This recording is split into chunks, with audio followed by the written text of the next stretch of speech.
Oh, it's the first freeze. That's the first freeze. Well, it's live now. So, There you go.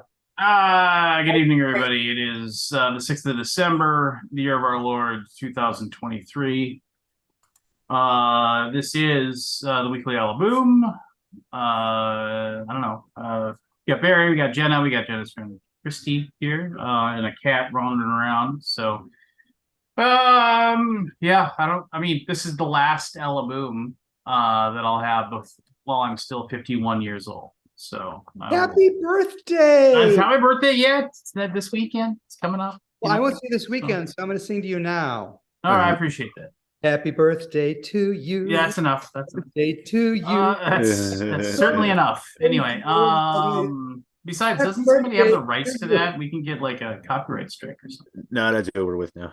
It's over now. I mean, Yeah, because they used to say that like Warner Brothers, wasn't it? I don't know, but like you wouldn't have the happy birthday song in movies. It was like there was always some weird funky like I don't even know what. It was a fake happy birthday song that they would sing because if they actually put it in the movie they had to pay somebody money. So really? Yeah. Hold on, you're singing here. Brings me back to my cheese days. Used to sing happy birthday. Yeah, I mean it was like yeah, just like hold on, over the here we go. I went to the yeah, okay, here we go. He's made for this is 2015. So Barry, you were right. Judge ruled that the happy birthday song can no longer be protected by copyright. The happy birthday song was copyrighted, blah blah blah. There were always and they said that but as of 2015 you can absolutely just do whatever you want. I guess you can. So, Jenna, pick up your guitar, play "Happy Birthday." Mine's in the other room. Skilled. A little too late. Barry doing off the fancy licks. Come on. Yeah. I mean, I just learned what a pull off was. I mean, it's like, well, it's the opposite of a hammer. I didn't know what a hammer was either. Oh, I just learned those. And my guitar teacher, I love him because he says for adults, I teach the lazy method. Yeah. I said, what's that? He says it's whatever's easiest. That's my method. I don't need no stinking bar chords. I love bar chords because I can do those. I do too. My hands don't. Still hate them. So I was sitting here. I was sitting in my. I was working today, and I began ruminating, as I sometimes do, about. And I was sitting there, and I was thinking, I was like one of those things where it's like maybe I should. I was like thinking about it. I haven't like done any like videos other than this in a while, like nothing. This stuff or something interesting. And I said, maybe if I talk to Michael and Daniel and Andy and Aaron and I got there okay, maybe I would do like the story of the rise and fall of TMG, at least like from the viewpoint of me working there. But I have to talk to them and assure them that I wouldn't like trash on them. Because there's really no trashing. I mean, I definitely have lots of thoughts as to why Tasty Minstrel Games went under. But and it would be completely like no there would be no facts behind it other than just my gut, and my personal observance of things that I would see and things that would happen. But anyway, that's something. Facts. Well, yeah, I mean, but I mean, I would there'd be no way on earth that I would do it without a sign off from my friends who I used to work with. I think it would eventually turn into a trash session, right? So do I. Well, I don't Because it think would it basically just go over the comments. problems. Yeah. It wouldn't be a trash. Hey, Jenna. And that's Jenna's friend Christy. And Hey, this is Christy. Hi. And Hey, that's and that's Scott. we actually have a question for you. You have a question. For who? For For Scott? Yeah. I don't know. He's got the grumpy face on tonight. Let's see if I answer. I'm good. So I have never, ever in my life taken a cruise. Yeah. And the BGG cruise, the Mediterranean one, caught my eye. Christy and I were thinking about going. Okay. What are your thoughts, your hesitations, your recommendations, your It's a long cruise, ain't it, Scott? I don't Yeah. know. How long is it? 10-day, I think. Is it a 10-day or is it 7? I don't remember. So I don't have any experience with international cruising. I've No. only done domestics. So I don't know yet what to expect. I suspect it'll probably be fine. are you going? I'm like 50-50. Uh, Do you have any access to like what the stateroom access is or availability is or anything? Right now I don't. But I can get it for you. Could you? Yeah. Because if we go, we want to get one of the really, really nice ones. And if there aren't any of those available, I might think twice. I could just give you Jeff's email with Okay. that because he will basically be your travel agent. Okay. It's just Jeff@boardgamegeek.com. Pretty easy. That is pretty easy. I'm gonna have to write that down. I mean, I'm thinking it's going to be great. Like my only hesitation in recommending it is because I have not personally gone on an international cruise, right. so I don't want to say, "Oh, it's going to be great," You know what the procedure because I don't know. Yeah. I mean, I'm hoping it will be great. Spain, Italy, it can't be bad. Yeah, I mean those ports of call are pretty spectacular. I think I've been to a couple of the places it's going. So But Jeff, you're only going for like a day, right? So you don't get a huge amount of tourist time. I mean, I'm okay if we just play games all day. Jeff at bgg.com. Wave at Italy. Boardgamegeek.com. Okay. Yeah, I've got to Yeah. write till. Yeah. Um, I wish I had bgg.com. what's Jeff's last name? Anderson. With an E or an O? Oh. Thank you. And he's done a full breakdown of cruising on Royal. Yeah. So, and they're like 2-hour videos. So if you want to watch 2 hours of video talking about Royal Caribbean cruising, he's got it and he's done it I'm gonna from do his that. perspective. I've never done a cruise. I've You've done never been on a cruise. No, Jenna's never been on a cruise. Christy's a Okay. cruise girl. Have you been on Royal? No, I've done the schooners. Schooners? Yeah. How many people are on those? Max of 100, maybe. Oh, okay, this is They're thousands. small. Yeah. Yeah, this will be it's like a floating city. Yeah. And in fact, I think the one that this one is one of the really big ones. Like the one we've been on this ship before out of 5 years ago, 6 years ago. It was 2019, I think. Oh, And we really? went to I think it was when we were in the Caribbean with it, and on our way back to Miami, we hit a hurricane. Now we didn't hit it, but the hurricane was coming, so they flew past the last port of call. It's all good.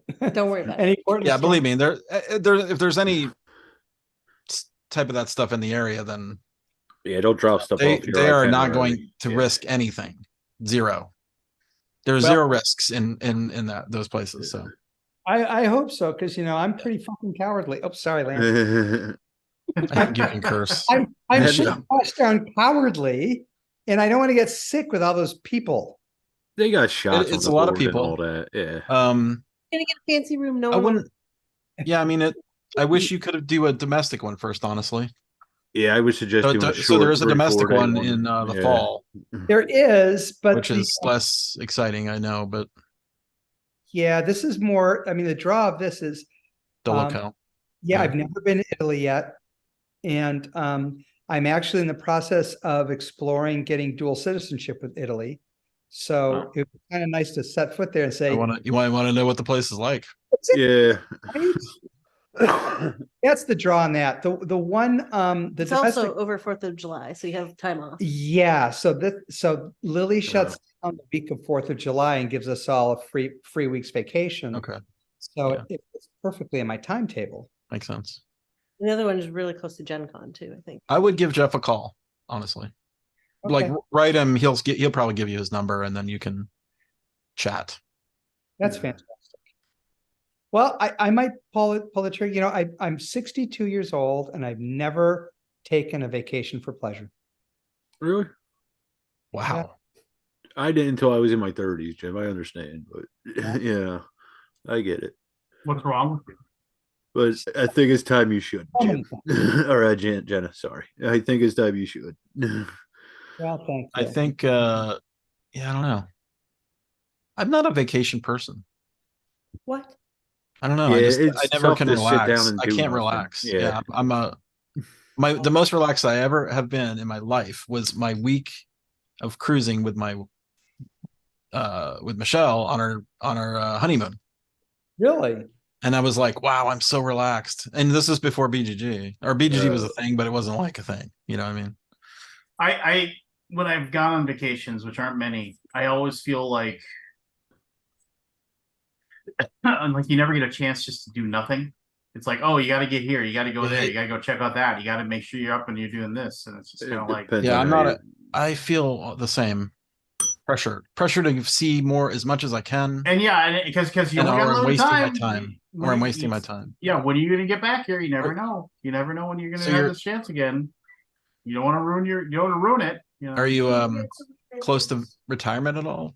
Or are you I am going to work another 37 years? no. well, some people will say they'll be working until Actually, they're can't. Let me phrase it. I will work until I'm dead, but I will Mhm. not stay at this particular job, right? Because I'll go and work on. So I've got Devious Weasel Games, and I've got a new company I started that will take all my time, and then I'll work for Lily until probably 2027. Because if I retire at 66, I'll hit my 90 point mark with Lily, which is a better retirement better pension package, basically.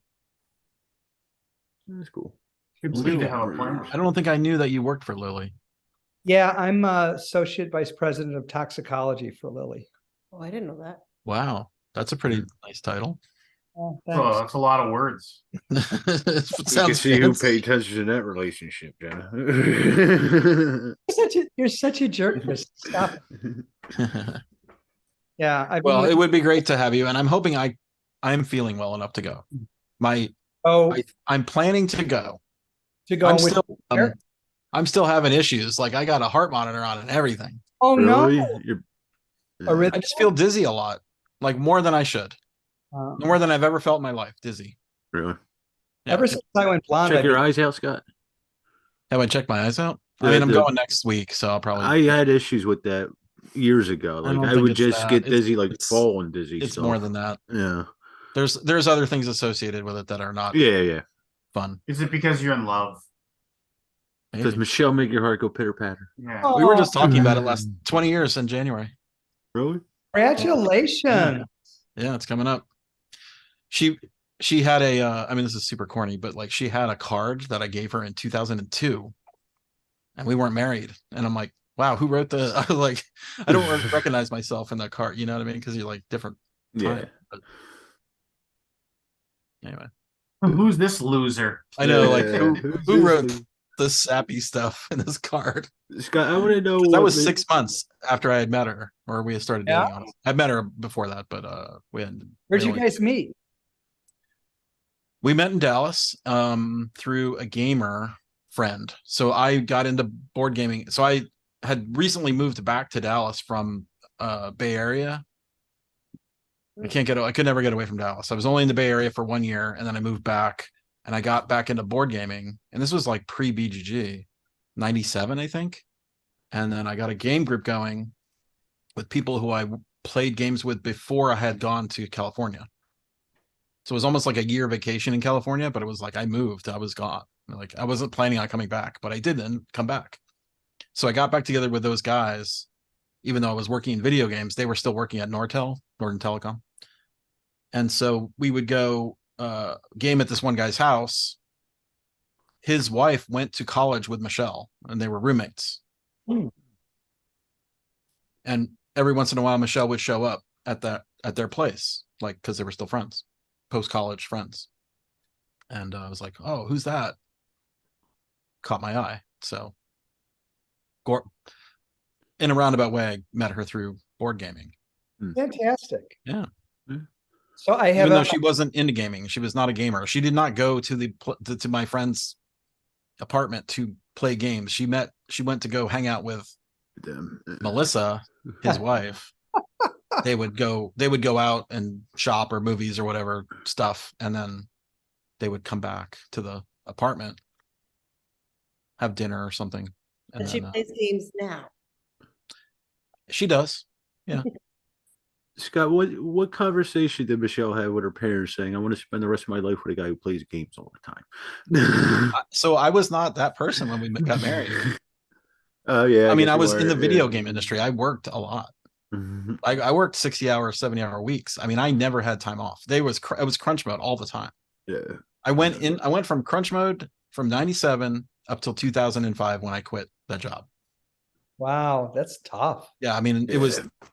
so 97, 98, I worked on a game called Sin, or a video game. And that was like right as soon as I learned how to do it, I was like, they're like, well, we're gonna start coming in on Saturdays. So I'm like, oh, okay. And I had never needed to do that before in my life.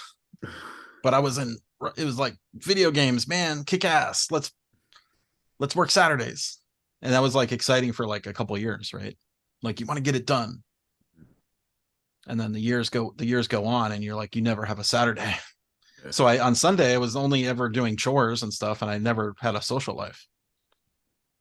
So, but Yeah. I did get a game with that group once a week. Jeez. And then I carved it out. What was the best game you ever worked on? Your favorite one? Ugh. None of them. Sin. Ah, This the first one. Sin was the best. Like we were highly anticipated as a video game. Nice. How did it do? This was pre Half-Life. Do you know video game lore of the 1990s? Half-Life was one of the best games ever made, ever. Was And it of really? course, we came out 1 week or 2 weeks before it. Jesus. So it crushed us. Like, Sin what? Everybody's playing Half-Life, Oh, But and then we worked on that heavy metal game, which was exciting at first because we got to work with Kevin Eastman. Do you know who Kevin Eastman is? no. He created Teenage yeah, I know. Ninja Turtles. Oh, okay. Kevin Eastman and Peter Laird. Were the, Yeah. were the Well, design he creators. bought Heavy Metal magazine. I Do you used to, you remember Heavy Metal magazine? Do you know? Oh you know- yeah, yeah, He bought he just bought it all, the whole thing. the And company. so he made a movie. Yeah, he bought Heavy Metal, like property. Yeah. Which I don't know if that came with a company or not, but it's a property of Heavy Metal, which was, the magazine. Yeah. Right. I don't know if he owned the movie. Probably not, because that movie was tied up in so much That was a great. music. Great fucking movie, right? the first one. Heavy Metal 2000 was not a great movie. I didn't even It was a watch terrible movie. I would not even watch that. It was terrible. And we would get cuts of it. And we're making the game for this. We're like, holy shit, guys, we're making the Heavy Metal fucking game to the best, one of the coolest movies of animation ever. Right. And we were so stoked, and we are like, sky's the limit of what we could do. And I'm like, wow, this is like video game heaven, Nirvana. And we started getting cuts of the movie weekly. And we would sit in the break room, and watch it. And it was on VCR. It was tapes. Yeah. This is pre-DVDs, baby. Yeah. Or it's right around DVDs, actually. No, DVDs are out, but we would get cuts of the movie on tape. And it would come up, and it was terrible. Like, quality was terrible. We'd have to squint to kind of see like what it would, like it was just grainy and bad. And we started watching it, and we're like, kind of like glance at each other like, what is this? We're Like, screwed. if you watch that Yeah. movie, you were like, what? How did it go from the coolest properties ever to one of the lamest properties ever? Well, the biggest problem is that the first movie was kind of an anthology, Yeah, it was a bunch of stories put and then together the second movie was like one story. with different animations and different stories, and it was really cool. Like it was like the It was Twilight like it was kind of movie? it was like the magazine.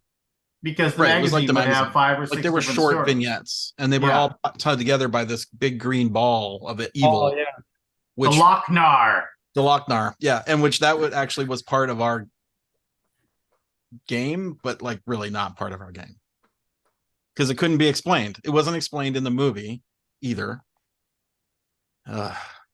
Anyway, You know, to this day, of all the animation I've ever seen, my favorite bit of footage is from the heavy metal movie, Tarna, when she's putting on the glove and she Oh just yeah. shows her. oh the Yeah, but that she glove, yeah. that was so well done, that hand. Oh, I just remember there's the parts of that movie that are just like awesome. I mean, you look back on it, it's kind of goofy and like obviously like of the era, you know. John Candy doing the voice John of the Candy, barbarian. yeah. John Candy. I did. I Yeah. just remember the B-17 one. Yeah, where- yeah. Oh my yeah. gosh. Just Terrible. the- like, yeah. I remember I mean, but like that didn't make any gave sense me in this- nightmares in as this- a kid. Oh, It it's- didn't make any sense. Yeah, but yeah, so cool.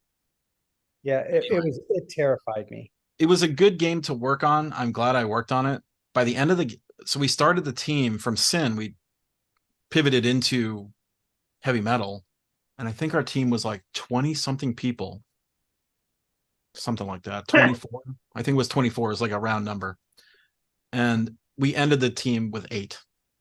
Wow. And it was a death march. And we were like, there was like incentive to finish it early. Like I remember sitting in the room. If this is boring, by the way, we can move on. No, I was just All right. I No, remember no, sitting in the no, room, no. and my memory is starting to come back now with more like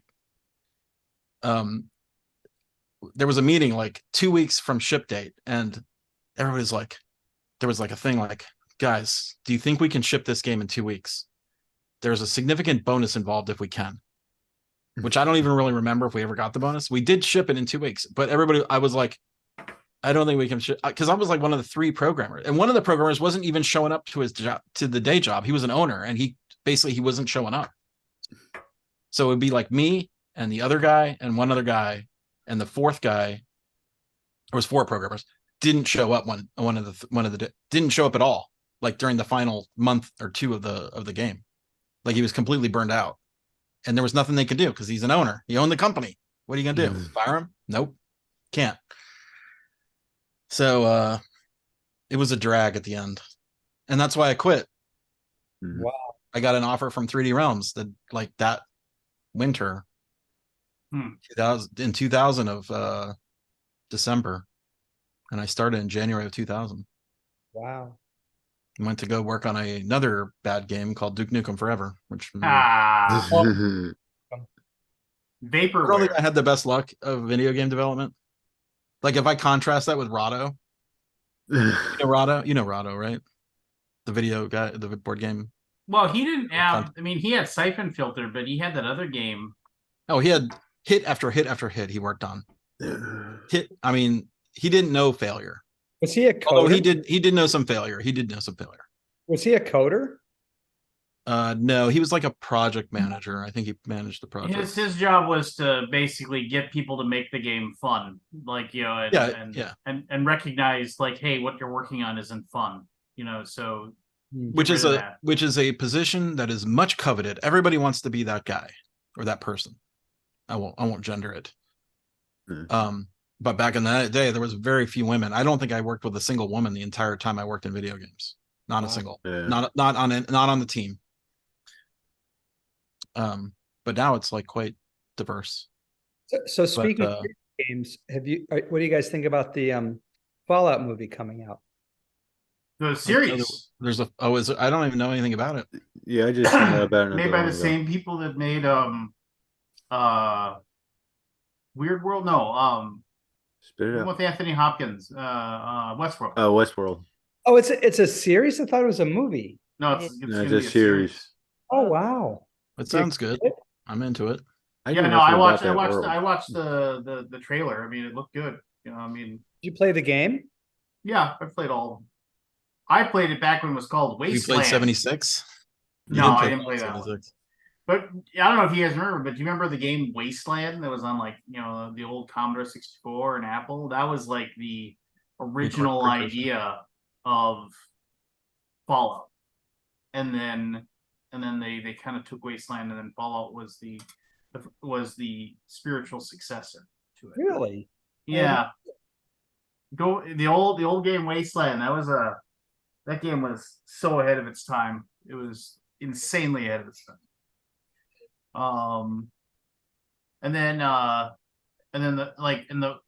It's really cool how Fallout was an isometric game, kind of like Diablo, but an adventure.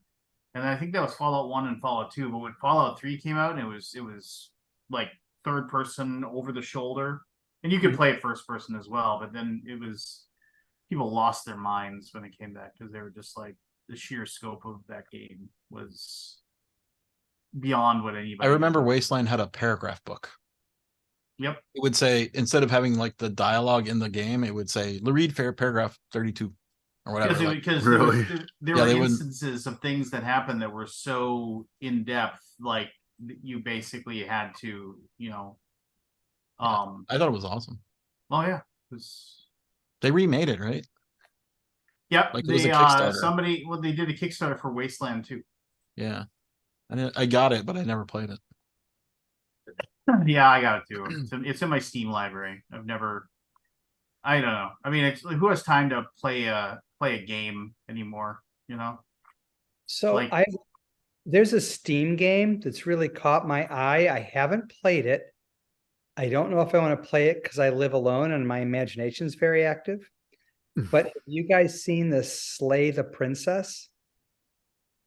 Yes, and I bought that. Have you tried it? I did. How is it? I returned it, But but I don't. you like it, I think it's a great game. It's just not for me. Okay. Was it? But I think it's very interesting game. I was interested in it in the hour I played it, and then I'm like, I don't know if I want to play it anymore, and I just returned it. Because Steam, if you play it like less than a certain amount of time, you can just return it. Oh, I didn't know that. I didn't know Yeah. that. Yeah, with no questions asked, you just say I'm returning. I don't want to just return it. How did- Now, how you did- get They credit. just, they You just can just get remove it from credit. your library. Yeah, it's just uninstalled. It's still installed, but it's deactivated as far as like, yeah. I do that now all the time with, I probably say 1 in 5 I keep games. Really? Yeah. So how did you, I mean, I don't want to know too much about it, but the art style and the storytelling style really intrigued me. I think it's an interesting game. I just didn't think I was gonna play it enough that I wanted to see all of it. Does that make Got it. sense? Yeah. I feel you. But I think it's cool. I mean, it just wasn't. I liked the first 30 minutes I played it, and then I was like, I don't know if I'm gonna play it anymore, and I just returned it. You play it all in one. I didn't play it all. I mean, I played one. I meant So all do in you know one. anything about the game at all? Pardon? Do you know anything about the game at all? I Like just, the I watched the structure of it. I watched Okay. it. That's all. It's a point and click adventure game. Mhm. And it might be more than that. I don't know if it turns into something more, but it was more like choose the most what you want to say. Like you're the character I mean, I don't want to spoil it, but it's not that expensive, right? I think it's only like, It's like only 20 like $10. Yeah. I was like, Well, as with anything, you just put it on your wish list and you wait for it to go on. yeah, sale. it'll go on sale. Yeah. But there's lots of interesting things in that game. I just didn't explore them. I just love the whole concept of, instead of saving the princess, you have to Yeah, kill you her. have to kill her. And Yeah. if, It's $17.99, by the way. if you don't, then she's going to kill you as many times as it takes. I guess I was hoping for. I don't want to say anything. You should just play it. You tell me if I messed up and if I should have not returned it. It looks a little bit too creepy for me to play. It's pretty creepy. Yeah, there's some stuff in there. I know, right? And I think the art style and the black and white kind of sketch of it, it reinforces that feeling of creepiness. I don't think a game that's more photorealistic Yeah, would it's feel a as sketch. creepy. Yeah, You know what I mean? there's some wicked stuff in there. Yeah. It's dark. Yeah. Well, I played Bear and Breakfast and I finished it. So Is that a bear? You're a bear as a bed and breakfast running a bed yeah, and you're a breakfast? bear. that I'm lives- intrigued by that actually. I'm curious. The Well, I fine mean, bear. it's kind of like yeah, BEAR. it's Okay. just you're an actual bear. You're an actual bear. Oh, that you rough. and I don't know what the hell you- you're saying at the time. and you live with your mother in a forest. It was a bear, and then one day you stumble upon this old, like rundown. At first, it's just this tiny little hotel or inn or whatever, and you renovate it, and then people start showing up to stay there, and as you get then you Does they'll do hijinks ensue? You eat well, them? it's not really hijinks. It's a total chill game. I mean, like, there's no way you can lose, right? Unless you just give up and decide you don't want to play anymore. Are the It's just a patrons process. are the Go ahead. patrons people or woodland creatures? People they come in like and at first they're scared of you, but like you can find like a hat or a shirt, and if you put on a hat or a shirt, they think you're just a person that's walking around in a bear suit, Have you? so they're not scared Did of you we? anymore. Did we talk about the D&D game where the guy wanted to be a bear? You're talking about Baldur's Where Gate? he yeah, it's an RPG where he wanted to be a bear. So he put like 18 points in intelligence so that he could cast a spell on himself that made everybody think he was human. Oh, What? there's a thing. I gotta find it. my God. I will find it and send it. It's genius. Oh my, is it like Where a video? or- it's an RPG story about Oh, about a character being a PC as a bear, or I don't remember. So my biggest I'll find problem with anybody who writes a story about like, oh, this is my RPG experience and I played this game. It's just like, well, there's no way you can verify that happened in game. You know what I mean? Like you're just, oh, I played this game and then I killed, this thing and I created that thing. I mean, it's still a good story, but I don't like those things because to me it just sounds like you're saying, oh, and then like we figured out that all of these these orcs were really this or this was really that, and you're just kind of like, okay, well, I mean, I don't know. I know I'm probably ridiculous thing to be annoyed about, but sound very curmudgeon-y right now. yeah, I know. Yeah, I know. Tank. Yeah, I do think. More than usual, Lance. It's Yeah, it must getting be cold that. up there in Minnesota. No, it was 52 degrees today. Oh my we- God, it's summer. Yeah, we broke records today as far as like there's a really good chance I won't have any snow on the ground on my birthday. So which has only happened while I was up here. It's only happened once in my life. So yeah. But we'll see what happens. So have you heard of Sir Barrington? No. It's some kind of RPG lore that this guy wanted to play a class in D&D who was a he wanted to be a bear passing as a human, so he gave himself all the stats in that character to be so everybody would believe that he was a human, right? So every NPC that tested had to test if he was to detect if he was not a bear or a human, like he was trying to be a human. So it was a bear that passed as human because of the game. Mhm. Anyway, Google it. It's kind of interesting. Didn't give it away, huh? So he got himself into society. So I think he also became like a mayor or something like that. There's a story about it. He had he was a master prestige of a prestige class with master ranks of disguise. And then he would also bluff. So everybody would have to pass a bluff check so that everybody would believe that he was to be a bear. Ah! I got a text. Sorry.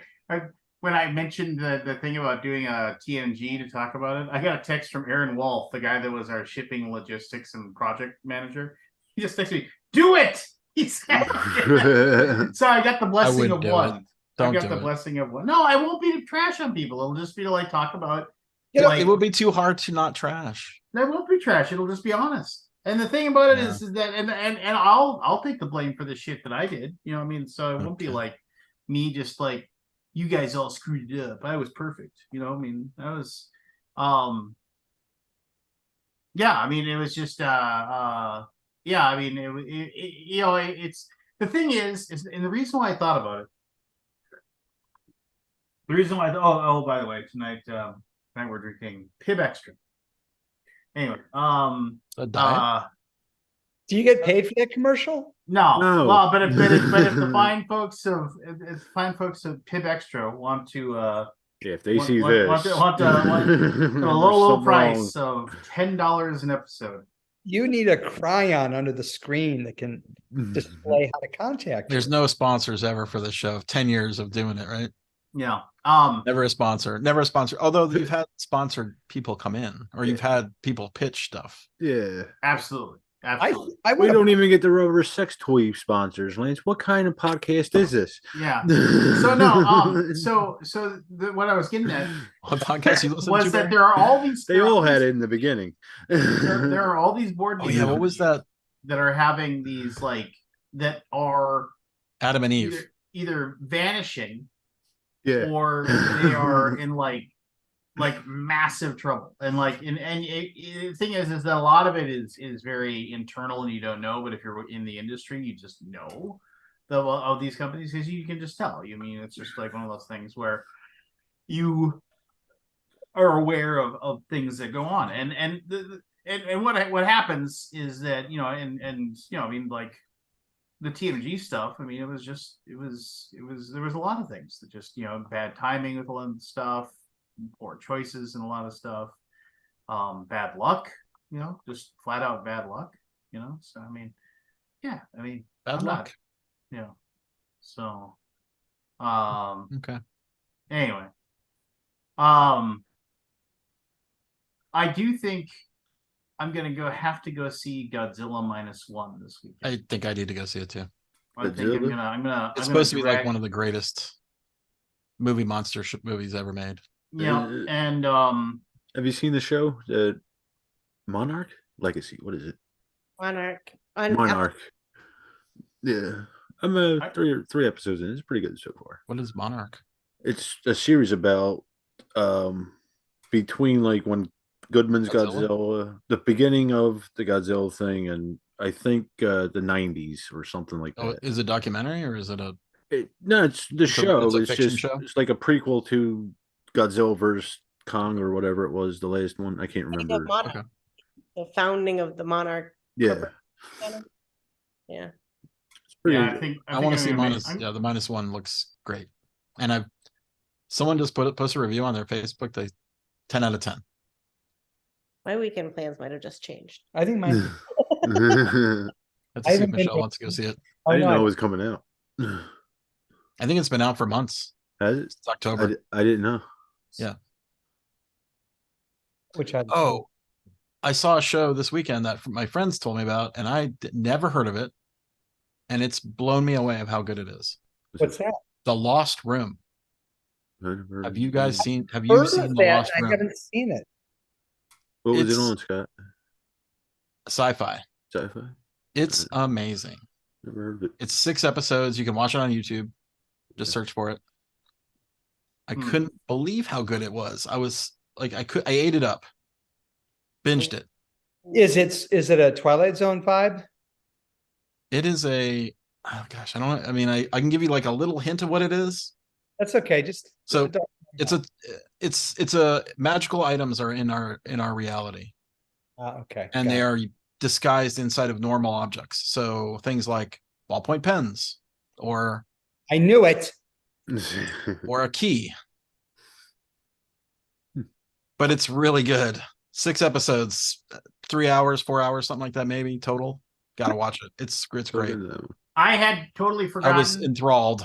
I had totally forgotten that this movie existed because I saw it, and then I saw somebody reference the movie in a YouTube channel because I saw the movie, you know, like when like a couple years after it came out. So like, I saw it in like it had to be like 2009, 2010. Lake Mungo. I've got to like track it down and rewatch it. Mungo? It's Lake Mungo. It's an Australian horror movie that is seriously freaky.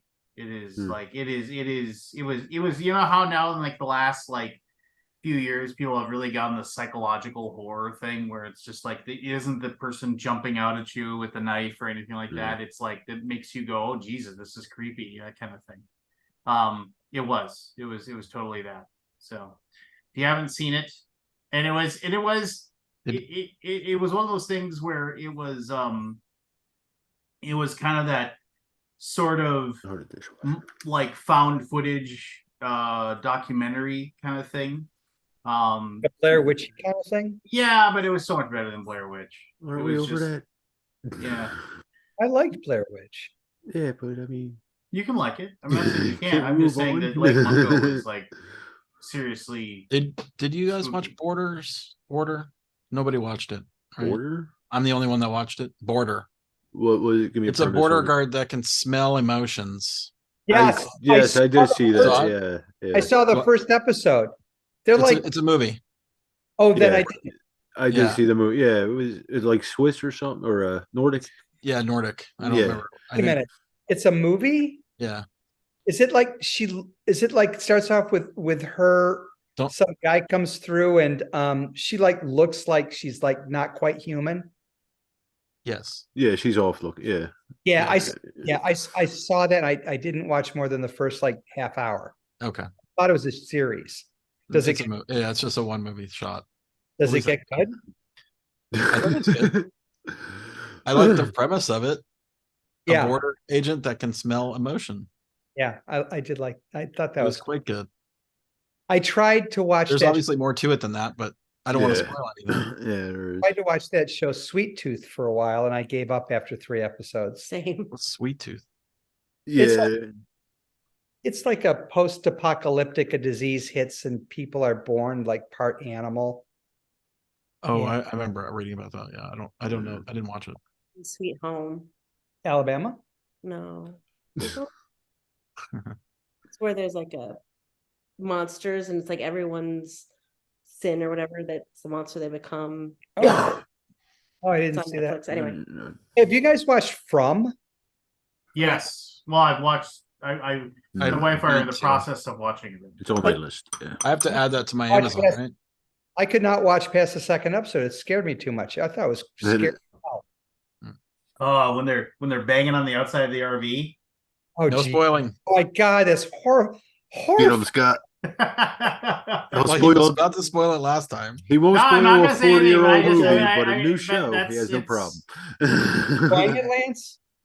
What? Are you enjoying it? Yeah, it reminds me a lot of Lost, which is one of my all-time favorite TV shows. So, Oh, I'm down for that. have you watched the whole season or how many episodes? have you no, watched? I think my wife and we've gotten through about half of the first season. So Okay. I think I'm about the same. It might be the first TV show that I've actually gave me nightmares. Yeah. Wow. It's creepy. I watched the second episode. And then I remembered later that night I forgot to take my garbage to the street. So I walked outside, I took my garbage, it's like 11:30 at night. I took the garbage can to the street, and all of a sudden I'm as I'm parking the can, I'm like, shit, it's dark and I'm outside. It freaked me the hell out. So here's the thing, this like weird time dilation when you're freaked out. So I thought, I'm just going to turn around and there'll be nothing there. And halfway through the turn, I kid you not, I stopped and thought, that's probably what they thought. yes. And I was fully expecting to see some freaking Amish guy behind me. It scared the frick out of me. I And so Amish. didn't watch a single episode after that. I was done. I was done. Yeah, Did we talk about bodies yet?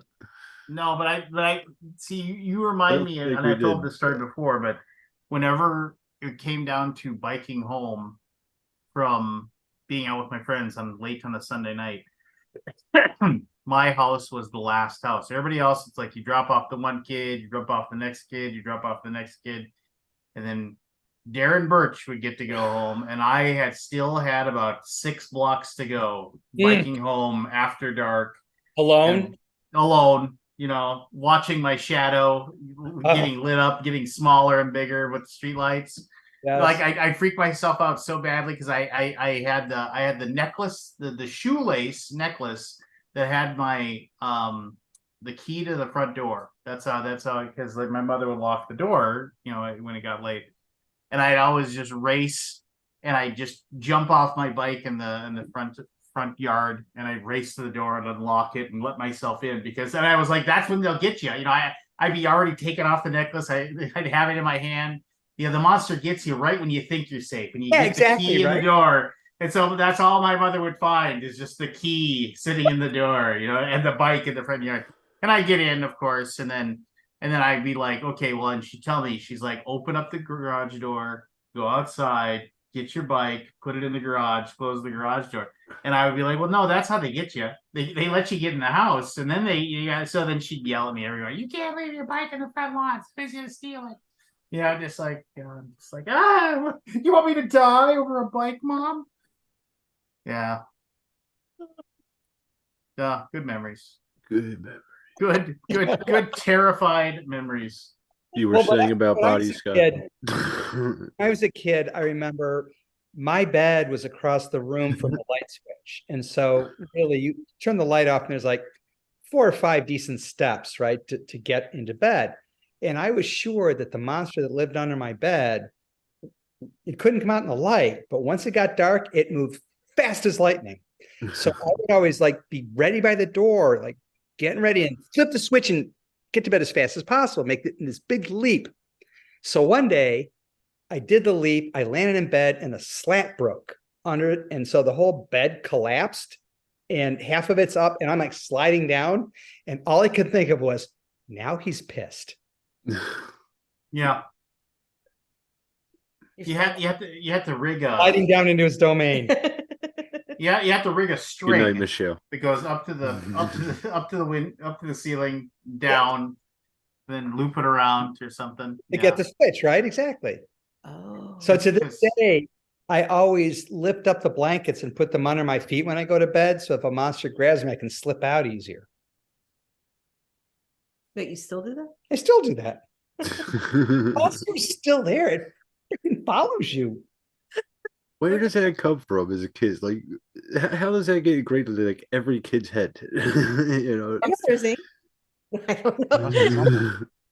I don't know. Why do we think that? I don't know. Maybe it's ancestral memories. I don't know. Creepy stuff happens when you're like I had was it Elmo? No, not Elmo. I'd have nightmares about Elmo too. Yeah. Or it's the Grouch. I don't know. One of those Sesame Street character things. I'm going to say Grover. Grover. Terrified of that doll. And I remember I would like bury him under like all my clothes in the closet because I was so terrified of him. And I'd wake up in the middle of the night and he'd be sitting on the chair next to me with all my clothes folded. There you go. Oh, That would creep me out. Yeah. oh my God. Oh my God. Like I don't fold my clothes. That was not me. Oh my God. That's creepy. To this day, I don't fold my clothes. That was not me. But I have to admit that I did intentionally scar one of my children emotionally with some dolls. Wait, did you say intentionally? Yeah. I mean, it would be a scar. We were watching Doctor Who together and bonding over Doctor Who, right? And so I found these small statues of the weeping angels. So one day I snuck into my kid's room late at night and I stuck a little weeping angel on the bedside table. Well, when they woke up the next morning, they freaked out and they saw it. And so I said, oh, that's interesting. Da, da, da, da, da, da. The next night I snuck in and put 2 down. And then, oh, I know. That is evil. The thing I did not do, the best practical joke I heard someone else do with their kid that I have yet to do with mine, I may do it over Christmas, is they snuck in the room and with a Sharpie and put hash marks on their arm Oh. from the silence, from the Doctor Who episode, The Silence. Gosh. It's evil. Well, I have Never worked. I've read that one of like they said classical practical jokes to play on your coworkers and stuff. They said if you and I always thought this would be a good one. If you have somebody in your office that has like a ceiling fan, yeah, like that in their office, every day before work, go in and put like a greasy spring or a little tiny bolt directly underneath the ceiling fan every morning. So they come to work, they see like a little tiny spring. What the hell is this? And the next day there's another one. What the hell? They say pretty soon, that's also just.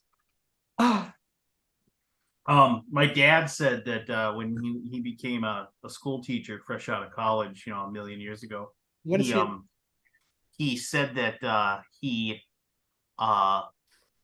there was like an older teacher, that at the school, the brand new school, but because like this Central High burned down, like literally burned to the ground during the summer break, and so Fargo hastily made a high school in the South Fargo and high school in North Fargo, so it became Fargo South and Fargo North. And my dad got a job at Fargo South the day it opened.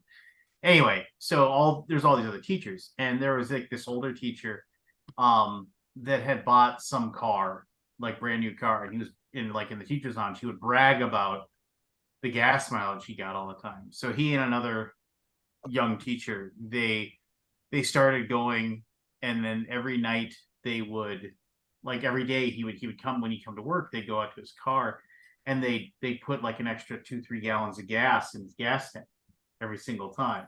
And so then he was sitting there and he was just raving about it. He would be just like, he's like, this is crazy. I filled my tank, I filled my tank 2 weeks ago. I still got like, it's still like, I'm getting like 90 miles to the gallon. I don't know what's going on. I don't know. He was just talking about it. And then they did that for like a couple of weeks to get this guy just talking about it. And then they started siphoning the gas. Oh my God. Like you're taking it back. And he's like, I'm getting 5 miles to the gallon now. I don't know what's wrong with my car. It's like that took dedication. He was like, yeah, well. One of the practical jokes I read about, I've never done or seen anyone do, but it sounds wonderful, is somebody said they cleaned out a big mayonnaise jar, and they filled it with vanilla pudding. Oh, and That they could went somewhere sat else. out in public and just eating the pudding out of the big mayonnaise jar. Oh. It's disgusting. So I have a interesting story for you. I have a new D&D group, and I finally killed them all. I finally get to be a player. Oh, Oh. Someone else is reffing. They're using 5th edition rules, which I'm not used to. ugh. So it's all a new adventure. But What is wrong with 5th edition? Pardon? And Lance I could go He on and on. Why grunted I in don't like it. disdain. Anyway, my Yeah. point of the story is most of them are new players to D&D in general. And Okay. except for myself and one other person, they're all roller derby girls. What do you add to that? So it's just interesting. In fact, Christy, when she comes back, Christy is roller derby. I had I'm hoping the dungeon master's the one with experience in the group. One of the other ones. Okay. Because I can see that going horribly wrong. I mean, I'm old school. When I ref, I like to use 1st edition AD&D, and that's it, right? So, because I like to make stuff up as I go along, and it's like rules. We don't need no stinking rules, right? Right. Well, you have to have a framework, but Framework. A rough framework, yeah. 100%. But as far as I'm concerned, once people start rules lawyering, I don't want them in my group anymore. Yeah. Wait, rules what? What am I not supposed to do? Rules lawyer. Oh, I don't know. And there's this thing called analysis paralysis. Steer clear of that.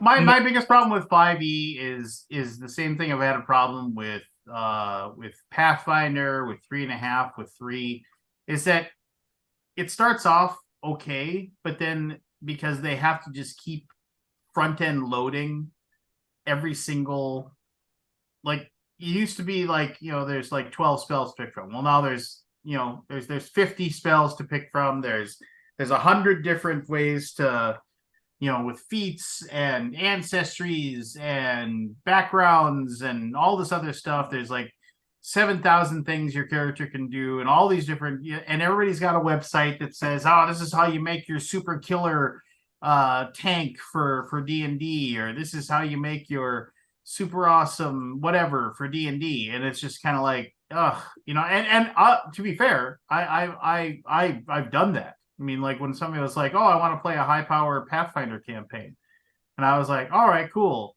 And then I went and I put together what I believed was going to be like a really, really powerful character. And it was. But it was one of those things where it's like, I don't know. It just takes the fun out of it. I just all you need is 6 stats and a class and a 20-sided die, and then just go. And well, I agree. There's so much stuff that I don't care about, and a lot of the stories, like backstories and things, at least in my old campaigns, they used to arise organically, right? Oh yeah, stories totally. pop up, right? And then it becomes part of the lore.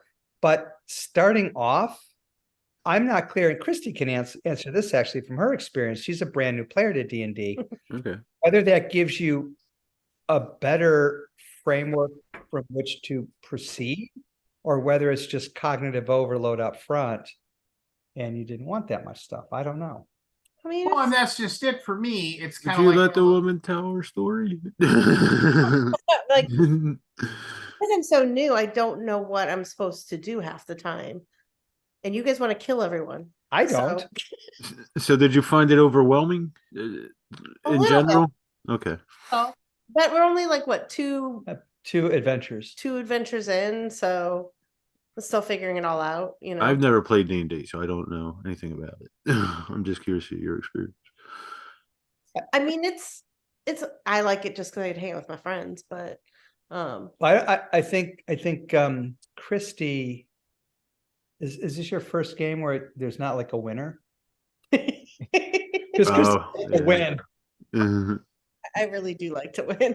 I might have asked that a couple times, like, did we win yet? But no, well, it's just hard. I don't know what to do. Like when the DM's like looking at you, and I'm like, I don't know. Am I supposed to ask you a question? Am I supposed to? I don't know. So I'm not used to that kind of. Yeah. This type of interaction in a or game. The card telling me what moves to make, or so. Yeah. I mean, I don't know. It's I get my copy of I backed that Shadow Dark campaign. I get that. I've read the rules already in PDF form, but I get that soon. It's like that's like got a good old school like it blends old school stuff with some new school stuff pretty well.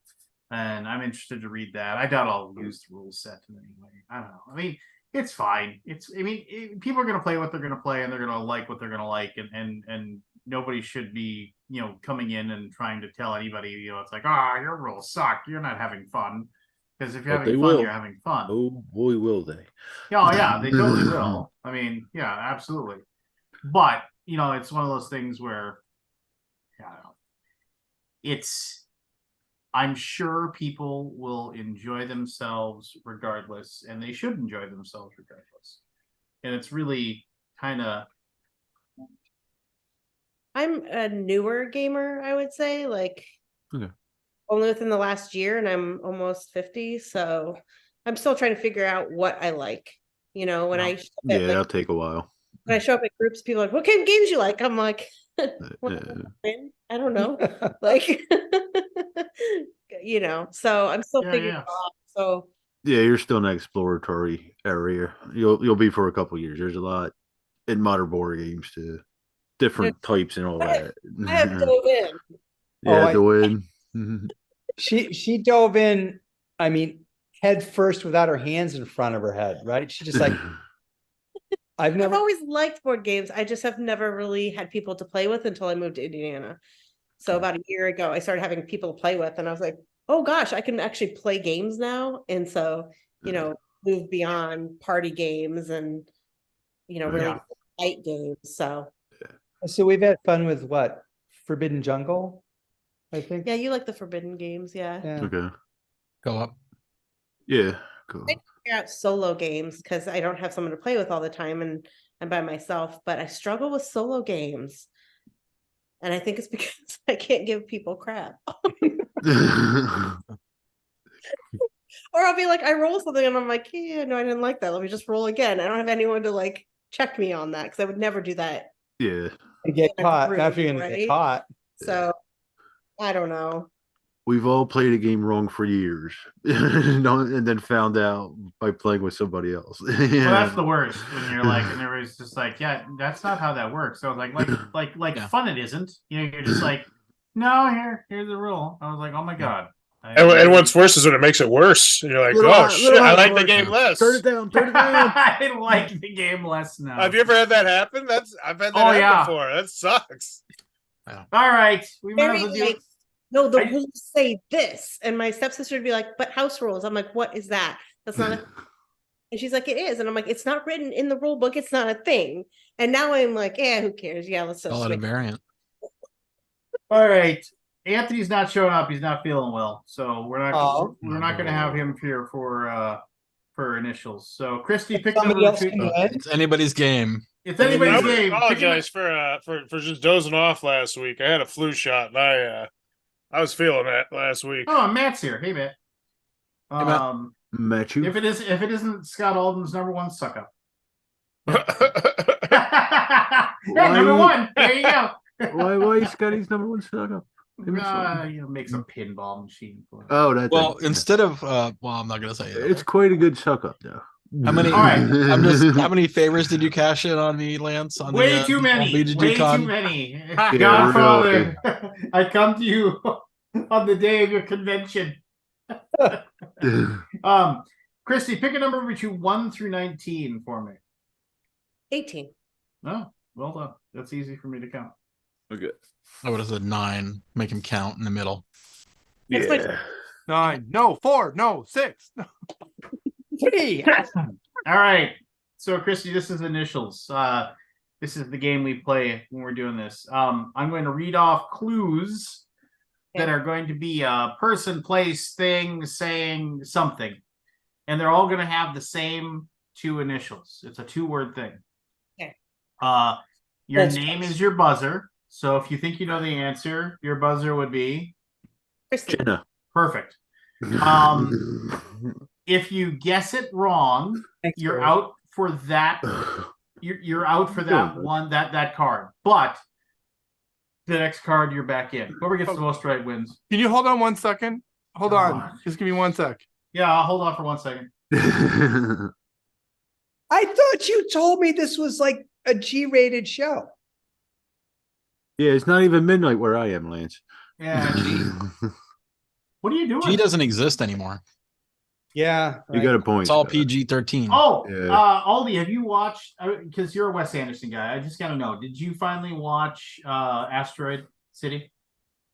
Only like the first half hour.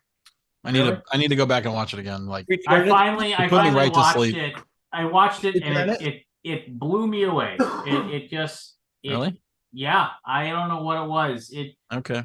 So I'm still Cannonbombs 1, Rushmore 2,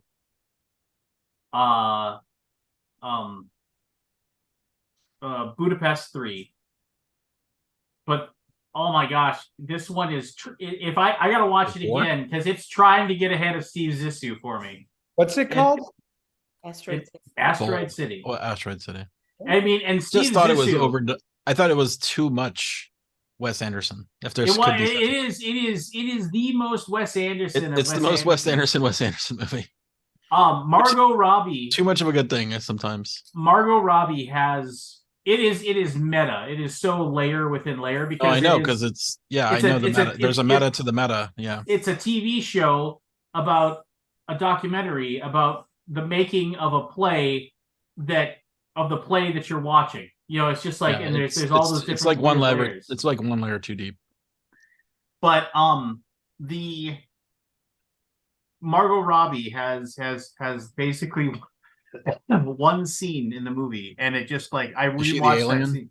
I love Margot Robbie. No, I'm Oh, not she's gonna. not the I don't alien? want to say anything to give anything away, basically, because it's one of those things where it's like it's so meta. But like the one scene she's in with Jason Schwartzman it's just like you're just like, and that Now I have to movie watch that almost just for got that scene. that movie almost got an R rating because of its single scene of uh frontal nudity, female nudity. But they petitioned to get it knocked down to PG-13, and they did. So, because it's like it's Yeah, I like think I saw that's at the beginning of the movie, right? relatively, Yeah, yeah. he takes a photo of Scarlett Johansson, Scarlett Johansson. yeah. Yeah. Okay. So I mean, yeah, which, yeah, I mean, yeah. So I mean, there you go. It didn't grab me. That's all. I don't know, man. And I fell asleep on the couch. Really, Oh, didn't I finish was sitting in this chair watching it on my, because this screen over here is like for my computer is actually a larger screen. Because I do a lot of my video editing and stuff on that one. And I kind of sat here and I was like, okay, I was like, I can't watch this as background noise, so I'm just gonna maybe watch like the first 50 minutes and see if it grabs me. And then, man, the time flew by. It was. Remind me to talk about The Hunt after we're done with this. Yeah. Anyway, we'll talk about it after. Maybe I don't know if I can. Maybe I can't. I can't go above Steve Zissou, because Steve Zissou still makes me cry every single time I watch it. Yeah, I don't know. But it was so good. But it might just be and in all honesty, it might be just recency bias as well, right?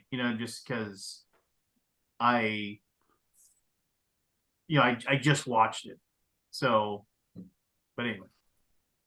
I watched a 2.5 horror movie called Indiana Jones. Commercials, right? Oh, jeez. That bad? With commercials, right? Yeah. Did Nah, they put commercials on it? no. Oh, they didn't put commercials on I it? got Disney Plus. Oh, I thought it was on Disney Plus with commercials. I don't. My plan doesn't have commercials. Oh, okay. Oh, yeah. You can watch it with commercials though. What for less? Right? Oh, can you? It's then it's going to be like a 3-hour movie. Yeah. It was a long one and a boring I should one. watch it. I've not seen it. Anyway, let's play. Going to bed, buddy. All right. Terrific what they did to that franchise. That's like The Matrix. I wish they would have made more than just one movie. That's my life. Like, I feel like there's a good movie there if they had just condensed it into one, maybe two. Yeah.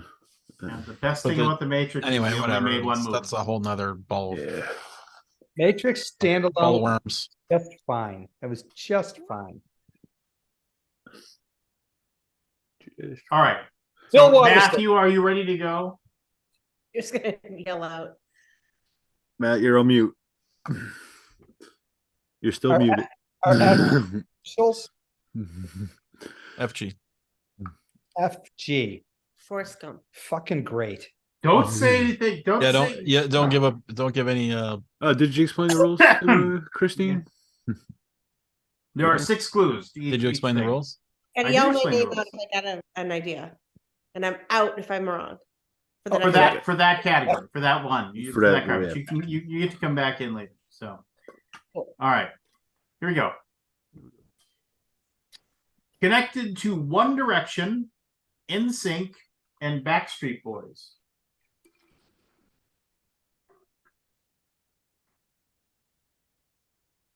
Originally from Arlington, Virginia.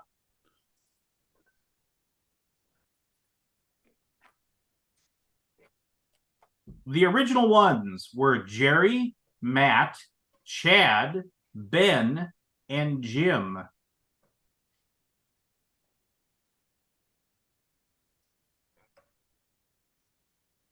Connected to the colors red and white.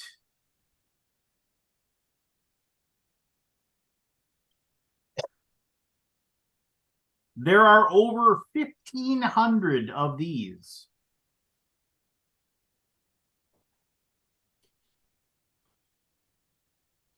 Final clue. Free peanuts are a staple at this burger chain. Fine. Jenna, Go ahead, Jenna. Five Guys. Five yeah. Guys is correct. I would not connected any of them I to don't Five connect Guys to except the anything. last Any- one. not a single one. Their fresh cut fries are so good. The Cajun fresh cut fries.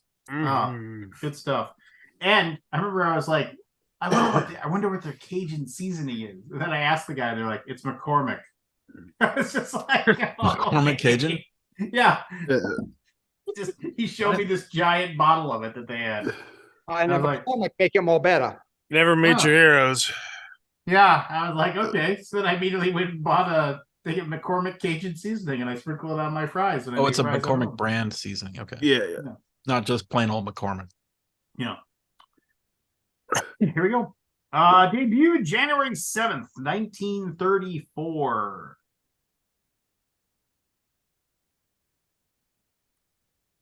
Was the nickname of a three-time All-Star pitcher who last pitched in 2009.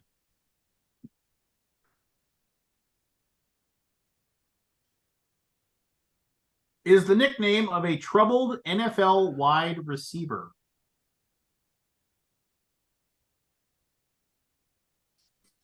Still FG. It's sport ball. I know sports Clue ball. number 4 is a 1980 cult film that featured the music of Queen. Matt, Go ahead, Matt. Flash Gordon. Oh. Correct. Yeah. Dun, dun, dun, dun, dun, dun, dun, dun, dun, dun, dun, dun, Flash. dun, dun. Oh, Oh. Saved everyone else. Uh-oh, he's popping the wine. We're in trouble now. Blind on a rocket cycle. Okay, here we go. Gordon alive. Gordon's alive. I love What's his face? Love The that guy, movie. the guy that Topov or whatever, the guy that basically was the fiddler of Fiddler on the Roof, played the scientist Hans Zarkov. Anyway. Here we go. Dash Gordon's alive. Okay, And let's go. yeah, here we go. God, such a good movie. Great movie. Number 1 often features time and money.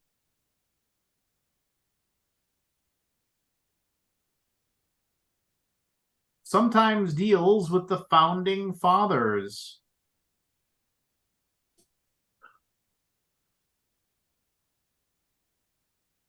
Includes addition and subtraction. Matt, Go ahead. first grade.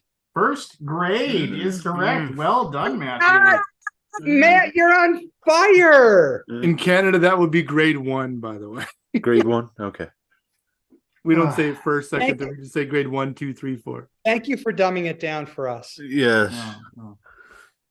I'm just saying the difference. I'm not saying anyone's better than the other. You guys eat Uh-huh. ketchup potato I don't get it. chips. I don't You get what? it. They eat ketchup I did have potato some chips. ketchup chips today, actually. Yeah, so there's something wrong with you. Don't knock it till you tried it.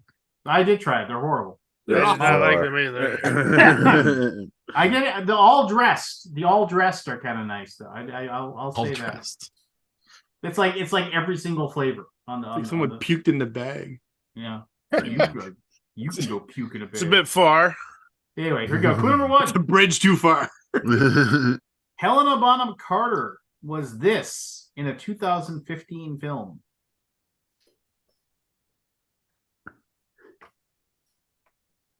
Was seen in ABC's Once Upon a Time. Aldi. Go ahead. Fairy godmother. Is correct. Well done.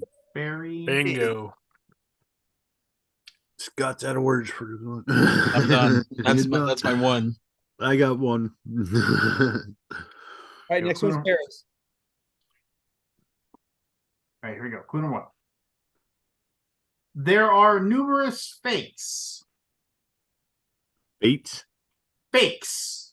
Fakes. Aldi. Go ahead. Field goal. Is correct. Well Oh, done, nice. Aldi. Out of nowhere. No way. Well, that was my back pocket, Yeah, often formed and in that the made fall, sense. So have sometimes historically included bare feet. Excuse I me. was at the Minnesota Vikings game where Rich Karlis, the barefoot kicker, hit 7 field goals, and the Vikings won 23-21 on a last-minute safety. It was the first time ever an NFL game was ever won by a safety, like in overtime. It was in overtime. Anyway, That sounds exciting. it's since been here. Yeah, a weird NFL stat. The New York Jets have scored more first quarter safeties this year than they have first quarter touchdowns. Oh, the Jets. Jets, Jets. Or just end the season. Here we go. Number 1. Are often demographically diverse. Number 2. Often connected to advertisements. Number 3.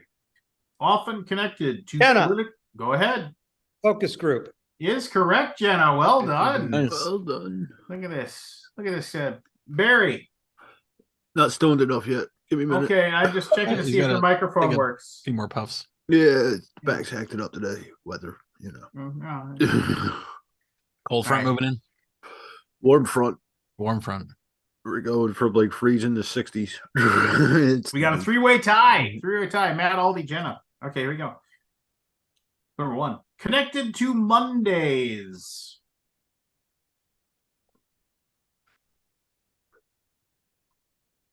An affair was secretly recorded by the Globe in 1977.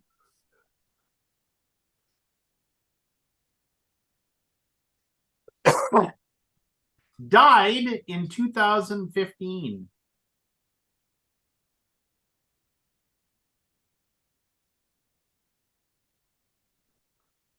Appeared on the sitcom Coach. Matt. Go ahead. I don't know. This is Frank Gifford. Is correct. Well Gifford. done. I would have never. Monday Night Football. Monday Night Yeah. Football, baby. I still remember All I know is from Kathy Lee. Kathy Lee. Yeah. And I still remember I still remember when Kathy Lee sang the national anthem on Monday night. It was very sweet. He said, wherever you are, please stand. And the national anthem sung by my beautiful and loving wife, Kathy Lee Gifford. It was very, very nice moment for him. All right, here we go. Number 1. There is a notable one in the musical My Fair Lady.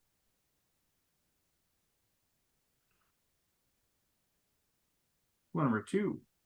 Forrest, Go ahead. Flower Girl. Wow, Forrest, where are you? Where What? did you get? Bam. Where did you come up with Where'd that come from?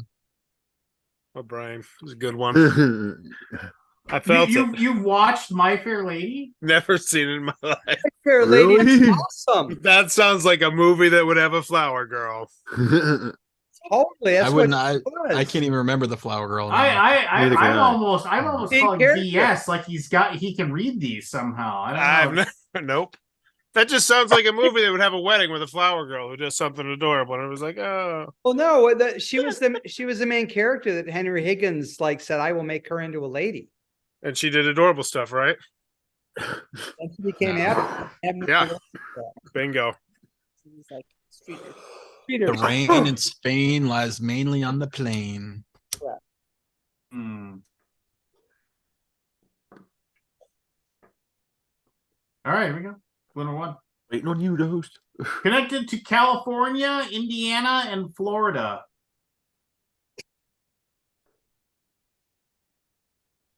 Forrest. Go ahead. Forrest Gump. It made no sense.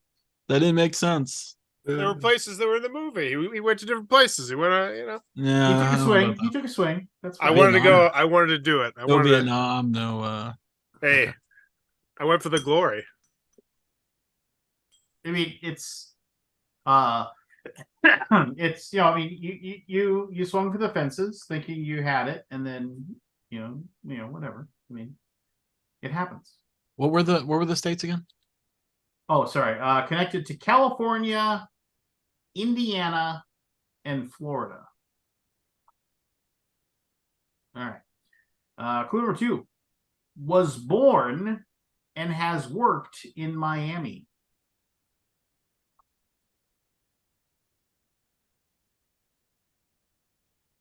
Is under 6 feet tall.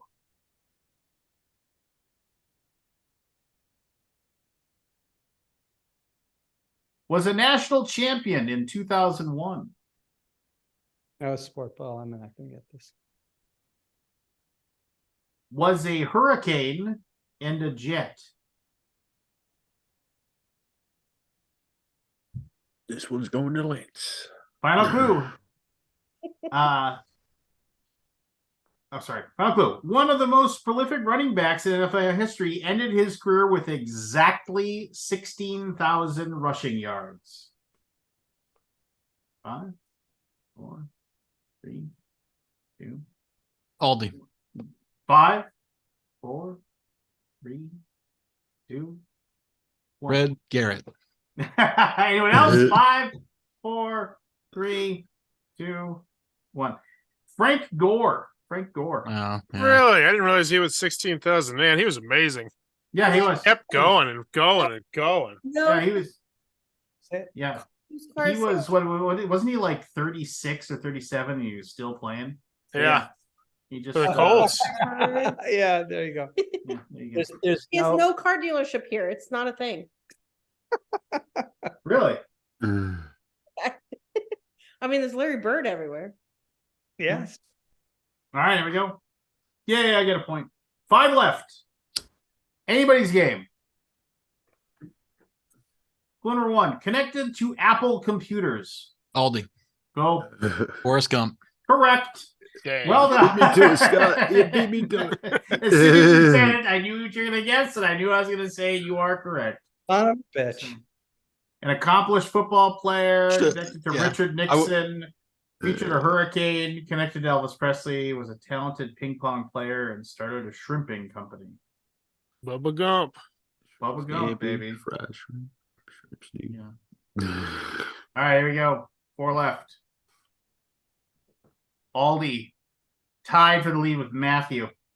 Number 1, connected to Cleveland.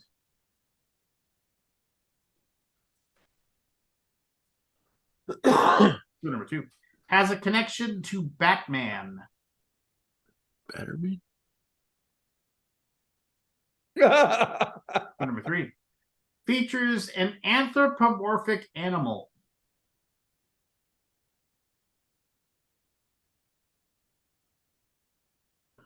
Number 4, connected to Rhode Island.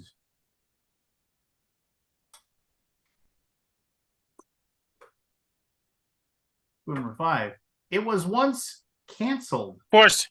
Go ahead. Family Guy. Is correct. Family yeah, Guy. yeah. Lucky there's a Family Guy. All right, let's keep spreading these answers thin. I might have a shot. I have, Everybody get a couple. I have not watched a my mother wants to know where I get these questions. I there's a game, Mom. My mom's watching her. Oh, There's an actual game called The Initials. That the local, well, Minnesota-based sports channel has it. You can go to initialsgame.com and buy one for yourself. Or you can be like Aldi and never email them after they don't deliver your Kickstarter. Hey. reward. By the Never way, see your I got a response from Steamforge Games on my. Okay, wait. You can. Yeah. I want to hear about this, but Well, I mean, there's yeah, it's very lame, but whatever. here we go. 3 left. Their logo includes 20 teeth. Aldi. Go. Florida Gators. Oh, Is very nice. correct. Well Very done. nice. It's Aldi's world. You just all live in it. Okay, Aldi with 4, Matt with 3, Jenna with 2, Forrest with 2. Yeah. So 2 left. Aldi's in the lead. But if he can get one, if he gets one of these, he wins. Here we go. Connected to Lee Majors. Matt, Go ahead. Fall Guy. is an awesome Oh my show, and is Never seen a single episode. really. Oh man, it had a great theme. Oh man, Fall Guy was great. What was it about? A Who's Fall this Guy. man? He's a stunt The guy man. who took falls. Oh, He was a He stunt was man. a stuntman who solved mysteries, basically. They're actually They're making a movie. What's his name? Pretty boy. Ryan Gosling Yeah. is in a movie. Same subject. Fall Guy. Yeah. Oh, that looks really good. I Yeah, saw it did. the preview for that one at the Marvels. That looks really fun. Yeah. All right, we got one left. One left. If Matt or Aldi get it, they win. Otherwise, nobody can tie them, so I guess they tie for the victory. But here we go. Clue number 1 can be considered a trick.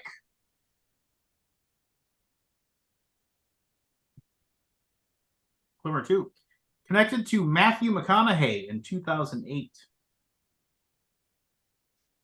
All right. Clue number 3 sometimes connected to investments.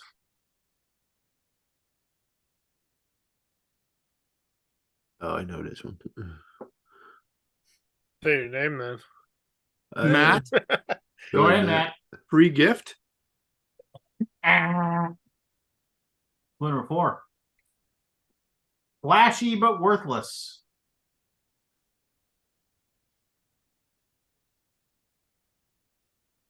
Clue number 5 something deceptively attractive or interesting, but ultimately disappointing.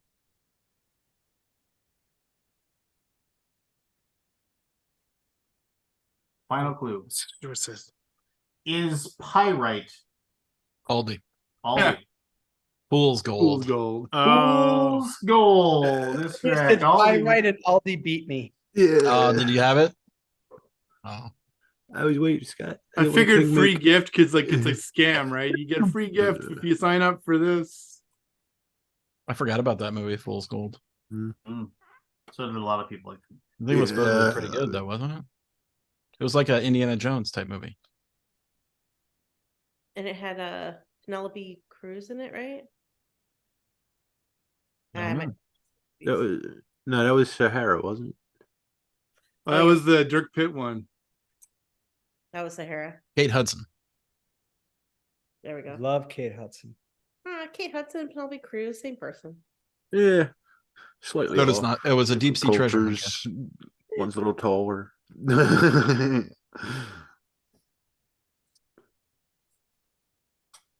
Me and Jed just went through that. I saw a commercial with Selma Hayek on it, and I thought it was Penelope Cruz, but the age didn't match up to me. Yeah.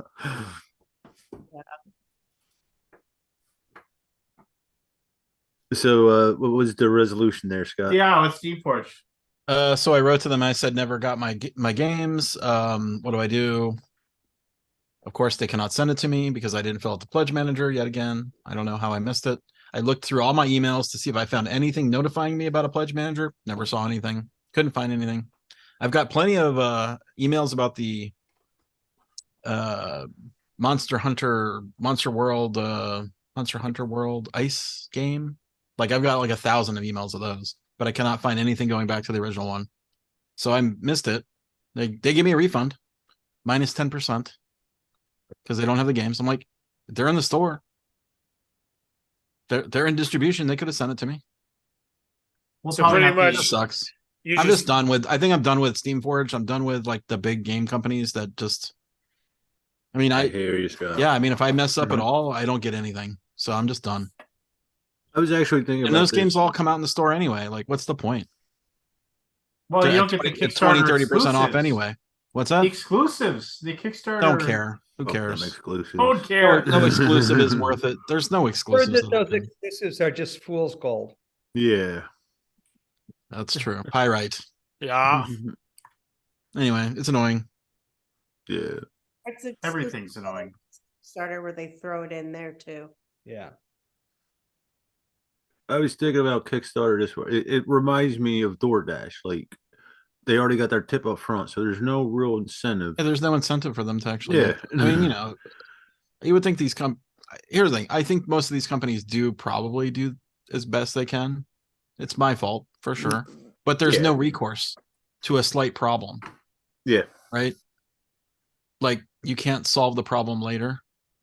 Maybe I pay shipping again or something, or I don't know, whatever. Why don't I don't understand the pledge manager thing. Sorry, because I'm all new to Kickstarter. and I've Nobody does. hacked a couple- It's Why don't they put your address? Kickstarter has no capability of managing large projects like Yeah. like other companies do. Funded? Yeah. Why don't they get Well- your address when you back it? And then if you don't fill out the pledge manager, they at least have your address and can send you what they charge. you. Exactly. I still fill out the address. I fill out the address. No, but I filled out their survey. You don't. But they almost nobody sends out that survey. I mean, nobody sends out that survey anymore. They just say I wait know for the they're pledge stopped manager. sending out survey. They don't send out the survey. So the biggest thing is that I got contacted today from a campaign we ran in 2019. They're like, oh, you didn't fill out the pledge manager. I mean, it's just, and then they're like, well, what and I'm like, well, it's like, and they of course, live in Slovakia or something. And I'm like, I can send you one for the United States, but it's going to cost you, $45 for me to ship it. Well, that's not fair. I'm like, well, I don't know what else I'm supposed to do. I mean, what I do when we run a pledge manager is that we send out the updates and stuff that like whatever pledge manager we use, we say, hey, you need to fill this out. Hey, you need to fill this out. I searched for I that will kind of stuff. also Never got any of that. I will also, because we have, an email client, I will also extract the people that haven't completed their pledge. Let it back out. And I will send out a non-pledge manager email from Gray Fox Games directly saying, Yeah. hey, you haven't completed your pledge manager. You might not be getting the pledge manager stuff because a lot of people can't basically put a stop to those because their email gets hammered with emails from GameFound or BackerKit or whatever. And they don't want to see all those emails. So please log in and take care of this. There's, but at a certain And had point, I seen that, I would have, right? I get a lot of those too. I never saw anything from them. So I guess, it's one of those things SOL. where we try to make sure that we get, those people that stuff. But we've had to basically now change our verbiage in our our pledge manager in our crowdfunding. We have a paragraph that basically says we will contact you, we will notify you, we will hammer on you to try to get you. If you don't complete the pledge manager, you may forfeit your rewards, or you'll be charged extra shipping and handling to get the game to you. And it's just, and I get it. If you back tons of stuff, you'll forget about stuff and you just won't get to other things. And that's, I understand. I've missed pledge managers because of that reason. And, and had to, beg and plead and whatever, to get those things taken care of. It's just, I don't know. yeah, it's just a frustrating process. They get the money for like years and years, and if I don't follow the exact timeline for them, I'm out. Yeah. I don't want to have. I don't want to be beholden to a company that can't handle any kind of problem. No one ever wrote me anything, by the way. I don't have any emails from them. Nothing. Which sucks. So that company does not deserve the money to be held for years and years. This is something that has actually happened with me. So I got contacted. This is a past campaign that we delivered. I got contacted by a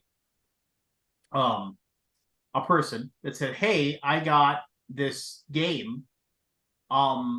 This person doesn't live at the apartment anymore. And I was like, well, did they live at the apartment there? I have no idea. I now rent this apartment. I have no idea who lived there before. So it wasn't a situation where it was a roommate and the roommate moved out or anything like that. It was just, they just don't live here anymore. I live here now. This thing got delivered to me. And they're like, what do you want me to do with this? And I was just like, well, if I can get you a shipping label and I can get a new address for this person, will you be willing to ship it? They're like, yeah, sure, no problem. I emailed, because we have that email of that person saying, hey, your rewards got shipped to your old address. We know you must live at a new address. Can I have your new address? I emailed that person like 4 times. He's saying, hey, you know what? And then we eventually just sent this person a shipping label and said, please send it back to our warehouse. And then that person, like 6 months later, contacted and said, "Hey, I never got my stuff. Where is it?" With the email that I emailed repeatedly asking. I'm like, yeah. And they're like, "I never got those emails." And I was like, and I sent them, I was like, "Look, I sent these, like, I sent you 4 emails over the course of 2 weeks to this email address. You moved, you didn't tell us." And they're like, "Well, I never got them. You need to ship that game to me." And I was like, "Yeah, I'll be happy to once you pay shipping." And I mean, we went back and forth. I was like, "I'm not shipping. You gotta pay the shipping." I have no problem paying. Yeah, most of the Scott's times they're talking just about like, it we can't do different anything thing. for you. This game is not that old, by the way. It just came out. Yeah, that's shitty to me, Scott. If it's Anyway. still available. Here's the thing. I learned my lesson. No more. Never back a thing From that. ever No, again. from that company. Never again. Here's the thing. I did sign it Aldi at BoardGameGeek.com, and I'm the owner of Board Game Geek. So I don't know. I didn't say, "Do you know who A I am?" I'm silent not doing oh. that, but I did sign it with my Board Game Geek name. A gentle push. I just said, "Does this?" I was hoping maybe that since they saw me respond and ask for the refund, that they would have maybe made an exception. A subtle I would have. move. It was a Scott's settlement. getting ballsy at his old age. Yeah, it I was like settled. it. It was a I like settlement. I actually I don't like doing that. that. I told you already. I don't like to Yeah, I know. I'm messing with you. do anything like that. Heavy is the head that wears the crown, right? I mean, here's the thing. I got hundreds of other games to play. Yeah. Monster Hunter is not going to change my life. Yeah, but you paid money for it, man. I don't get the money back. At least I'm getting the money back. The other ones, Oh, yes, yeah. ghosted me. There's a difference. Yeah. There. Yeah. You're at least going to get your cash back. Yep. So Yeah. Anyway, Never deal with the company. did you again. guys see the article about Cool Stuff Inc? No, what's going on Why with they that? Are they out? stopped make board game sales? No. Give us a rundown, Scott. It's probably better just to read it because I don't want to summarize. Okay. just try to summarize. Share the Okay. screen. Maybe we should just read it. Share the screen. I don't want to like have anything misconstrued All right, let's go, mofo. Come on. because I can read into it and I change words sometimes. Getting out of some line of business, I thought. Well, you Okay, He's working on it. Like, Scott. Alright. give me a second. I'm gonna bring Give it him a up. second. Bit like William Shatner. I don't do that voice very well though. I'm dying of not surprise. We'll pick a voice you do well. Yeah, you said. It's quite a long interview. Well, if Shane was Okay. on here, we could ask So him. Cool and he could Stuff tell you Inc. exactly right. And his wife and a group of friends in 2002 running the business out of a house and specializing in CCGs. This is Jerry, by the way, Jerry Sunken, the owner. Specializing CCGs and such as Magic, told Board Game Wire that in 2008 they had heard a competitor Card House was selling dozens of copies of a game called Settlers of Catan, many dozens of copies a week. Believing they could emulate that success, they started experimenting with board game sales, and later that year brought in a product manager specifically for the segment. It was slow at first, Sunken said, but there were some immediate successes. At the time, it was fairly easy to buy board games because you just went to distribution. Rio Grande sold their whole catalog through distribution, and they were the primary importer from Germany for the games. It was simple, you know. There were not 3,000 board games coming out a year to muddle the market and allow you to make bad decisions. So at the time we started up, it just consistently grew. Our main competition was Thought Hammer, and I'm not sure what exactly happened to Thought Hammer, but eventually they left the picture. Thought Hammer shut down in 2013, by the way. That's a side note. Sunken said that despite the company's CCG roots, one point board games exceeded more than half of its sales, but CCGs continued to grow and the board game side of the business stagnated. He said, "We were certainly heavily discounting, which some of manufacturers didn't like, but things went pretty smooth. I think Oh, We it lost was about Scott. 2013 that Amazon hired product manager for board games." oh, Okay, you, back. you froze up for us for a second there. So And then you sped red for a second. Oh. so. yeah, Yeah, Oh, was you weird. caught it though? Okay. He goes, in 2013, Amazon hired, I don't know what they call the position, but essentially a product manager for board games. And things started to change for us at that period of time. That year, board games were our largest product line, and they were doing quite well for us. Most games still sold. Although there were a lot of games being released, it was still just sort of easy to pick winners and the losers. And you know, the market hadn't really fractured that much. Kickstarter had started, but they were smaller at the time. Then there was a combination of factors starting right about that time where manufacturers, publishers, really started to take more control of their product lines. We started to see MAPs, minimum advertised price, implemented.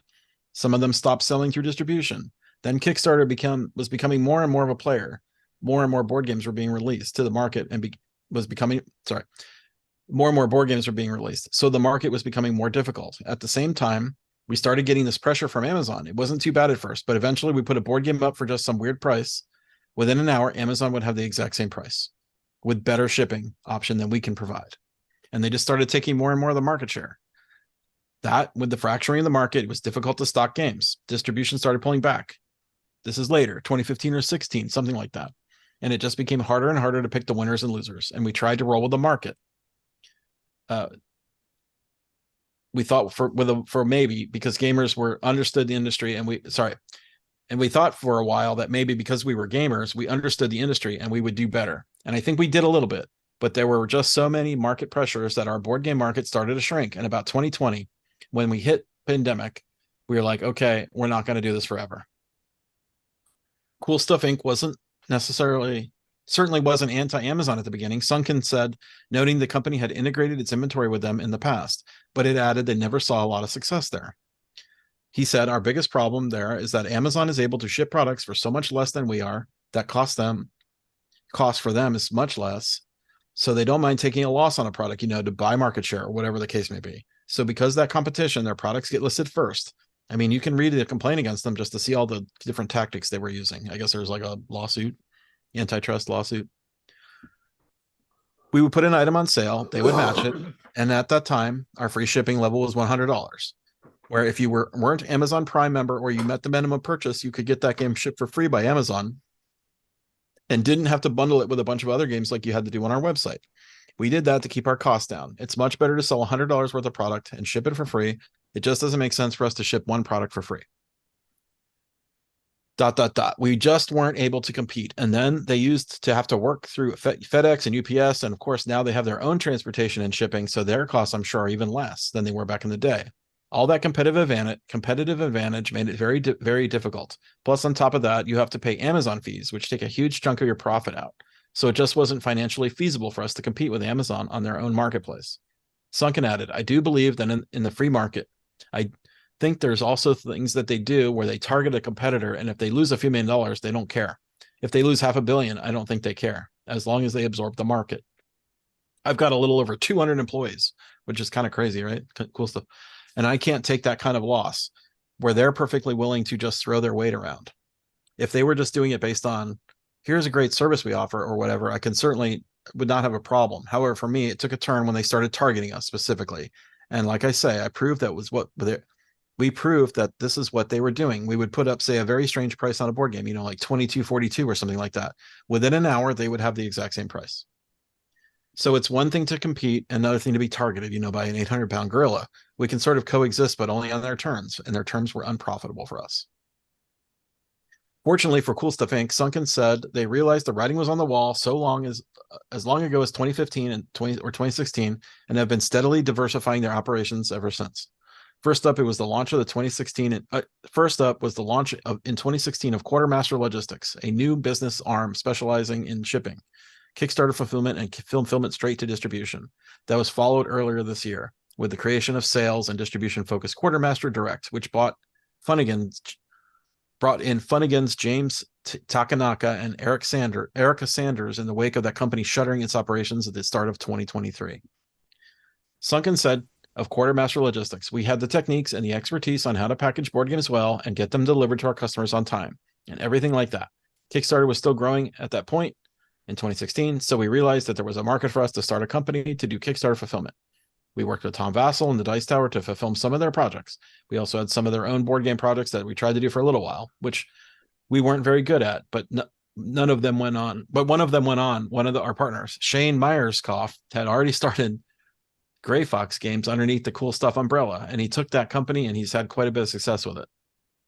So it was natural for us. We felt like this is something we could do. We've always done all our programming and development in-house. We have already had much of the software written for us to just transition into full-time fulfillment, Quartermaster Logistics.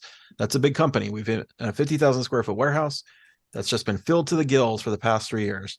and we're transitioning to a 125,000 square foot warehouse. Its sales have exceeded board game sales. Of course, it doesn't really do sales, it does services, but it's exceeded board games when they were at their peak. So film of board games is making more than board games. He added in the last year that Fun Again went out of business, and one of the primary things was doing fulfillment. But they had also a distribution arm that would take the products they were in warehouse and sell them to retailers and sell them into distribution. So we started a branch of Quartermaster Logistics called Quartermaster Direct, and it's a real opportunity for us. That company is one of the reasons we don't feel like board games are our future. Yeah, Amazon, I mean, for its part, there's one more bit. Amazon, for its part, has thoroughly rejected FTC's claims of monopolistic practices and has confirmed it will contest what it describes as a misguided lawsuit. The company has attempted to claim the lawsuit would actually harm consumers by forcing Amazon to engage in practices which would lead to higher prices and slower deliveries. But Sunken is convinced in his own long experience that the legal action has merit. He said, "We absolutely welcome it. Yeah, very, very happy. I mean, it's too late for us as far as board games are concerned, but maybe it'll help some other company down the road. And maybe it'll straighten Amazon out in terms of their unfair competition with other companies." There's a whole bunch of quotes from other board game companies, but some of them are in agreement and some of them are not. Anyway, there's a lot of reading. yeah, no, I mean, so there's But- smarter people than me have said that like the people that made the most money during the gold rush are the people that were selling the picks and the shovels, not the people that were actually looking for gold. Right. So the shipping is more I mean, lucrative than board game creation. I mean, they were selling board games, right? So they were not creating them, but well, and it's one of those things where you just it's tough to I mean, I'll say this, they're pivoting when they knew when to pivot, right? There's a lot of people that keep on trying to smash that square peg into the round hole, thinking they can just hammer on it and hammer on it and hammer on it, which would be something. well, luckily that I they talk could, about. right? Yeah. Yeah, it'd absolutely be something I would talk about when I talk about TMG. I mean, long after, like, we should have pivoted and done different things. We just had this mentality like that we are going to, we will overcome this, like the situation we're in, kind of thing. I mean, I don't know. I give them all the credit in the world. I mean obviously, I met Jerry, and I talked to Jerry many times. I was I was very impressed with their team and his tech guy who knew his shit. the fact that they have 200 employees just baffles me. That boggles my mind, actually. Because if with 200, I mean, if they're still buying and selling Magic cards like crazy, I mean, but you can't imagine having more than 20 people doing that, right? I mean, it's got to be people that are just doing fulfillment, warehousing, But warehouse Cool Stuff Inc. workers. I think he was more referring to maybe Cool Stuff Inc. He's got the stores, right? So that could also Does he have physical brick and mortars? Well, Yeah. but he doesn't sell board games anymore. He doesn't. He sells he Magic doesn't- though. And Well, comics. Yeah, the card games. but here's the deal. I would guess that he's got. He might maybe still sell one or board games. two. It just doesn't in the stores.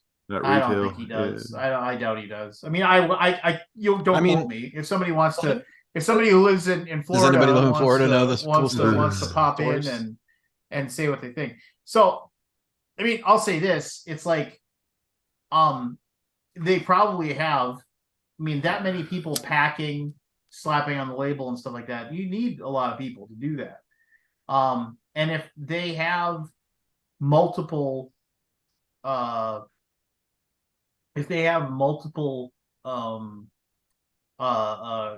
projects going on at the same time, you absolutely positively need, those. Well, 125,000 square foot warehouse is massive. It's massive. That's massive. It's And do they- The BGG warehouse is 12, and Do it's they not all run their own- warehouse.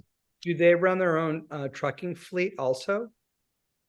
I think they just work with FedEx. Yeah, I think they just ship out through Yeah. third parties, I don't know. DHL or FedEx or something, UPS.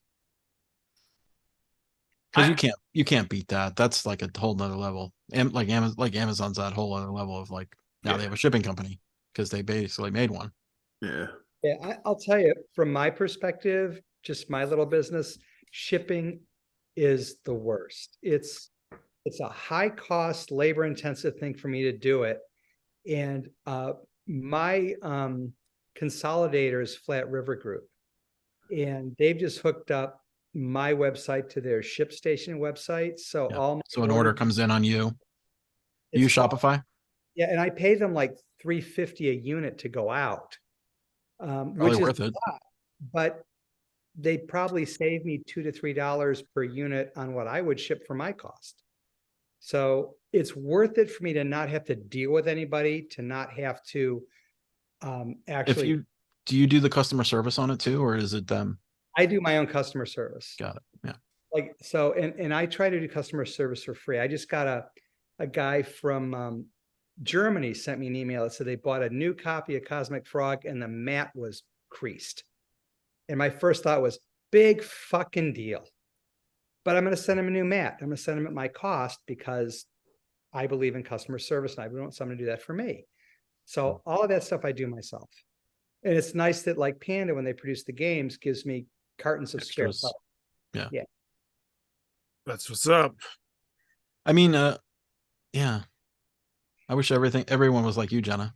Well, and I'll tell you, the ocean I shipping. mean, if you got to a scale that well, I mean, you're using them, so maybe you could get to that scale. But you probably couldn't get to that scale if it was more than several thousand, right? Because then they could I you might couldn't- have a lot more customer service problems. Yeah. Like if you get 1 in 100, then you're getting like, or maybe 5 in 100, you might get 100 problems instead of 5, or something like that. I don't know. Yeah, I get about 2 problems a month, which I'm more than happy to deal with. But again, the cost I face in that is shipping, right? That's so Right. even if I solve the Do problem, you go do you ahead. drive the packages to like your UPS store, or do you like do it like through? Do you have a label? Can So you make a label? I use USPS.com to Yep. print my labels. Or the label and then put it in the mailbox? I stick my mailbox in the front and put the flag up. Oh, so it's not that terrible.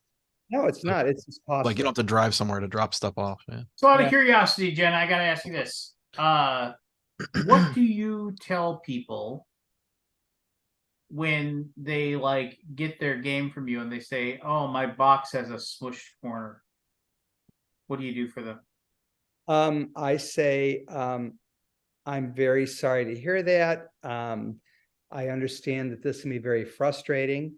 If you feel that the damage is significant and going to cause you stress, I'll be happy to send you a new game, and please donate that one to a charity or give it to a friend. Wow, we Now that's Minnesota nice. yeah, because we don't do box replacements anymore. We just I'll don't. tell you though, I would not do that. I don't believe, if this was my livelihood. Yeah. Yeah, Yeah, because there's that's a- what, there's like a 20, 30 financial- bucks out of your yeah. pocket.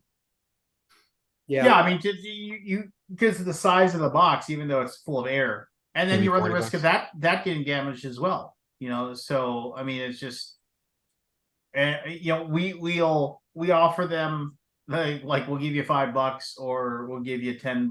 Yeah. A $10 Here's a coupon gift to our store. or a $10 gift card to our store. Your choice. What do you want? Is that really a big complaint? I mean, It's because The people are like, box, I "Oh, mean- I see complaints like the corners are mushed like all the time on BGG group. really? Like, I remember it's just part of Facebook. shipping. I mean, a million years Part of ago, life, right? yeah. like a million years ago when I mean, if something was wrong with the game itself, yeah, but not. so yeah, I don't know. I mean, people love to have a thing, but so when Boards and Bits, and like I'll take a moment of silence to Rest in peace. rest in peace, Tom Powers and Boards and Bits. But no, Tom's still with us. It just is awesome. His store's board not, game yeah. store is no longer around. No, I remember when Galaxy Trucker was all the rage and nobody could find copies or anywhere, because it was just tough to get a hold of them. Boards and Bits had copies, and you were paying full MSRP for them, and I bought one. because I desperately wanted to play that game. It just sounded like the coolest game ever, and it was. That is one of the coolest games ever. But I remember when it got delivered to me, it looked like the FedEx guy had basically used it as a football. Probably did. And one entire side was caved. One entire corner was like caved in and split. And I was just like, mother, I was just, I paid, got the I bottom paid box. full price for it, right? And I'm just like, and so then when I contacted, I just said, I don't know what you can do for me, but I mean, I sent a picture. This is back before it was, it was a little more difficult because, this isn't like now where you can just click with your phone and everything like that. I had to I had a digital camera, take the picture, download it onto my computer, the whole fucking 9 yards. And I remember I sent it to him and he was just like, he's like, that's horrible. I'm really sorry. I'll tell you what, he said, I can't replace the game just because, I don't have it anymore. You were one of the lucky, 7 people that got a copy. But I'll still remember, he's like, I'm going to refund you the full purchase price as credit to my store. And that's the best I can do for you. And I'm really sorry. And I was just like, well, that was really cool, And I was like my first ever interaction with Boards and Bits and Tom, You know what else I do, Aldi? What if someone sends me a note that says this piece is damaged, and I know that it's an extra piece and it doesn't fucking matter, I'll still sell it. I'll still send it to them. But every time I send something out, I include a handwritten note. And I do it for me, not for them, because I want people to have good memories and good feelings about dealing with me, because I believe that will help them have better interactions with other people. Right? I don't want to be pissy at me That's a nice thought. and somebody else. Yeah. But again, I feel like being able to feel that way is a luxury, because it's not my income. It's not my source of survival. Yeah.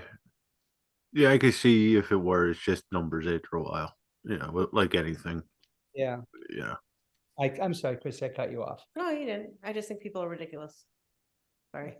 There's that. I can remember. Whatever. But if it has when people complain about creases in the corners and stuff like that, how can people take their stuff out of? Well, maybe not real gamers. We'll put them in completely different storage situations and get rid of the boxes altogether. Like, if you can play the game, I don't know. People are weird. That's all. Well, and then my statement to all those people that are like, "Oh yeah, well this is busted." I was like, well, you should just buy your games at the game stores. Go to your local game store, give them the money. You can see every corner of that box and decide whether or not it's damaged or not. Absolutely, 100%. Yeah, you can feel good about supporting your local store and also feel good about getting a game that doesn't have any dings on it whatsoever. And I will tell you, if you don't produce games, you don't learn little things like how much of the cost of that unit is actually in the box, how much an insert actually costs. Like a molded insert, they're freaking expensive. Oh yeah. So when I go and try to produce a thick box and a nice product, and I'm proud of it, and then somebody bitches at me because I can't sleeve the cards and get them back in. It's like, I don't fucking care. I didn't ask you to sleeve the fucking cards. Jeez. Sorry. You know what, Lance? That was my airing of grievances. I right. love it. Yeah, is it airing of grievances time? Hey, I would like to say something before you do airing of grievances, because I do have a grievance that I want to air. But I gotta go. I gotta go grab another thing to wet my whistle. I will, before we do airing grievances, for those of you who are watching this right now, and those of you who are sitting here, the time has come, ladies and gentlemen. Pony up to the bar and give Board Game Geek their hard-earned cash and get your supporter back. Thank you, Lance. What was it again this year? I haven't missed like 10 years. Sorry, what did you say? I said it's time to donate again. I haven't missed that. Support. Yeah. Support. Donating has a connotation of charity. Like I said, Oh, okay. Supporting the okay. website, This is subscription. legalese, It's like yeah. a subscription. And I done. have not paid homage to the great BGG. Well, Yeah. We just posted up a team photo too. It's crazy how many people we have in this. Oh, that's Yeah, I did organization. see that. Did that you art see was that? really It's cool. it's an illustration. It's not a That was photo. really nice. 2008 Should I through show it real quick? 2023, No, baby. Scott, you cannot. We don't Yeah, want to see flop them that Can't thing. people. show That it? thing is Never. showcase that art. That was It gorgeous. took a long time to make this thing. I didn't know what I was getting myself into when I wanted to We make have it. a question here. No, I said for those of us that are newer and have not heard about this badge and supporting BGG, and I use that app all the time. Thank you. Tell me more about what this is, so that I So can. it's a silent a telephone. user support payment to Board Game Geek. So basically, you put it on your account badge. 25 will let you turn off ads. Oh, You also do get Geek Gold. You get 1,000 Geek Gold if you support at a level. I don't remember the number. I don't know if it's 15. It might be the 25 level. I think it's the 15 level. I feel like a real newbie. What is geek? So you Gold? get like Geek Don't Gold. ask. You can get an avatar. You can get micro badges. It's a way to bling out. You basically your can webpage, spruce yeah. up your your online avatar. It's like Chuck E. Cheese coins. And make sure we can still access all the great information that is on. Yeah, the information will never. That is not a requirement to use the website. It's just a. It's sort of a what's the word? It's a way to make sure you continue doing it. It's Right, and it's super helpful, and the BGG is a product of its user base, right? I mean, it is a community. So, and we have been really lucky and been able to keep this thing going for 20 plus years. I'm gonna have 24 years next year, which is 24 So if in you're January. this, where Yeah. would you Crazy. I'll show you. like I'll on show the you. app? Where would you Oh, go? you can go to boardgamegeek.com/support. I Okay. don't know if it's on the app, actually. I think it's you have to go to the website. Okay. Good to know. But here's the team illustration. No, that's amazing. How many you got now, Scott? What is it? 20? So this is 23 30? people. Not all are employees, but this is the team. This is the Yeah. core BGG team. Now there are about like 50, maybe more than that, 75 admins that do stuff too. That many? Oh, yeah. They're like volunteer admins that yeah. do like the approvals and moderation and file approvals and image queue stuff and People get By vid the- chat all the time. Yeah. By the way, Aldi, I have to tell you that I was going through my closet, getting rid of all my old clothes and replacing them with my new wardrobe. And I kept very few items from my past life. But Okay. one of them was the hockey jersey you gave me years ago. Uh-huh. Nice. Oh, was that a blue one or No, it was pink. Pink and oh pink. the pink one? Was The that Alaboom jersey, baby. that was an Alaboom jersey, right? Yeah. It's unisex. Yeah. I love rock it. mine. That company So apparently that company doesn't make those jerseys anymore, but apparently they do. I can't get a straight answer. So I'm to this day, as I just re-upped, so I'm good. I'm 2008 through 2023. it's not a To this day, I am still annoyed because I was using the website in 2007, but hadn't set up my account. And I set up my account in February of 2008. And if I just, I'd have a 2007 badge. I'm doing it right now. I'm trying to remember my credit card number. Maybe if I say it out loud, it'll help. Hang You on. don't say it out loud. Well, make sure your mother's maiden name and Yeah. also your Last four digits. the last word of Every your social. One of The my number on the back. One of my favorite posts I ever saw on Twitter was somebody wrote, okay, without giving away your mother's maiden name, the year you were born, or the first car you had, what is your social security number? Yeah. All right, I'll be right back. And then we'll have grievances. Yeah, it's kind of crazy. Like, so the company has only been around since 2005, but the website started in 2000. Oh, you're on BGG. Yeah. Yeah, BGG, the company. Yeah. And I remember the day of discussing it with my partner at the time, and it was like, should I just quit my day job and start do this thing for real? It was like kind of a surreal moment. Seems like that happens more and more often these days, though. Like the leaps people take those leaps of going out on their own and starting the thing, you know. Yeah. Nowadays, yeah. Hey, Nowadays. I just paid Well, you. thank you, Jenna. Thank you, Krista. Christy. Christy. All I done. thought it was Christine. I'm Yeah, sorry. hey, I'm so-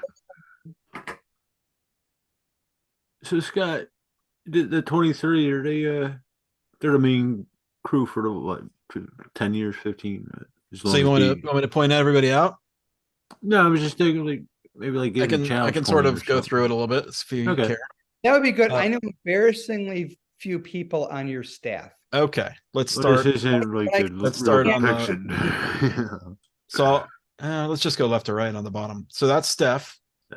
She does a blog and she does social media. What's Steph's last name? Hodge. She does her Yeah, own I know calendar. Steph. Yeah. She does I think it's board gamer Steph, board games with Steph, Yep. all the meeples of the rainbow or something like that. She The amount of helped- games she plays every year is staggering. She did play. Yeah. test. It She is. plays more games than any content creator out there. She All did the play games with test- Steph, I think. she did play testing for Mary King for me. Great. Yeah. This is Dan. This is probably like the oldest employee, second oldest employee.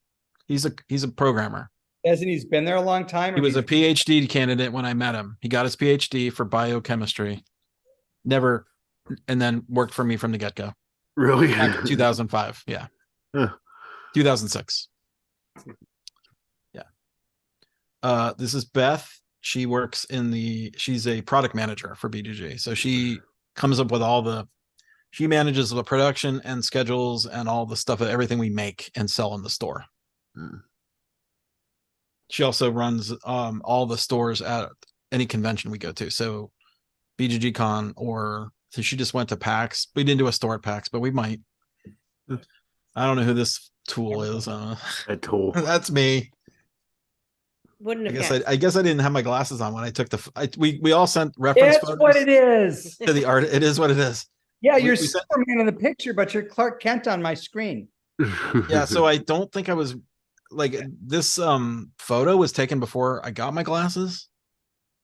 Like I had reading glasses at the time, so I never wore my reading glasses in photos. Mm. So the photo I had of myself I sent to the artist was with my reading glasses. So she didn't know I wore glasses. And I thought it was fine. I didn't. Here's the thing. There's 23 images here. I didn't want to bog her down on details of like how to do each person. Like I don't need to put my glasses on or whatever. I'm fine with the picture. This is Candace Harris. She's a content creator for Amazing. BGG. Yeah, she does the podcast. Yeah, Yes. she's She's amazing. fantastic. She does a very good job, yes. I think she has blue hair from the picture. Yep, but- she's got blue hair. It's Purple. Yeah. Little blue, change. purple and blue. I like it. This is Chad. He's the oldest employee. Mm. Oldest He does- is time with the company. or- Oldest time of the company. So Got he created the Golden Geek Award image from the original icon, and he sent it to me as he just said, hey, maybe you should use this image. And I wrote back to him like, oh, cool, thanks. And then I said, hey, do you want to work on other artwork for ads that we're going to be doing on BGG? And he said, sure. And then little by little, he sort of became the advertising manager and sort of like the business manager. So he does a lot of the business deals of BGG and advertising stuff. And he came up with all the products, many of the products that we sell in BGG store, like the Geek Up bits. That was his idea. He also came up with the idea for the art prints. He wanted to do travel posters. And so he wanted, he contacted all these artists and said, hey, do a print for your favorite game. We pay them a fee to make the art. We print the artwork and we sell it. And it's on a really nice piece of, it's Giclée prints. They're not just posters. So They're This is, expensive. they're on the expensive side, but they do cost, like that is part of the cost too. Like it is, Like it the is a cost quality. is expensive. Oh yeah. They're not just posters. This is Cindy. She works in the store. I met her through Christine. Christine has basically brought in several people she knows through her community to work in the store. She helps out with the fulfillment and packaging of all the packages and shipments and all that stuff, and customer services and all that stuff. And she's about to eat a burrito? Is Pardon? that a burrito? Yeah. So every person in the basically, you got to pick what game you wanted in your photo or illustration. Somebody got Now a little that's sort of greedy. lost in some of these because it's like we have like full photos with like a background, but there's no way to do a team image with just so the backgrounds are like lost. So her favorite game was everybody got to pick their favorite game. And Okay. hers was Throw the Burrito. I think it's the name of the game. Throw burrito. Throw Burrito. Is that what I think that's what it's called. Yeah. This is Christine, and she runs the BGG building. Very nice. She does. lady. Yeah, she basically takes care of the building. She takes care of the store. She manages all the people that run the store. She's amazing. This is Chad Roberts, who might be in the chat right now. I don't know. So Okay. Chad and his wife Doris over here on the end. That's Doris. Basically, Chad works on the RPG Geek. I'm probably going to forget some stuff people do, by the way. But he also he and Doris help out with Gen Con. They've helped us out for the past like few years and running the hot games room at Gen Con. And just generally helpful person. This is John and Laney. This is Laney up here. Yeah. John helps out with BGG Con. They run it like a top. Yes, they do. There's much to do with John and Laney and Jeff and Christine. Yeah. They are the team that produces BGG Con. There's Jeff. He runs the conventions and all the travel events. That's the email I gave you earlier of Jeff at BoardGameGeek.com. Got it. He's your travel agent. This is Cindy or Joni. This is she works in the store as well, and she does like a lot of the fulfillment packages and keeps the building clean. I said we can hire cleaning Poor staff, girl. and she's like, no, I'll do it. And so I'm like, okay, just let me know if you want. And she cleans the bathrooms. I mean, that's just that person. She's great. God bless her. This is Derek. He produces all of BGD's media. He's like a video producer, and Derek's great. he's Yeah. great. Yeah. This is Steven. Steven's pretty new to BGG, and he's been helping out just kind of odd jobs. He helps with some back end duties and like data stuff, and also helps out with the convention, like a lot of the packet. And he went to Essen to get the games, helped on that travel trip. Went to Gen Con, does all that stuff. This is Doris. This is Chad's wife. Doris has been super helpful with the Gen Con, the game room, and the hot games room, and she ran it for years, and she might come back. They took a hiatus for a bit, but got her picture. This is Chad, Kyle. He does all the graphic design on BGG, graphic and like all the code, like the code for the graphics and the UI, the front end, anything new from BGG in the past 5 years, he's done. He's the coder for that and designer. This is Carrie. She works in the store with the other ladies. By the way, there's no men work in the store. It's an all female store, by the way. So she's another one of those power. She does the lawn too. I said I can hire a lawn service, and she goes, "No, I'm going to do it." I'm like, "Okay, let me know if you want me to get a lawn service." So she cuts the yard, and she's That's why great. it runs so smoothly, Scott. It's all women. What's that? It's why it runs so smoothly. It's probably all true. women. That is 100% true. This team is an amazing team. I am very blessed to have this team. This is my wife Michelle, and she does all those things that she makes up all the odds and ends. With Scott. She definitely is a team player here. This is Lainey. I mentioned her with Lainey and John. Lainey actually runs the TTE website, tabletop events, which we acquired in the pandemic. They were going to shut that thing down, and we acquired it. That runs conventions. It's convention software, and like it became so much work that I hired her to help run it, basically. Really? And she doesn't. She pulled it from its death. I mean, don't know what I would do without her there for sure. This is Lincoln, and he's the media director at BGG, and he's a longtime friend. We've been friends since I was, we were trying to remember when I first met him. I think it was 2008. I think was the first year I met him, and he's done he's in charge of all the media. He does the game night shows, produces all the videos, as a manager for all that stuff. This is Eric. He's the news guy at BGG, so he, writes a lot of articles and produces videos related to board game news. He's the newest guy, really? News. Oh, news okay. guy. News guy. News guy. Yeah, his username is, or the name of on his shirt says news guy. This is Matthew. He's the community manager for BGG, so he deals with all the crap. So I don't have to. Okay. Takes care of every problem. I don't ever have any problems. They don't ever reach me unless they are super serious. Important He man. shields me from many of the problems on BGG. It's awesome.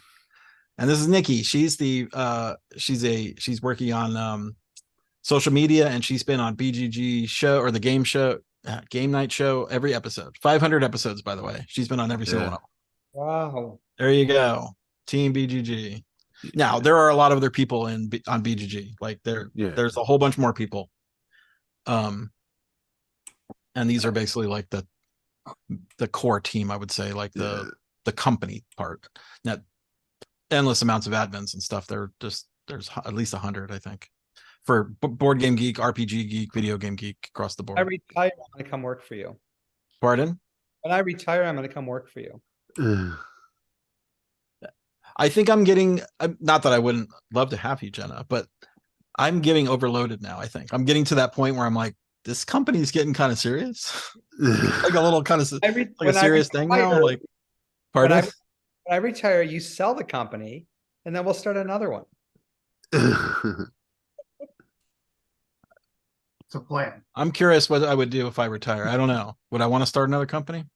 No, you don't. Because it's been 23 years. Not Like when that's like I'm 52. You're Yeah. a baby. I'm 10 years older than you, girl. Thank you. I say that. Well, I don't. I feel 52. If you know what I mean. Yeah. Well, I mean, you're going through some shit right now that will make Yeah. Oh yeah. It'll older than you pass. are. But you know what? When you walk outside at the right time in the evening and it's just magical and joyful, you'll feel like you're 18. Understood. But it's a handful. I never thought it would be like this, for sure. Are you happy? Oh yeah, ecstatic. There I you mean, I go. couldn't be happier, really. It's an amazing company, amazing team. Except for that owner. It's kind of crazy that I mean, I was talking to a friend who I knew back in 2005, and hadn't seen him in like 20 years, and not 2005, but yeah, 18 years, right? And he's like, how did you go from this website that was like running on a single server underneath your desk at home to this crazy thing? And I said, I don't know. You know, it's been Passion, I guess. It's been a long time since Lance declared the value of BGG.com.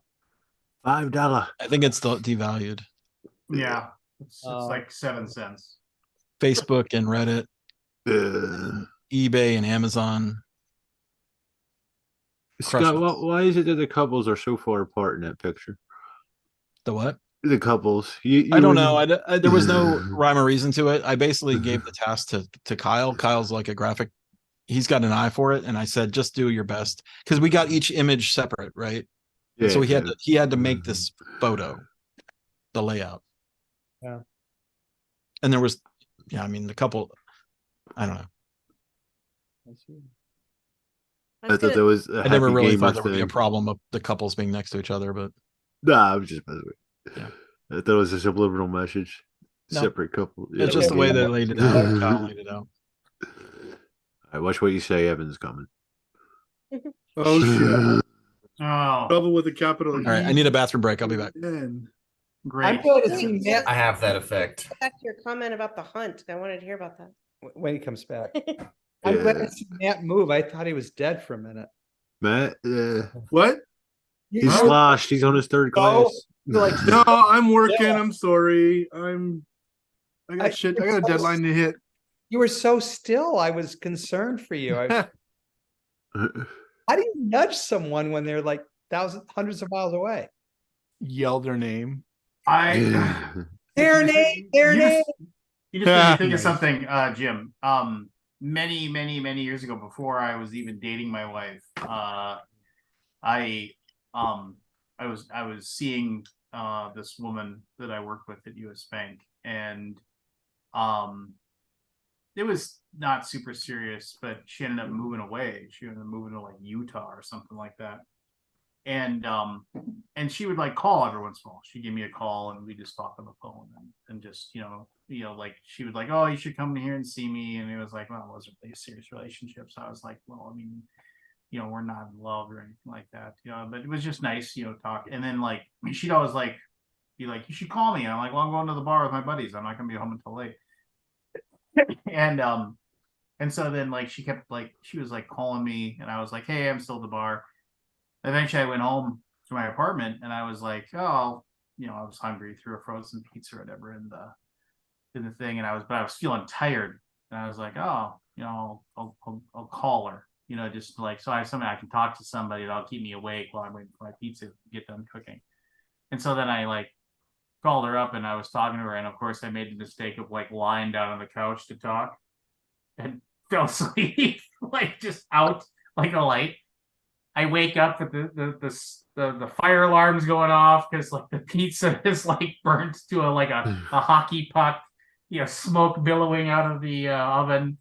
And then I look and I get up and I'm like, oh my God, and I grab it, I open up the patio door and I just flung the thing out into like grabbed it with a and I turned it off and it started like kind of clearing up the thing and like pulled the batteries out of the fire thing. And then I looked and she had called me like 37 times because I had like just like while I was talking to her, I like passed out and and I was just so tired. And she was like, I thought you had died. And I was seeing if I could like find somebody to drive to your apartment to see if we check on you. And I'm like, oh, I'm okay. Lance, I honestly thought that story was going to go. And then I looked at the phone and she was still talking. No. I did have a roommate in college, however, that his girlfriend would call him, and from what I understand, they got married. But like she would call, and like I would like come in and I'd be like, "Hey, John, we're gonna order pizza." Oh, you're on the phone. He's like, "Nah, it's okay." He would just put the phone down. He wouldn't say, "Hey, hold on a second." He just put the phone down, and I'd be like, "Oh, well, we're gonna like go play basketball, or we're gonna order pizza, or something like that." I was like, you can go back. He's like, no. She doesn't even notice. She's just still talking. And like he'd have like a good minute to 2 minute conversation with me. And then he would pick it up. Yeah, she's still talking. And he'd just put it back down. It was just like years later, I ran into because I had two roommates. I ran into the other roommate out of nowhere, and he said that they had gotten married. So 1,000 years later. You see yourself? I wonder whatever happened to John Holtby. Maybe that's a Facebook search. I can see if he's alive and out there somewhere. Probably bucket. So I taught Evan how to play Innovation. Oh yeah. You told Evan? Poor Wait, Evan. before we get into this, Christy had a question for you. Oh, what were you going to say about The Hunt? Oh, so that's a movie that came out, I think, before the pandemic Yeah, I think or during the pandemic. I can't remember if it was right before or after during. I think it was before. But I watched it and I was intrigued by it, and it just kept my attention, let's just say. And there's no reason why it should have, but it's an interesting idea for a movie. I don't know. Do you know the premise of it? I watched it when it came out. I thought it was A bunch of rich people go hunting. a bunch of rich elites. then it like turns. There's a twist. Of course. Yeah. They hunt, they drug and kidnap this whole group of people. Refugees or something. Red states. Let's say it's a red state thing, like fly. Yeah. And they hunt them, and they all have been hunted for a reason. And there's a twist that there's like what is something in twist? the group. Yeah, but it's very graphic. It's gory, like way more gory than I thought it would be. Is it gory commensurate to the story, or is it gratuitously gory? It's kind of gratuitous, honestly. Yeah. It's kind of like a lot of weapons and a lot of blood. Yeah, I don't mind violence. It caught me right at the beginning. I'm like, it starts on instantly of like this crazy premise. I'm like, what is this? Sort of like a Hunger Games kind of thing. Okay. Like they're not fighting each other. They get drugged and brought to this manor, and then they're hunted by and they don't know what's going on. Of course, the people that have been drugged, but they work it out. Sounds like a remake of The Most Dangerous Game. I don't know if I ever saw that one, but Well, it's an old story. Yeah. The World's Most Dangerous Game, where the guy washes up on a shore of the island or whatever, and the guy's the big game hunter. It's a classical story. The big game hunter has this guy come in, and they have a meal, and then he tells him he'll give him an hour head start, and of course they're on an island, so he can't, and he's going to hunt him. oh, I see. And then the crux of the story is like it has a fabulous last line where basically like You're gonna spoil it, Lance. Oh, it's like a 7-year-old story. The guy who's being hunted leaps off a cliff or something like that. I don't remember, but basically they presume him to have drowned and died, but in fact he survived, and so he comes back to the guy's castle, manor, or whatever it is, and he climbs up the outside wall and he crawls into the guy's bed or in a bedroom basically, and so he comes back in. And they see each other, and like the guy of course doesn't have any weapons or something like that, and the evil guy says, it's like, he's like, well, it's like, one of us will be sleeping in my very comfortable bed, and one of us is going to feed the dogs. And like the last line is whatever the hero's name is, like John Smith, he says, John agreed, it was a very comfortable bed, just like, that's like the last line. Yeah. So well, I don't think this is a good movie, but it was an interesting one. And it just, the shocking violence is what hooked me, because I was like, what the, it was like, Yeah. right off the bat, like pretty gory. Yeah, I'm not in the gore too much. Yeah. What show is this, or what movie is this? It was called The Hunt. It was a movie that came out in, I'm gonna say 2019, but I think it might have been 2020. I'm not sure. Mm-hmm. And it has the actress from Glow, Oh, the GLOW. Gorgeous Ladies Yeah. of Wrestling. Yeah. yeah. What's her name? Also from Community. Gilpin. Yep, it's Not got that her- one. Perry Not that one. Okay. Perry Gilpin. Yes, Betty Gilpin. Betty. Okay. Betty and Hillary Swank is in it. Oh, as Perry Gilpin's from Frasier. well. Oh, okay. Oh, is she in Is Frasier? Roz on Frasier. I love Roz. She's the perfect Oh, yeah.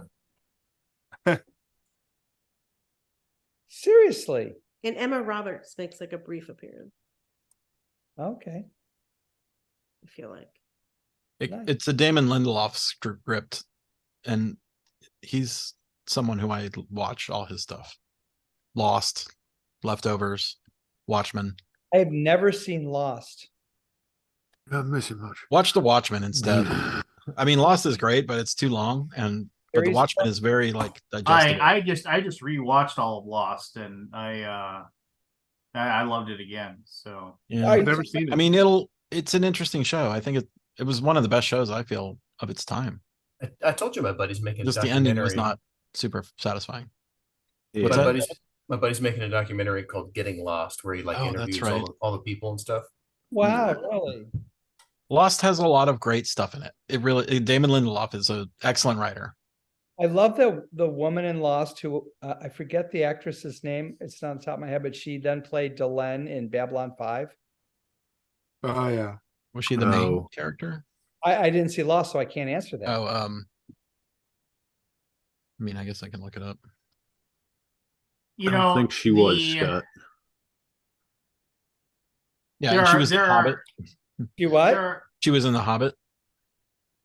Was she Yeah, in the movie The Hobbit? yeah, she was I think- the female elf. Yeah, I don't watch The Hobbit. That's Okay. that's not a real movie. That's crap. It doesn't exist to him. There No. are 3 or 4 moments in Lost that still make people cut onions in the room when I'm watching.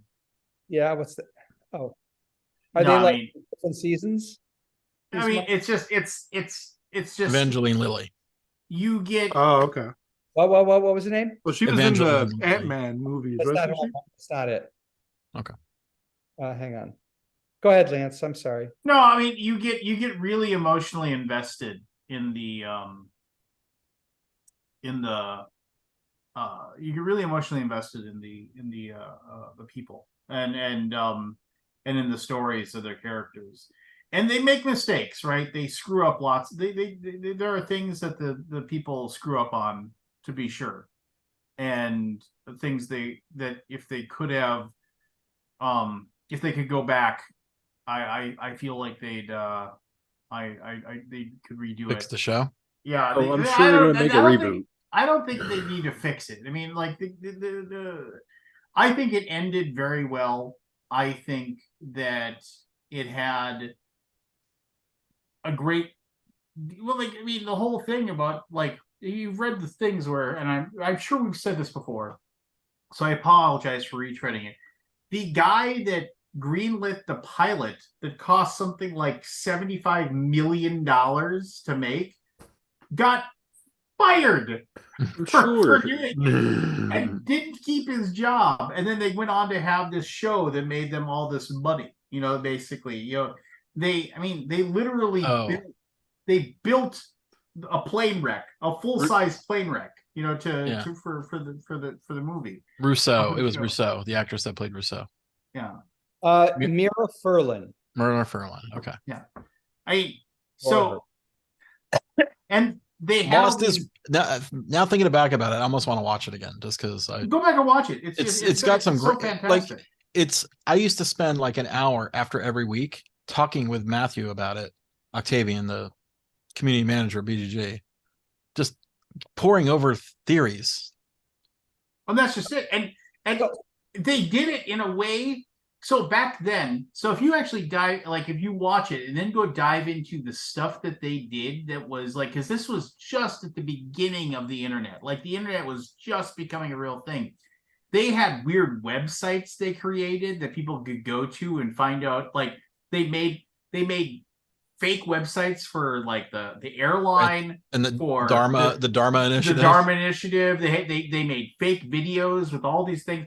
They made so much superlative stuff that people could go and watch and think about, and like that would give hints towards the ideas. The way they did Lost, like I can't even imagine anybody putting that much work into a TV show again. I mean, it was. They had little tiny mini movies they released when they had the off season that they gave you like little glimpses and hints into different things. They had it was. I think it was the ridiculous. work is now in miniseries. You know, like Netflix miniseries work. Yeah, I mean, but that was, you know. But I mean, it was a show that kind of defied all. It basically was like they were flying by the seat of their pants. Like it was definitely one of those things. I feel like without being in there, like the people that sat around to decide, well, how are we going to make this this TV? It was like somebody said, wouldn't it be cool if? And then somebody said, yeah, let's do that because that would be super cool. And then they never went back. Well. And close some loops, right? I mean, like you have to just let yourself know that they aren't going to answer every question, but they answer most of them. What's the movie? I think it's Shortcuts. Do you remember that movie Shortcuts? Or gosh, what was the movie that was so much like this, where little bits and pieces of it matter, and then there's like this thing that ties it all together? Oh, Magnolia. Who remembers The Beast? The Beast. Or Lost? No. The movie AI. They created an entire. I know what you're talking about. I never saw that one. The Beast was a game that was so. When the trailer came out for AI, in the, at the end in a trailer where they show, who the actors are, whatever. In it said like AI trainer, and it gave a name. Oh yeah. And yeah, those what are those called? Oh, something reality games. I can't remember. Yeah, it was like one of the first. Yeah, the AI. Yeah, I remember that. When the movie poster came out, I don't know if you guys remember, it looked like binary code, but it wasn't. Yeah. It was all the usernames of everyone that played the game. So like my username's in there. It's kind of really cool. And they sent it all to like, everyone. Alternate reality game. Yeah. That was it was called The Beast. I played a little bit of it. It was really cool. It was like- cool. You should frame it if you do. I mean, that was back in 2001. That's how long ago it was. That's the Space Odyssey. No. I just there's so many things about Lost that just like when you were watching it, It was so mind blowing too. You're like, what? That did just happen, and it did. 4, 8, 15, 16, 23, 42. You know, and you're Is it- just like There was so many of those things, so many moments. It's still available to stream. I'm Uh, sure somewhere. I think it's on Peacock. Yeah. I might be wrong, Look but I think it's on lost. Peacock. I mean that and like It's on Hulu. it's Hulu? on Hulu. It's on Perfect. Apple TV and Hulu Perfect. and maybe Disney, Yeah, and Maybe. it's just the whole because that's Hulu, I think. the hatch. Yeah. Oh, that was so good. The whole first season. I don't want to say anything. Just No, watch. you can't. You Just can't just say anything about it. I mean, the movie, the Mhm. show is so old, but still, I mean, like I said, and I might throw it talked on in about the this. background. I back when you didn't have streaming, and when everybody BitTorrented everything, there was like multiple places where you could BitTorrent down. BitTorrent. You know what I'm talking about. Okay. Baby. Yeah, like you would BitTorrent down. You're pirating I had all kinds of places that like I could go to get the most recent episode because I worked at night and it sucked. It was just like and then there wasn't It's like not that bad. and so I mean, so I would come home, but there was a place, a site that as soon as the show was aired, like somebody would upload it and it'd be ready to go, and I get home, but the show was on Thursday nights, if I remember correctly, Something whatever like that. night it was.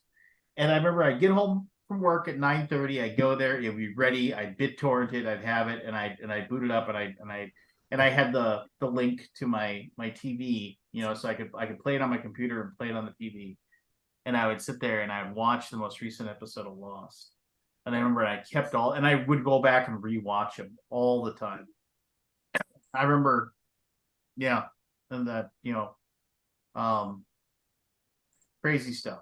I mean, just it was a show that will never, they'll never make it again. No. I I wouldn't mind. I wouldn't mind have a show like that though.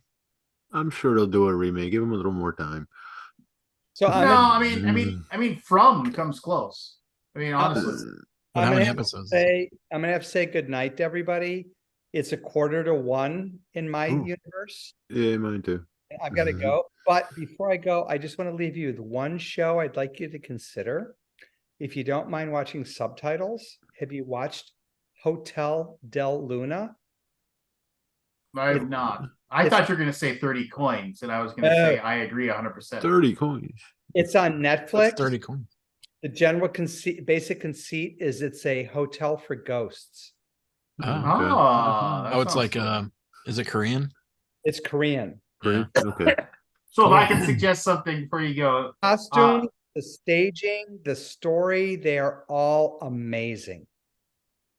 so if you don't, I will check that out. And my suggestion will be, if you don't mind reading, like subtitles, 30 coins, which is on HBO, Okay. and it is,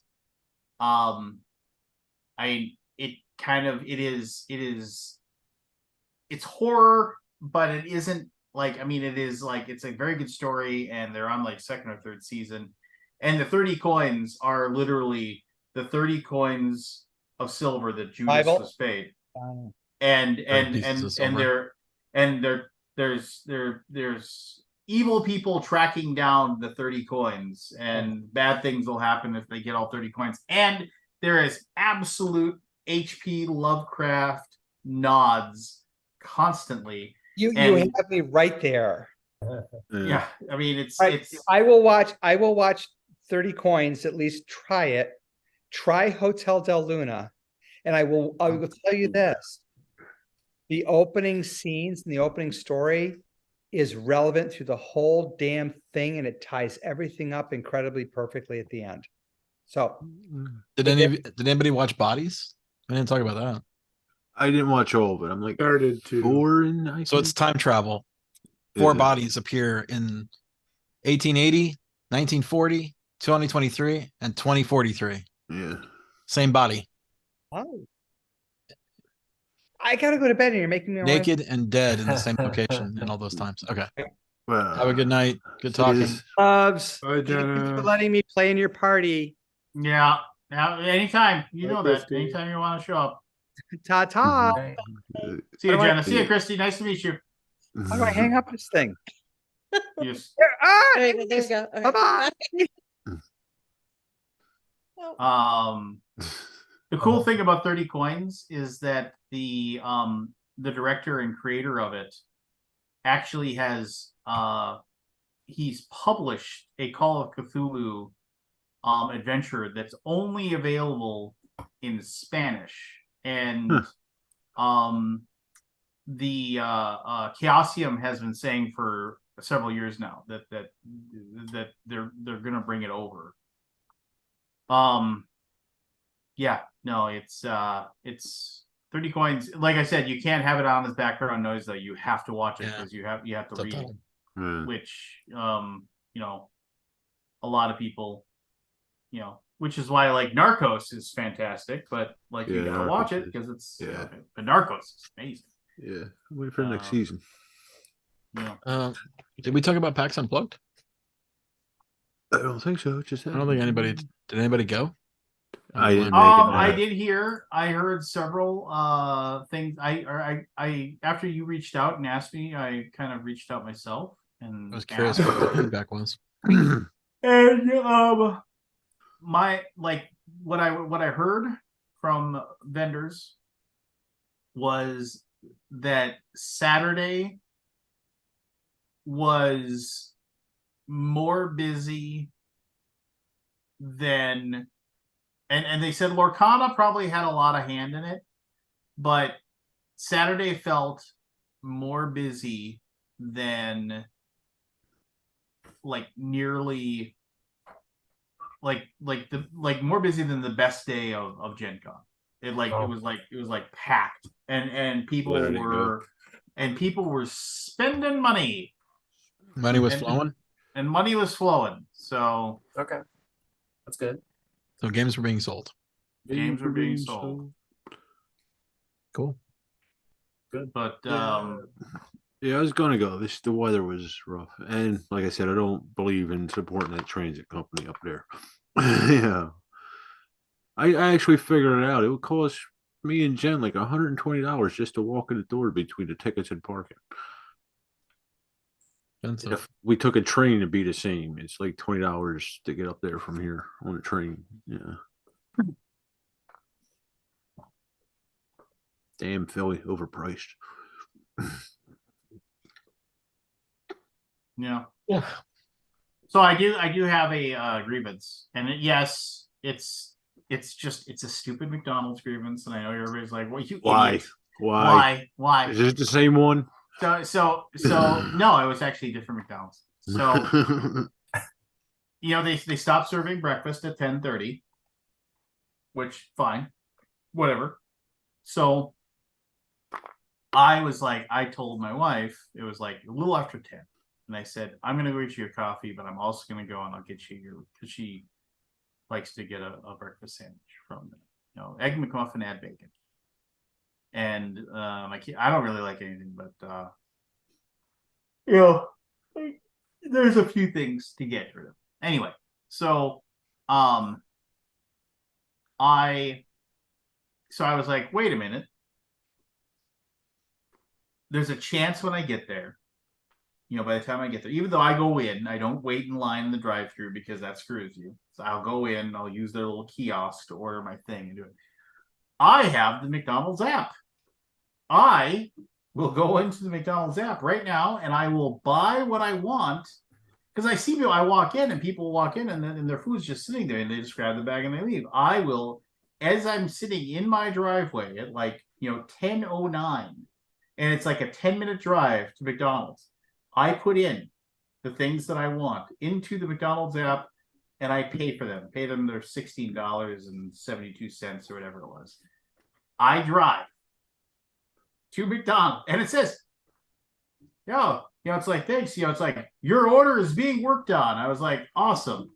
Get in my car. You love being in Drive. the future, don't you? What? You love being in the future. Yeah. Don't you? Oh yeah. Drive. You can drive order to McDonald's and then drive there and pick it up like as soon as you walked in that door. Yeah. So I drive to McDonald's, park in their parking lot. I can see there's just this line of suckers that are just like waiting in drive through. It's like 10:28. I get up and as I'm walking into McDonald's, my phone buzzes. And I look at it and it says, "We've canceled your order." Oh, What? that's cheating. I walked in and I was just like, and I walked in, I was like, "Why did you cancel my order?" And they're like, "Well, we didn't cancel your order." And I was like, that's bullshit. I was like, it's like I ordered it from here. And they're like, "Well, it must have been a different McDonald's." I was like, "This is your address right here. I ordered this." As I was walking in, you canceled my order. And they were just like, "Oh, we don't know. We don't know why that happened." I was like, "No, it doesn't just happen." I was just, it's just like, "Well, fine." I was just like, "Can I order now? We stopped serving breakfast." I was like, Why don't you send your wife out for food, mate? This would solve so many problems. we went to my daughter goes to Moorhead High School, and she was a deck crew, backstage person for the Legally Blonde musical. And so we went to go see it, and to support the school, support my daughter. I'm not a big fan of musicals, but fine, whatever. I'll just go this thing. That's They have an extremely strict no outside drinks, whatever, when you come in, so they can. Yes. So at intermission, if you want a can of soda or a bottle of water, they can charge you $5 for it or whatever. Yes. So It sounds like the beginning of a Larry David episode. Curb Your Enthusiasm. So I'll have like a hoodie on or something like that. I'll just put my soda in my smuggling hoodie. in drinks? Yeah, You no, rebel. I'm not. I don't play the game. I'm not gonna. You rebel. Deny it's them their like, own it's like a movie income. theater, right? Screw you. But my wife, she doesn't really drink a lot of soda. She does have one every once in a while. She'll have a Coke Zero or something like that. But for the most part, she just drinks water. And so she's got her really fancy water cup. Just one of those that's double lined and keeps it cold forever, that kind of thing, right? And as we're walking in, because you can't even bring in outside bottles or anything like that, she hands me this thing, because the thing's huge. It's like a giant thing of water. And she hands this thing. She's like, "Here, carry this in for me." I was like, "Why?" And she's like, "You know why?" And I was like, "No, why?"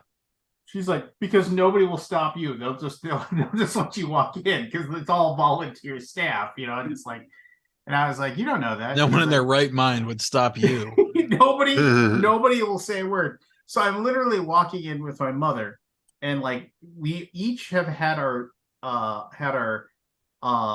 tickets texted to us, and we bought a ticket for my mom. And so it was just one of those things where all you had to do is pull a text message. There's a little QR code. They beep. You're done, right? And like I'm watching this woman, and I got the mug in one hand, I got my phone in the other, like just like this, and she kind of looks at the thing, looks at me, beep. "Okay, you can go in." And like literally, my mom was trying to find the text message, and she was like sitting there, and these people ticket takers are waiting for her, and I was just like, and she's trying to find it, and everybody else, and I was like, "Oh."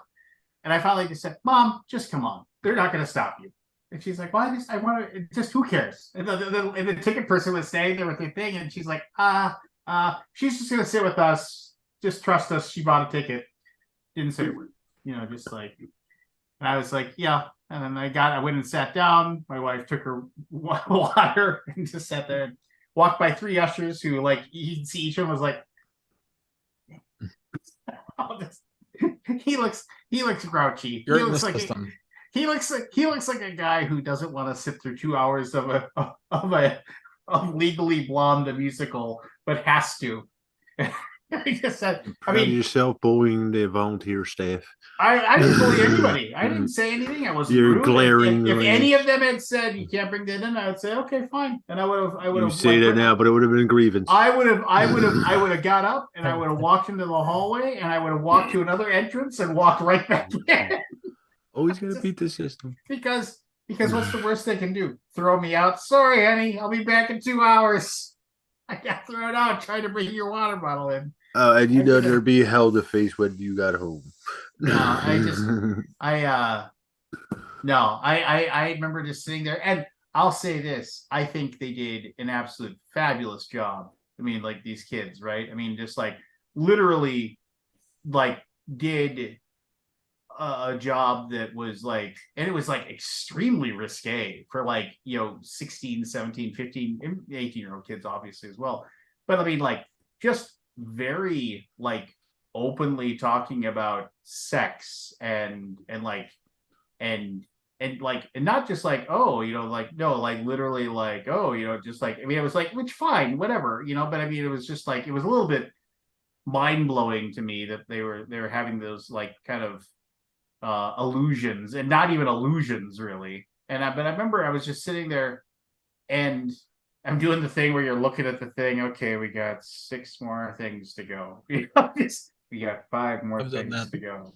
We got 4 Just more 99. things to go. Intermission, then this many more numbers. Then Intermission. And you get the intermission, and I go out and I buy like my, I pay my $2 for a bottle of water because I drank my soda already, and $1 for a cookie, that came out of a Chips Ahoy bag, and I'm just like sitting there, and then I'm already looking, 14 more things to go, just counting down the time, and I'm just like entertaining nearly anything in my brain to think about other than and I feel bad because like I said, the kids did a fantastic job and it was really well done.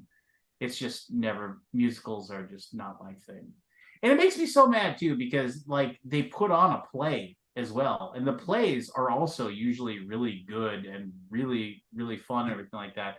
But it's like nobody shows up for this. No. I mean, it's like the same number of kids are in the plays, the same number of people are in it, and they get half the crowd. It's because I don't like to think. I don't know. I mean, it's just, I mean, they did like James and the Giant Peach, which is a play. It was just fantastic. They did a play for oh God, why can't I think of the classic science fiction novel about Fahrenheit 451. A Wrinkle in Time. Wrinkle in Time. Oh. That was just, it was amazing. Like the Before- special effects they did for all the aliens and everything in that. It was just Before Forrest falls asleep, we need an update of the channel. We need a channel update. He's yeah, making how's- tens of cents. Oh, I'm not tired. I'm working real hard on an email. Oh, you're not using AI to write emails? Dear yet? Lance Meister. No, not yet. I thought you were embracing that AI. I have, but there's a lot of stuff I still got to do manually. Oh, Either that or spend like hours and hours and hours entering everything into the computer, which I don't have. that's what AI is good for. Apparently not. Train it. That's not my expertise. But you like to work less, don't you? I do. Yeah. But I've been if you busting did my if ass you trying did- to if you work did the less. work to get the AI going, then you would. Okay. Oh, I've used it a couple times to construct a couple emails that really, really wowed. Like they were great. I had to tweak a couple of things along the way, but they were great. I'll get there. I just don't have the time right now. My daughter. So which games are you in charge of handling all the manufacturing for now? Oh, let's see. I got I just shot a video on this one called Golden Grog, which was like a Kickstarter press your luck card game, and they're doing an expansion. A game called Dragondel, which just wrapped up on Kickstarter, which funded. And so they're using you guys to manufacture. Uh-huh. That's awesome. A Survive It, and that one I actually brought in the lead myself. That was cool through my Fiverr. I did some rule booklet work for them, and then I ended up giving them a quote for their board game, so that was cool. Nothing major that I can think of. You know, I think with Kickstarter, it's just scratching those lottery tickets. You know, every single time we get a Kickstarter person reaching out to us, it's like, oh, is this it? Is this the one that's going to get the 300, 400, 500,000? It's going to hit. We're going to hit eventually. We've hit. Yeah. It's interesting. Have you guys shipped anything yet? Oh, yeah. Tons of games. My boss just sent me a boatload of games. You want to see the games my boss sent me? Sure. Yeah, they're fans. I was blown away by the components, actually. I was very, very happy when I looked at all the components.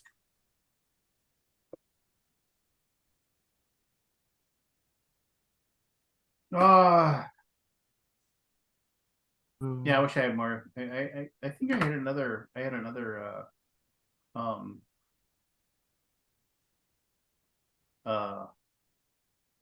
grievance, but I've forgotten what it was. You've got a lot of those. Eventually, we need to start calling you General Grievance. Yeah, Yeah. we gotta make levels. Hey, McDonald's Star Wars? grievance. Star Wars? No, all right. School parking lot grievance. Do you have a chronic cough? You know, my wife always just says, she just says to me, it's like, it just seems to happen to you.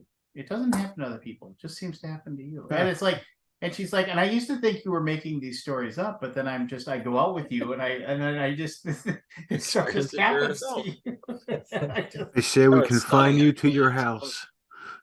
Just, Hey, you know, I mean, just like she's like, it's always you. That's what she says.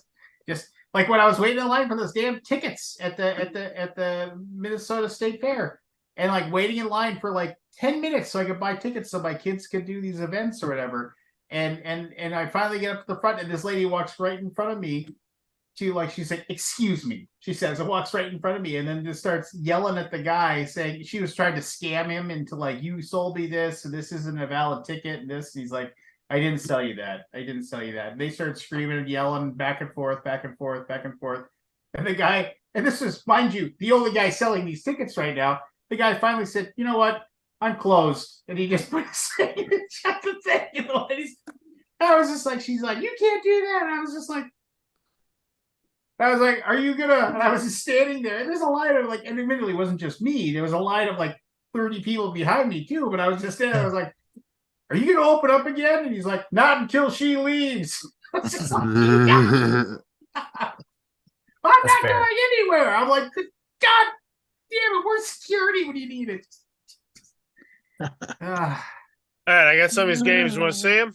We'll Yep. see them first. All right, so this one's Chicken Challengers. He sent me a bunch of them so I can get a feel for the components.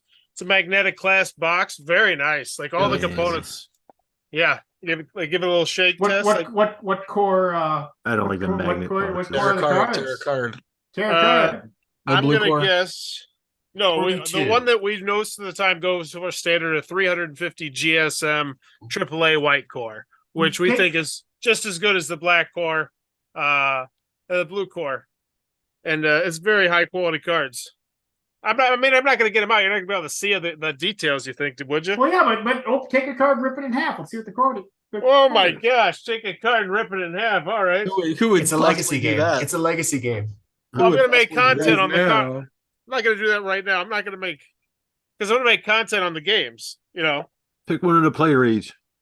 Yeah, pick a player aid. Just All rip right. something. Rip Give me anything. a second. No, Give me a second. no, Forrest. I'm just messing with you. Don't do it. You do your content, and then maybe we can do it after that. I was Haven't you just ripped card. I feel like I've watched you rip cards before. Who? Forrest? Yeah, he has a whole. He walked thing. away for a second, Scott. He ripped like a ton of Uno cards. You know and- what, Lance? you think exactly like I do. I already had the card set aside from when we played the game. I was like, this is the card I'm going to rip in half because this is just a promo, get 10% off the store card. So you're going to rip it? All right. So rip it should be, yeah, white core paper in there. I did a YouTube short going over some of the different cardboard paper, the different types of Can you cards. shuffle those cards? What? Can you shuffle? Can you riffle shuffle those cards? They don't ever get riffle shuffled. I mean, you totally could. In this particular game, they always get washed because it's a game where you just draw from a big pool of cards in the middle. Like a fish. Yeah, and it's a pressure luck style game. We really digged it. We really digged it. This one I really like this one. I want to spotlight this one. What is that? I didn't even know. I had never seen a box quite like this one. It's the tabletop Bible game of all There it games. is. But hear me out. So you look at this, and what do Hear you- me out. Hear me out. Hear me out. let's put in our brains right now. What do you think is inside this box? You think what do you think? Like 70 bigger cards, probably, right? Yeah, like 50 cards. Yeah, you go no. And so there's like this No, no, little no. thing. It's like a little there's words right here, and it says game decks, and you pull. So you actually pull this out, and it reveals. Let me see if I can do it. It reveals like this plastic. Here we go. He switched it out. He switched it out. He was off switched it camera. out totally. I'm trying not to. Yeah, he There it is. You pull this out, and He's a it shame holds little so guy. much stuff. So it holds these square cards. So you got probably about I don't know, like 100 square cards here. You got the dice. You got some. Well, these are like cardboard, like little pop out things. There's so much stuff in here. I was really impressed with this To box. the gills. Yeah. Well, that's all the rage. I Oh, mean, if you look at the oh, Tiny God. Epic series, Wait, there's more. people love when you get a game There's that's like, already a wow, game this about game that. has so much stuff going on. Hey, there's already Mint Tin games too. I'm saying there's always lanes. Yeah. Yeah, so I was really impressed with that. I haven't played the game, but I was really impressed with the packaging. Oh, I got one of my son was playing a solo game of this. We're gonna play it this weekend. That had a really nice play mat. That I was really so Gator Grab Sports. God, Fast-paced the gator industry is grabbing gonna sports games. collapse under the weight of all this junk. Hey, I mean, it's work. Look, it's first things first. Nice plastic insert, holds everything snugly. And look at Fucking this. Scott. Look at this player aid right here. Look at that mat. That's a nice mat right there. I'm gonna give it a pull test. Give it a pull test. You ready for this? You rips ready? in half. Pull test. Yeah, this is a good pull. This is a good pull. Solid. Solid. Very solid. Solid. This is someone who made a children's game and was like, I don't want the components to be crap. How much? What's Oh, the cost man. on that? What's the MSRP? No clue. No client, no idea. You'd have to look it up. And then this one. Oh, look at this. This one. Oh, look at the look. That's like nice. Somebody who couldn't see that on a Walmart shelf somewhere. That's the I party. can't see that right now. I want a party. Party wanted. Party wanted. Yeah, ages 21 plus. It's a Oh, drinking 21 game. plus. I think it's got a whole bunch of foil cards and like crazy artwork. It's just a card game. We got a couple. I got a couple meatier Euro games here. You know, like this one's 90 minutes to 2.5 hours. Wow. This box is heavy as heck. EOS Rise. I'm gonna guess this one's a Kickstarter. They really maximize the space in here. Like it's just packed to the gills with stuff. Reminds me of like a Tasty Minstrel Games box almost, but just how much stuff's in there. Rip. Yeah. Look at this rule booklet. Big beefer. 37 That's a Taco god dang Bell thing. pages. What is Yeah. that game? Yowza. That's a nice quality rule sheet though. EOS Rise? There we go. Oh. I gotta get back to this email. Wait, we need a channel update. The channel update is total back burner. Actually, I want to see this game. Total A backer. sandbox cooperative survival game. That sounds like a fun game. Sounds No, I cool. mean, and it's not the first time in my Oh, my it's Kickstarter pandemic. career where it's went total back burner. You know, when I was in college full time. So you're not taking For me- your channel seriously anymore? No, I still Kickstarter critique every day. So there's still, 4 or 5 live streams every single week covering the hottest news stuff, and then an occasional trickle out. But yeah, and it's gonna come back once my daughter gets into preschool. Like right now, it's just she's very 1.5 years old, and it is it's fun. It's a lot of fun, but it's a lot less time on me working on the channel because I have a dad. So yeah, So you say. it's on the back burner. The Kickstarter critique, though, I keep doing those regularly. I had 25 people in the chat with me last week at one point, so that was fun. That's They're a doing lot. decent numbers. Mm. I'm happy with them. And those are also kind of like partially my job because that's part of the reason why they wanted me at the company was to help persuade people. Do they pay you through payroll, or are you a contractor? I have a contract with them. I got paid. Are you a 1099 employee? Do you know? I don't know. I got to figure out all that tax stuff soon. Just wondering. Did Yeah. you Yeah. did you sign a write you a form check, do they called remove it? I-9? I do not know. Okay. And Which- I don't do know? not- W- I do not W9? know. I signed my You signed a house W- away and KNOW. Are they just sending you fistfuls of cash intermittently, or is No. it a direct deposit? Or So what? It's I to a had to PO set up a box. bank account with Capital One, and I set up a bank account, and they put money in the Capital One bank account. They wire it from China. Bada boom, Okay. bada bing. Okay. Nothing shady That about sounds like an independent contract. Look at That's all how these I pay my games, man. employees. Yep. You see the No, puzzle stack royale? You think this is shady? Look at this. I'm gonna open this box. You're gonna be amazed. Look at all those. Look at all those wooden cubes. No, I'm not saying it's shady. I'm just kidding. I know. I'm just playing. Yeah, you should definitely like check the tax thing out though. Because Yeah, I if you're not paying, I mean, are they paying you more than like 50,000 a year? I get paid $20 an hour, and then I'll start getting bonuses once once the games should once make I sure start selling you're- more games. You should go talk to account. yeah. H&R Block. Talk to somebody. Yeah, I'm probably gonna do I something mean, like because that. here's the thing: you're supposed to be paying quarterly taxes. Yeah. Oh, am I? Because We're- otherwise, you'll pay a penalty. Yeah. I don't Here's the thing: you'll pay a penalty on your annual, and you don't. It'll accumulate. It'll keep. I mean, it'll knock you down. File quarterly self-employment. Yeah. I gotta look into that. Just a wrinkle on it. I don't think Good- they're. I don't good think they're. I don't think they're paying you as a Either way, I mean, W2 employee. Okay, cool. I will If say they're that playing a game. Hey, Matt, Here's what's going my on? wife. Matt? You didn't really say anything. What have you been up to? I'm working, man. Oh yeah. I'm working on you got the deadline for tomorrow morning. Oh, okay. Not Did much. you find a person for your position? I'm people are trying to talk me out of actually finding somebody. So Oh, really? Okay. they're saying I have enough people already, but Oh, right. there's some really good contenders though. You never know.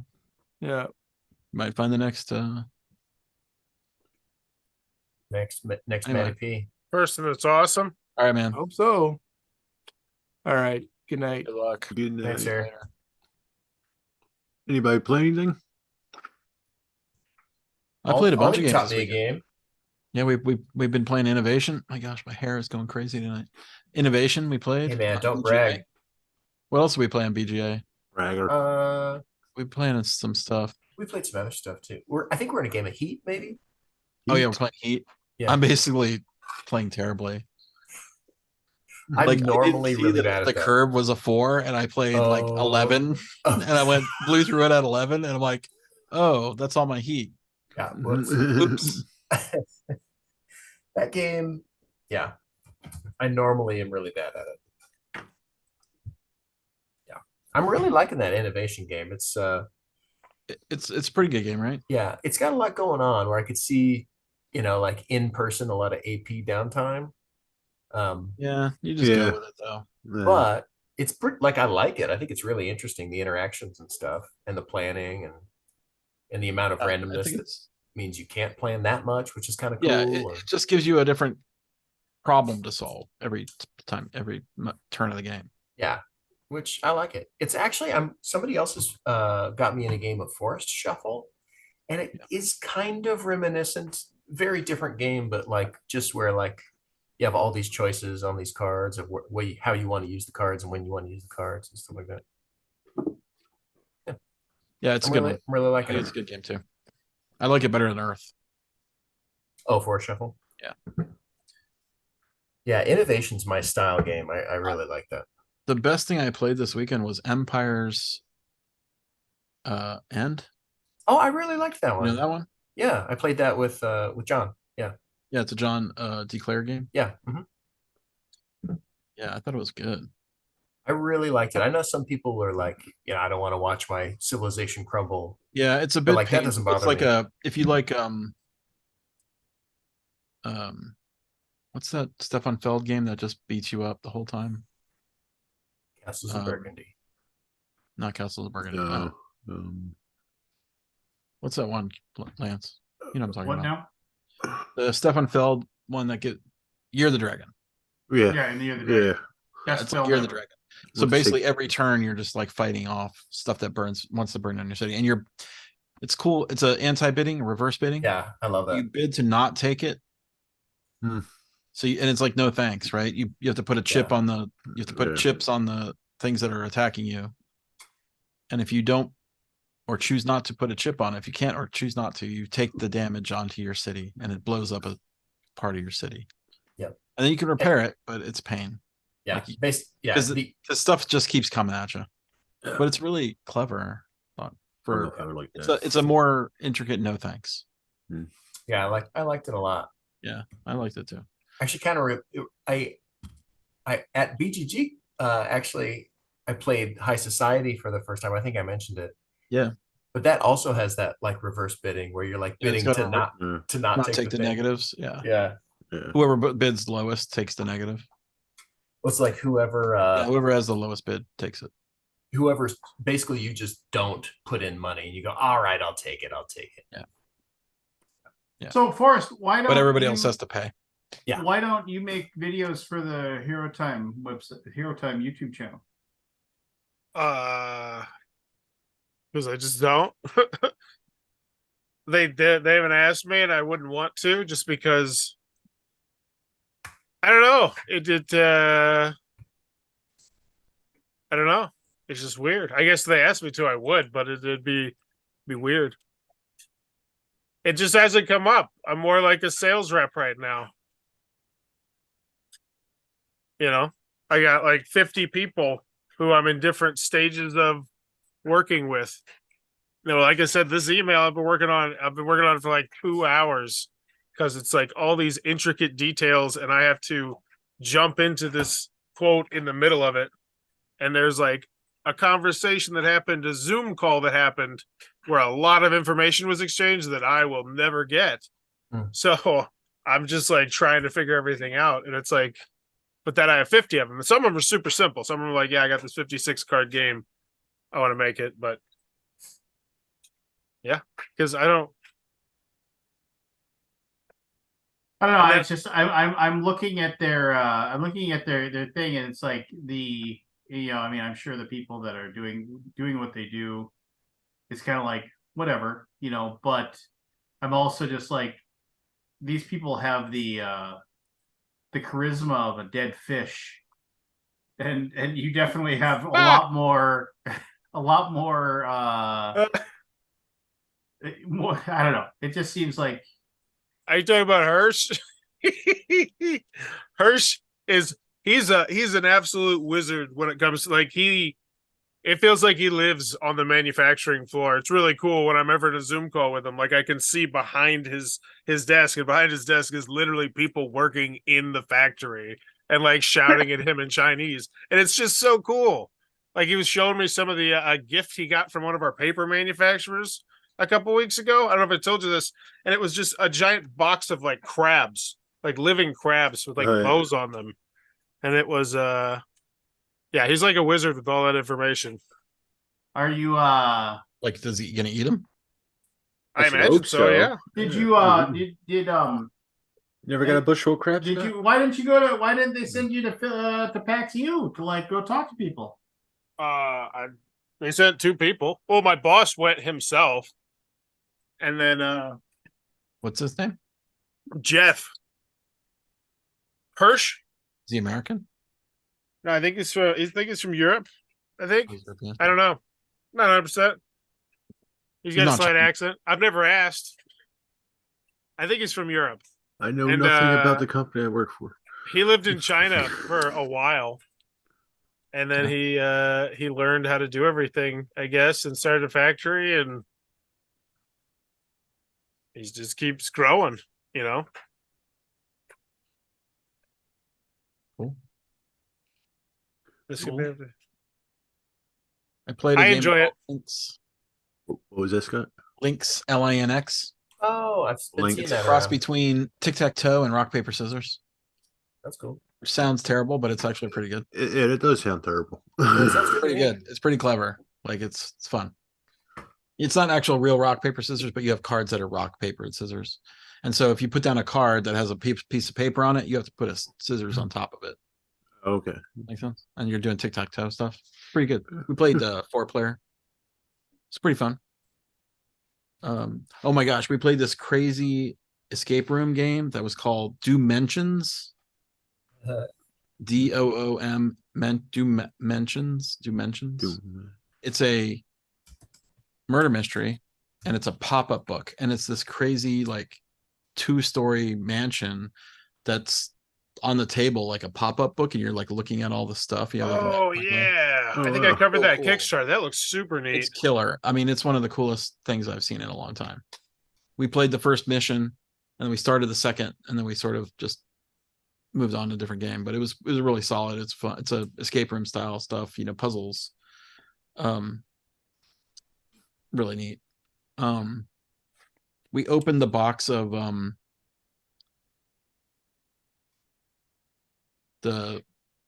what's it called? I don't know. I don't remember. Hold on.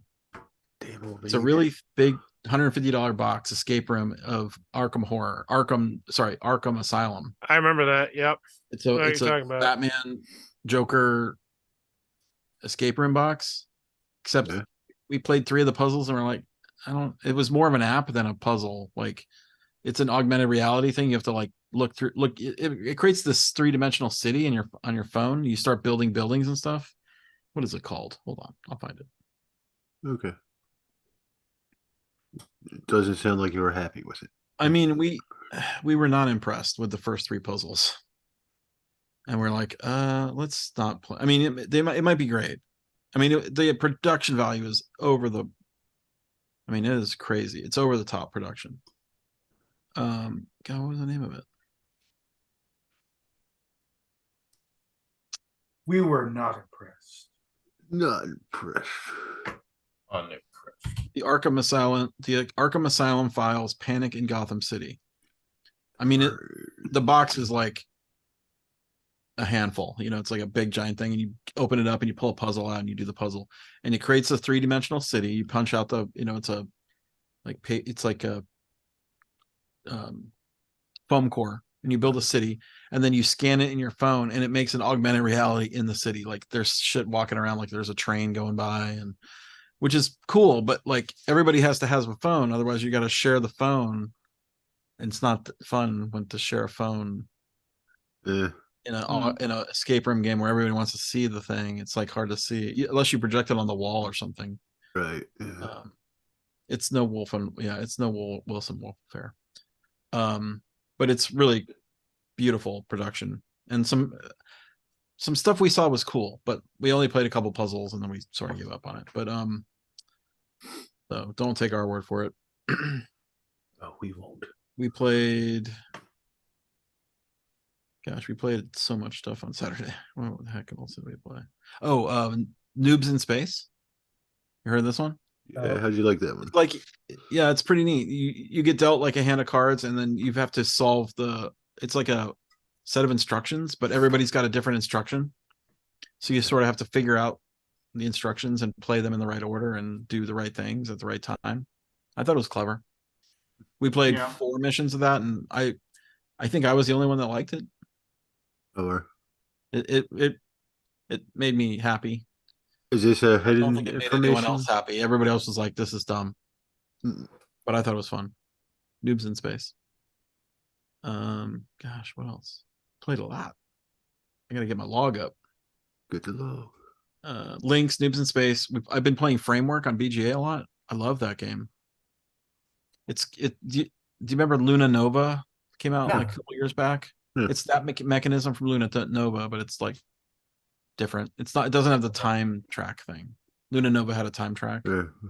This just has tile placement and make stuff match. Okay. What else? I feel like there's more, but I played Moon River earlier today, and that's a really good game. It's like King Domino, but better. It's like Better? a gamer's King Domino. Yeah. It's really solid. So you're drafting tiles to make the King Domino dominoes, and then you put those in your tableau, and it's like a Western theme. So you're like trying to like herd cows, and you can, there's some take that, like you can steal people's cows, and Okay. like sort of like a Western theme. Like you've got partners, like people that collect gold or corn, harvest corn, or the cows. Anyway, yeah, good stuff. Sounds interesting. That's okay. We also played. Me and Evan played Terra Nova on AB, but we were kind of like bored, weren't we? I was kind of bored. It seemed really. It's super streamlined. Yeah. Yeah. It seemed like it was a little too streamlined. A little too streamlined. Like to me, I was just like, oh, this is just like a I would rather kind of play a chessy kind of thing rather than a board game, you know? Yeah, it didn't have any chrome that Terra Mystica has. Right. Which I was is in the that- fun parts. It's in Yeah. that They took out the universe. fun parts. Yeah. That's Like the it was very newest one. simplistic. Yeah. Okay. It felt very like, okay, I'm gonna build a house. I'm gonna make it a bigger house. Yeah, yeah. I build a house, then I take it down and build another house, then I build another house. I'm done. Yeah. Game's over. Yeah, Oh, yeah. who scored the most? I didn't even know how I was scoring. I wasn't sure either. Every round there's a rule of how you score. Like Right. build next to water, you get Yeah. a point. Build this house, you get a point. You know Yeah. that. And so you have to kind of like time your buildings. Right. But it's just boring. Yeah, It's it kinda was bored. missing the pizzazz. It's missing You know, some pizzazz. I maybe love it was just a Gaia 'cause we did Project it is so online. much I don't know. better. but- I would have rather played by Gaia Project. Yeah. Is that what you prefer out of the three, guy? Gaia Project is Jeff's kiss. I never played. I played Who's Terra Jeff? Nova. Jeff. I don't know. I saw that earlier in the chat. Someone wrote Jeff's kiss. Jeff's kiss. Jeff's kiss. I thought it was Chef's Kiss. I know, but someone wrote Jeff's kiss. Is that probably that Kabuki? She's got That's a Kevin Kabuki. Smith story with this.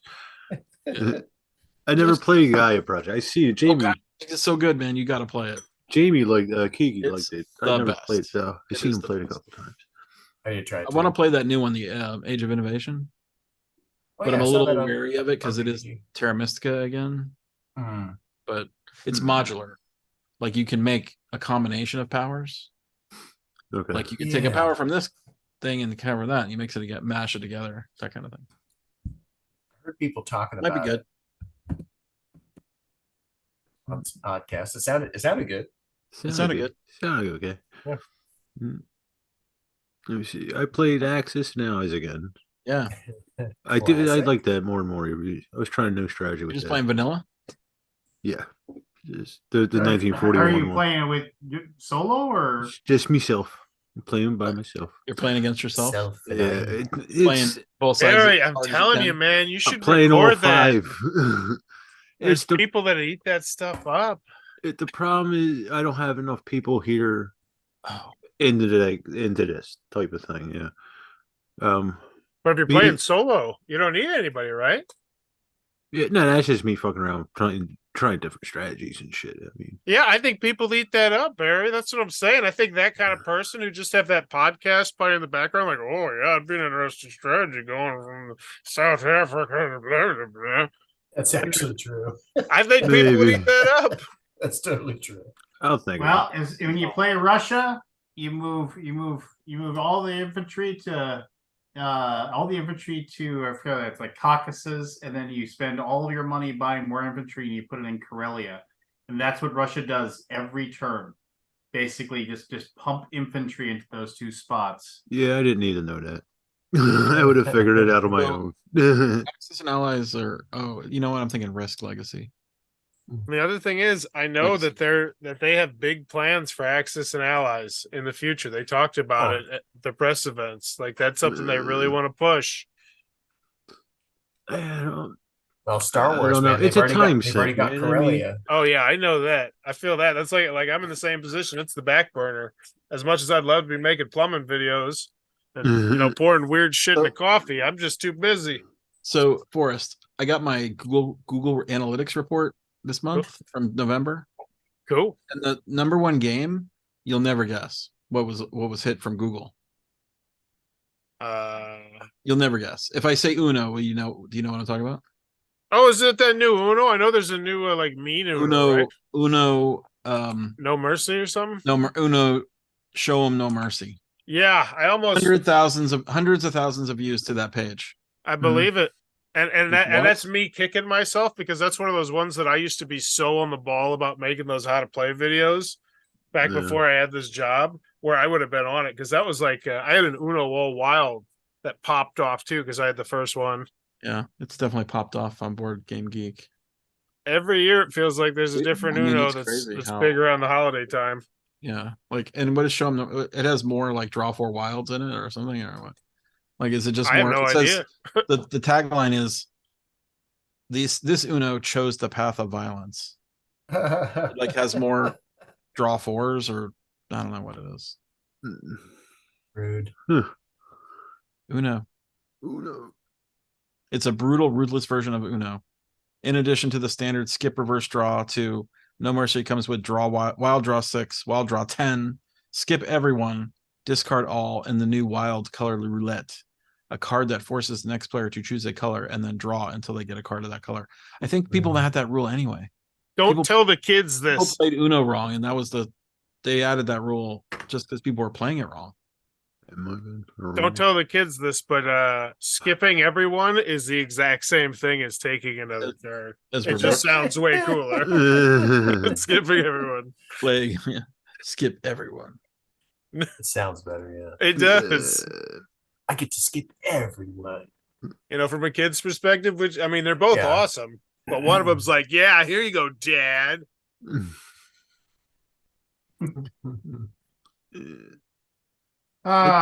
We did play Nana with 2 players with that special present thing. I can't remember what the alternate Past the rule. presents. Yeah, Was it it fun? worked better than I thought it would. It changes the game, but it worked better than I thought it would. And I could see that present thing working with more people, but it adds another Messes up your memory. Yeah. It messes up your memory. Yeah, and then First Rat, I played that a couple times this It's a week. good game. Yeah, No one talking about it. no, I think it just piqued my interest when it came out, but I don't think it was available over here. And then I forgot about it, and then I just saw it last week or something, picked it up. Yeah, I think First Ride is very good. Yeah, it's interesting, the mechanism with it, the rat movement and all that. Jen hasn't played it yet. It's on the slate for tomorrow. See how she likes it. I think she'll like it though. You never know. You never know. I also did look at Risk has this Shadow Force or something. I forget what it's called. I was looking into that because I want to revisit, some of the older games. But this has an app in it. I don't really like apps in my board games. I'm starting not to. I never really did. I mean, I don't mind it, but like I don't know. I'm getting more crotchety. My older. Yeah. Like, give me a regular board game. To me, they seem Unless like it's a thing that augments the game and makes it better. If it just makes it more cumbersome, Yeah, that is a big part of it. like I that haven't escape found room it. thing. Like, I would have much rather had just a regular escape room thing with Arkham City built. Like the first puzzle was like scan the world. You get all these glowing dots on the world, and it says you flip over a deck of a card. The card deck is amazing. They're all jokers, and they're all really cool jokers. Like really like old style jokers. Okay. You turn one over, you scan it with your phone, and it says, find the rhinoceros. Because all the animals in the zoo escaped. They were let out, It was a it's one of those things. It's part of the setup of the story. And you scan it, and then you go into the city, you find it, you tap on it. It's like, nope, you found the elephants. Put that card on the bottom of the deck and try again. So it's a memory game. And you flip over another card, you scan it, it says, find them chimpanzees. Okay, well, where are those guys? Oh, they're probably on the swings, right? Okay, hit the swings. Nope, that's the penguins. Like, what? It doesn't even make sense that the penguins would be there. I was annoyed. Yeah. Yeah, I get it. Yeah, I haven't found a game with an app that really integrates the app well. With the ones I've played.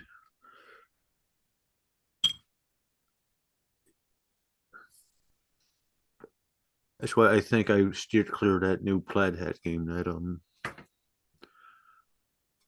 I can't remember the name of it. Oh, the It's part of that night of the D&D thing, what? like role playing game, the RPG. No, it wasn't. It was Forbidden Waters or no? Yeah, Is that what? Okay, Forgotten Water? yeah, Forgotten Waters. something like that. Yeah, that's because of the app. That game is actually kind of fun because the voice acting is really good. Freelancers Crossroads game. Yeah, it's Crossroads. Yeah, that game is quite clever actually and fun. No, it's not serious. It's not a really good gamers game, but it's a fun ride and great voice acting. Yeah. Wonderful voice acting. Man, that would be so much fun to do. Doing voices for games. Talk to Barry. He does that from time to time. Barry Dublé. He does a lot of music, but I know he does some voices, right? Eric some. Very. Did anybody watch the Shut Up and Sit Down John Company review? No, I didn't even know they had one. How did it go, Scott? I just wonder if anybody watched it because I wanted to watch it. It was like an hour long. I didn't want to watch it. Yeah, I started watching it, and then I was just like, "Yeah, I know how to play the game," and I mean, at this point, I'm watching this to confirm the fact that I already like it. So it's just kind of like, they do a good job. Yeah, I don't know how I feel about them long format reviews. I mean, I've seen a couple of them pop up where an hour and a half review of a game.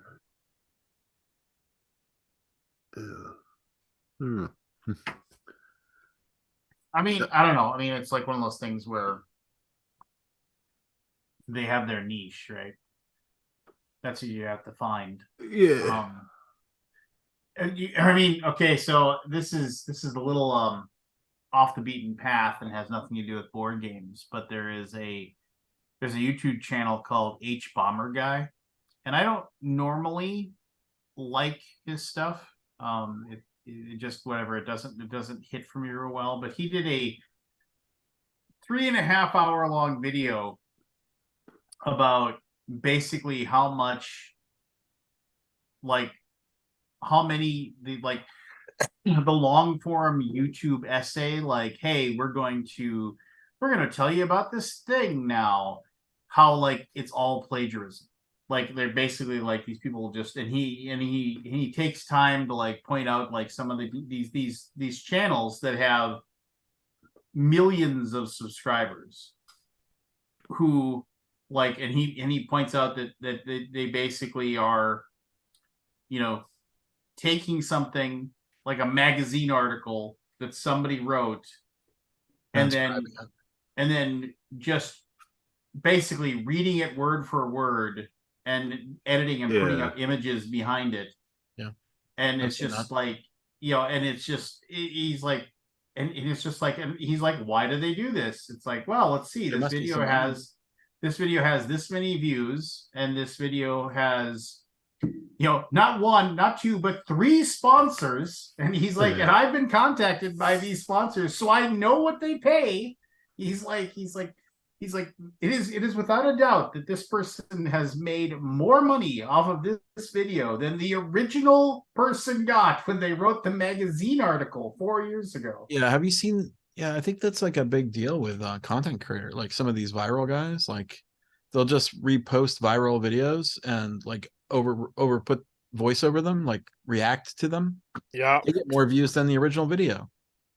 Yeah, and then and he was like pointing out like he's like how many of you have seen in the YouTube shorts some like and it says it's like a one word thing about some Captain America never knew loss until this, and it's just pictures of a comic book with AI speaking over it. Why are these here? Why are these getting clicks? He's like, this is incredibly easy and stupid things for you to be able to make. Yet people, he's like, and nobody likes them, but they Search get, engines hit it. yeah. He's like, and he kind of rants about it, you know, and he's just like, it's like The algorithm on YouTube is so not good that they just pull up.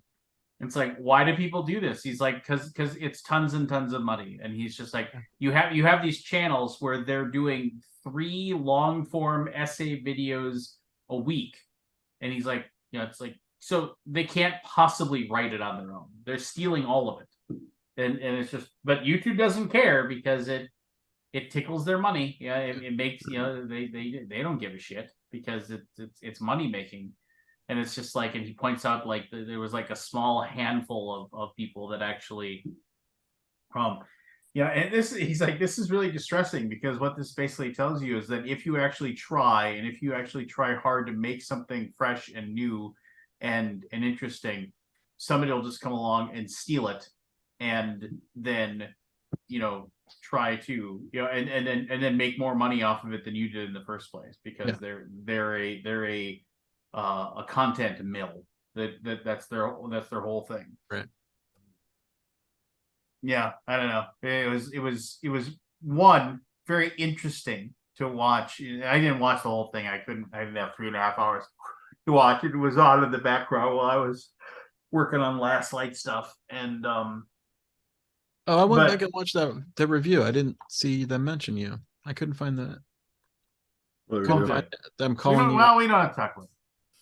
Like I didn't hear it, so I don't know where if you maybe they uploaded a different video or something. I don't know. Who knows? Doesn't matter. But you think they mentioned you by name? Well, I mean, I know they did. So, Okay. you know, just I couldn't find it.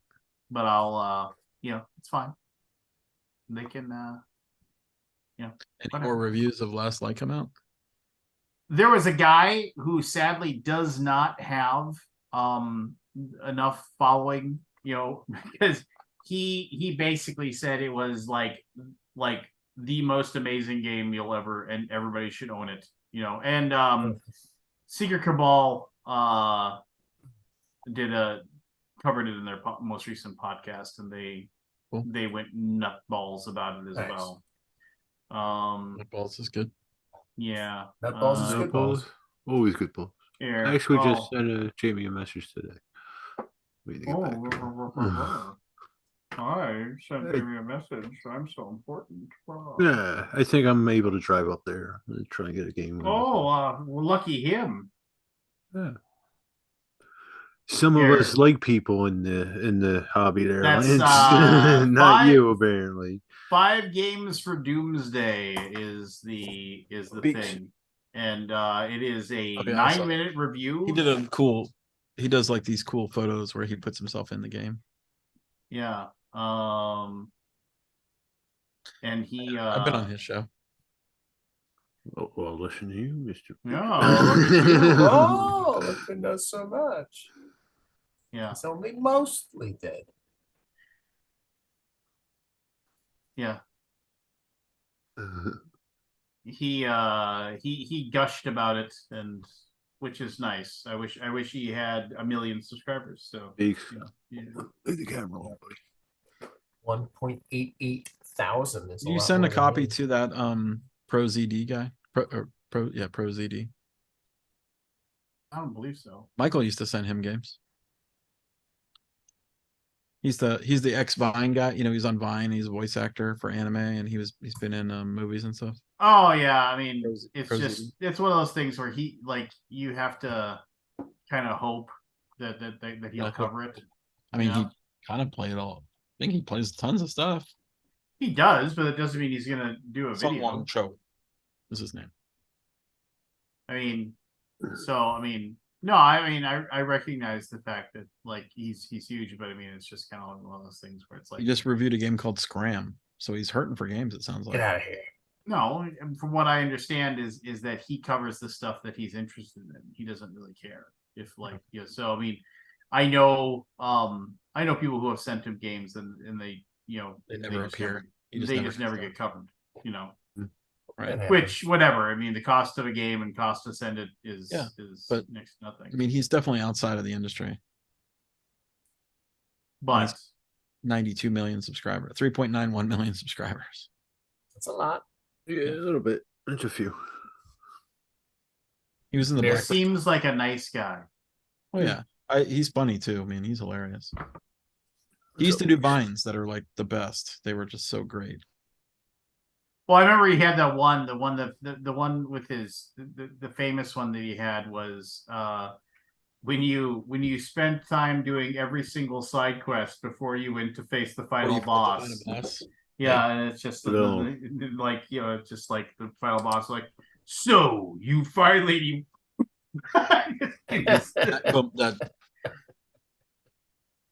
you smash him with one hit. Yeah, plagiarism and you in YouTube from H Bomber guy. Okay. Like I said, it's H-Bomber. I'm sorry, 3 hours and 51 minutes. That's got 6.4 million views. So someone's gonna plagiarize that and make Yeah. more. He takes a lot of people. 4 hours. He takes a lot of people to task. So Okay, I'll watch it. yeah, I mean, Saving it now. 337,000. Again, I'm not really a fan of this guy, but I mean, it did like kind of one of those things where you're like, oh wow, you didn't realize just how fucking shitty Yeah. like the YouTube world is. Like if you're fucking huge, then people are just stealing your shit left and right. And YouTube has like, he's like, to get a copyright strike is next to impossible if all they're doing is just copying your video. Like, it's like in the very few times when people have like gotten copyright strikes to work, it's because they can show that, oh look, they basically took our entire transcription of our video and just redid it, like read it word for word, but just they changed the backdrop of it using different images. Or in some cases, because they need to like make sure that like if they'll actually like take a Netflix documentary and they'll actually do the trick where you blur out half the image so their algorithms won't catch the fact that you're actually anti-piracy algorithm. Yeah. Won't catch the fact that like the copyright matching. Yeah. Which is, I don't know. It's shitty. Dad, The internet is a lot shittier than it used to be. That's for I sure. know. Well, no, I mean, because and why is it shittier, Scott? Shittification. Yeah, it's capitalism because money is involved. Capitalism ruins everything. Everything. And I will die on that sword. Did we talk about the enshittification article from Cory Doctorow? Yeah, I've read that, and I remember you actually forwarded it to me. Yeah, pretty good. Enshittification, yes. Enshittification of TikTok. Yeah, is the title of the article. I use TikTok. I did. Go ahead. No, go ahead. I'm done. No, you're fine. Yeah, that's a good article. Find it, read it. It's very interesting. I did for the first time in forever. I went through I was like, hey, let's go through my old Kickstarters and see what you're missing. See what I'm missing. Never showed up. I'm missing hundreds of things. I'm Um, done. I'm turning over a new leaf in 2024. They're never Yeah. coming. Give it up. and I remember I I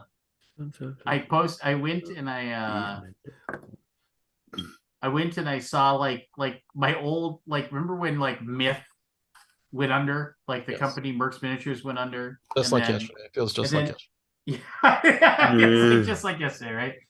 And then Ulysses Spiel came in and bought it up, and they were Right, like, yeah, we're you going to thought you were gonna promise get it and shit. everything like that. But now Ulysses Spiel is talking about they're talking about that they went through a giant reorg, and so people are still like, waiting for their stuff or whatever. Like they haven't announced anything since May. So for a while, like, like my newest thing that I hate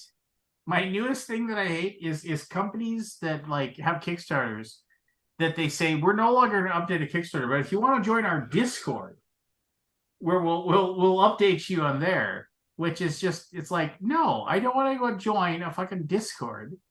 It's just like, Yeah, who has time for that? I mean, just go track you down Discord. for like a thing, and it's just like, so yeah, so Myth looks like I'll never get all my minis that I gave them. What would you do with them anyway? You'd put them in a box. Oh, and- I would turn around It'd be in and the Never gonna storage play that unit. game. You're never gonna play that game. no, I never will. I'll never play it. I'll never do it.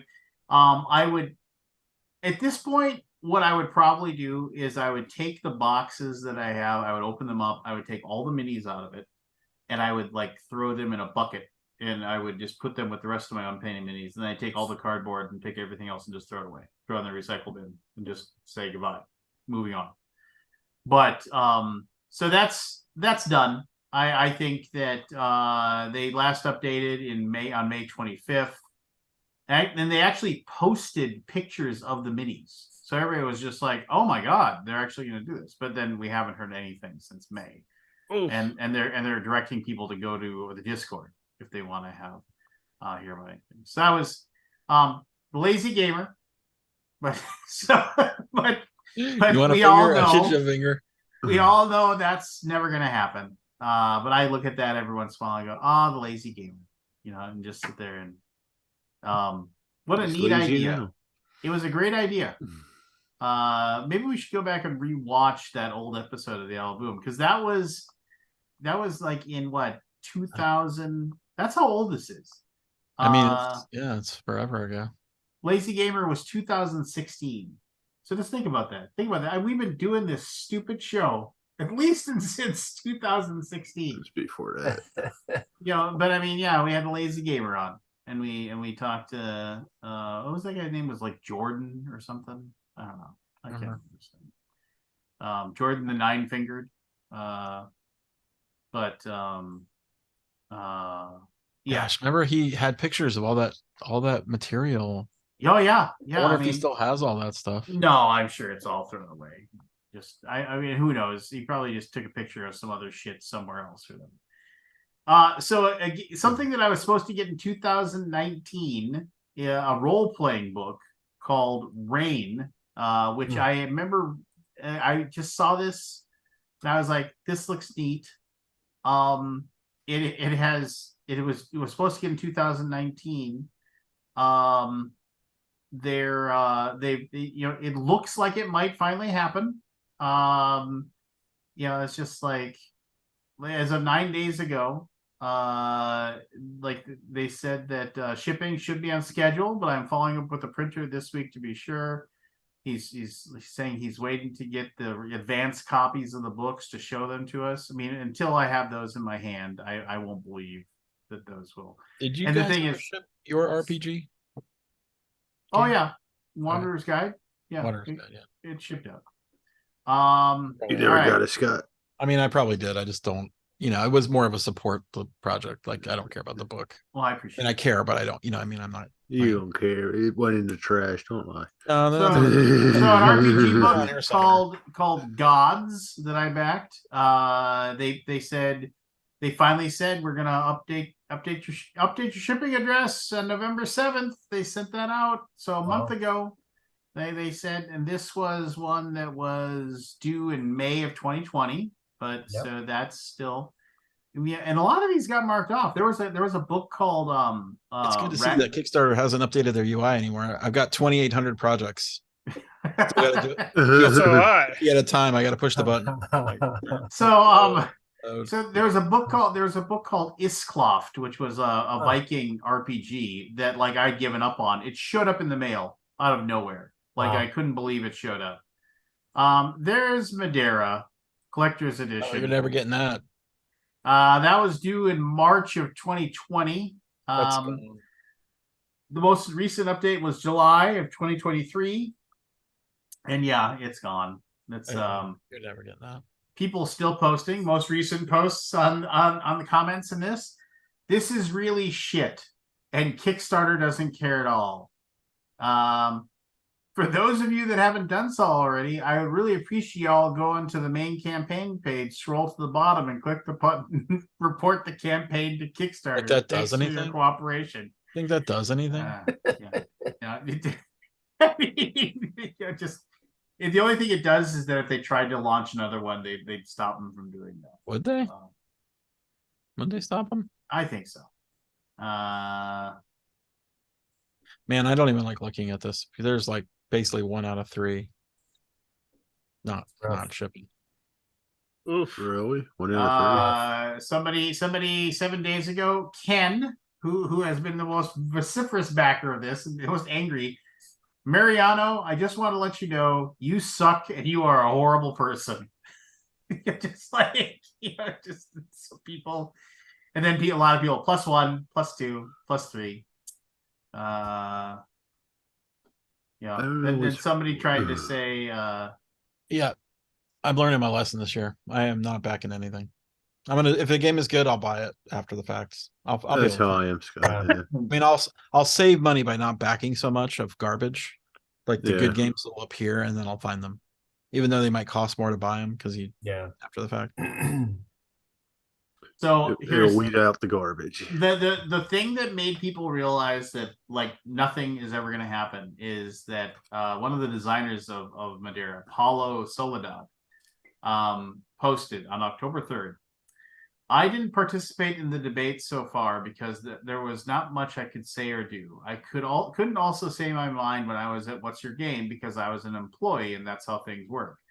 I was an employee, both Nuno and I, and we did not have anything to do with the money. Someone is affirming that the company belongs to 4 people: Mariano, Veronica, Paulo, and Nuno. This is simply not true. We were employees and had 0 access to any of the Kickstarter funds. Absolutely 0. We have never received 1 cent from the campaign. We did not receive royalties from the project. We also did not receive money from salaries, which is why we are suing the company. If we posted something about the project or said something about it back then, it was because we did believe things were going to be taken care of, and we did believe the entire project. One may say that we knew this was going to happen, or that we should know more than what we're saying. Well, we did not.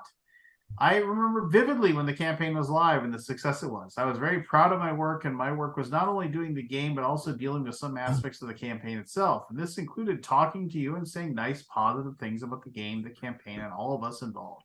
And I was very happy and truly believed in each one of the words I said. Anyway, the entire situation reached a breaking point, and I did not believe in the company anymore. As well as many of you, same as many of you. And although I was on the wrong side of the equation, believe me, I truly thought I was not. The hardest part of this is not the money we lost, and I did lose a lot of money. It's a necessity of writing this post to kind of defend ourselves from all of this mess. With the obvious distances considered, it's like being a cashier at Lehman Brothers and needing to apologize for the bankruptcy. We did not work for What's Your Game since last November. We do not know where the 2 partners are. We have not heard anything from them in months. We do not know anything about this project. Our future, both mine and Nuno's, is far away from What's Your Game, but hopefully close to most of you. And please, if you have any questions that I could possibly answer, I will answer them. I will be at Essen. If you want to find me, feel free to come and chat. Just people just constantly, I'd like an update. Can we get an update? Can we get an update? Yeah, no, you just have to give up and move on. But that's Madeira. I This coming firmly from the guy reading a list of games he's never going to receive. yeah. So I have a Glorantha Gods of War. Oh yeah, That's wasn't that shipped like with Pilot Wars, right? yeah. So That was that one, right? yeah. Well, they had to finish. They had to finish fulfilling Cthulhu Wars. And once they were done, in the order they were launched, it was Hyperspace, Eternal Adversary, Glorantha, Gods of War, Dinosaur 1944, and Return to Planet Apocalypse. It's like so they have to print Hyperspace and Eternal Adversary first, and then before they get to my Glorantha award. So it's I just don't see me ever seeing this ever anytime soon. I mean, the fact that Sandy Peterson Games basically had to sell most of their they had to bring on somebody else, basically to have their ability, which sucks. I mean, the thing with Sandy is that I mean, again, I don't know the man, I'm not.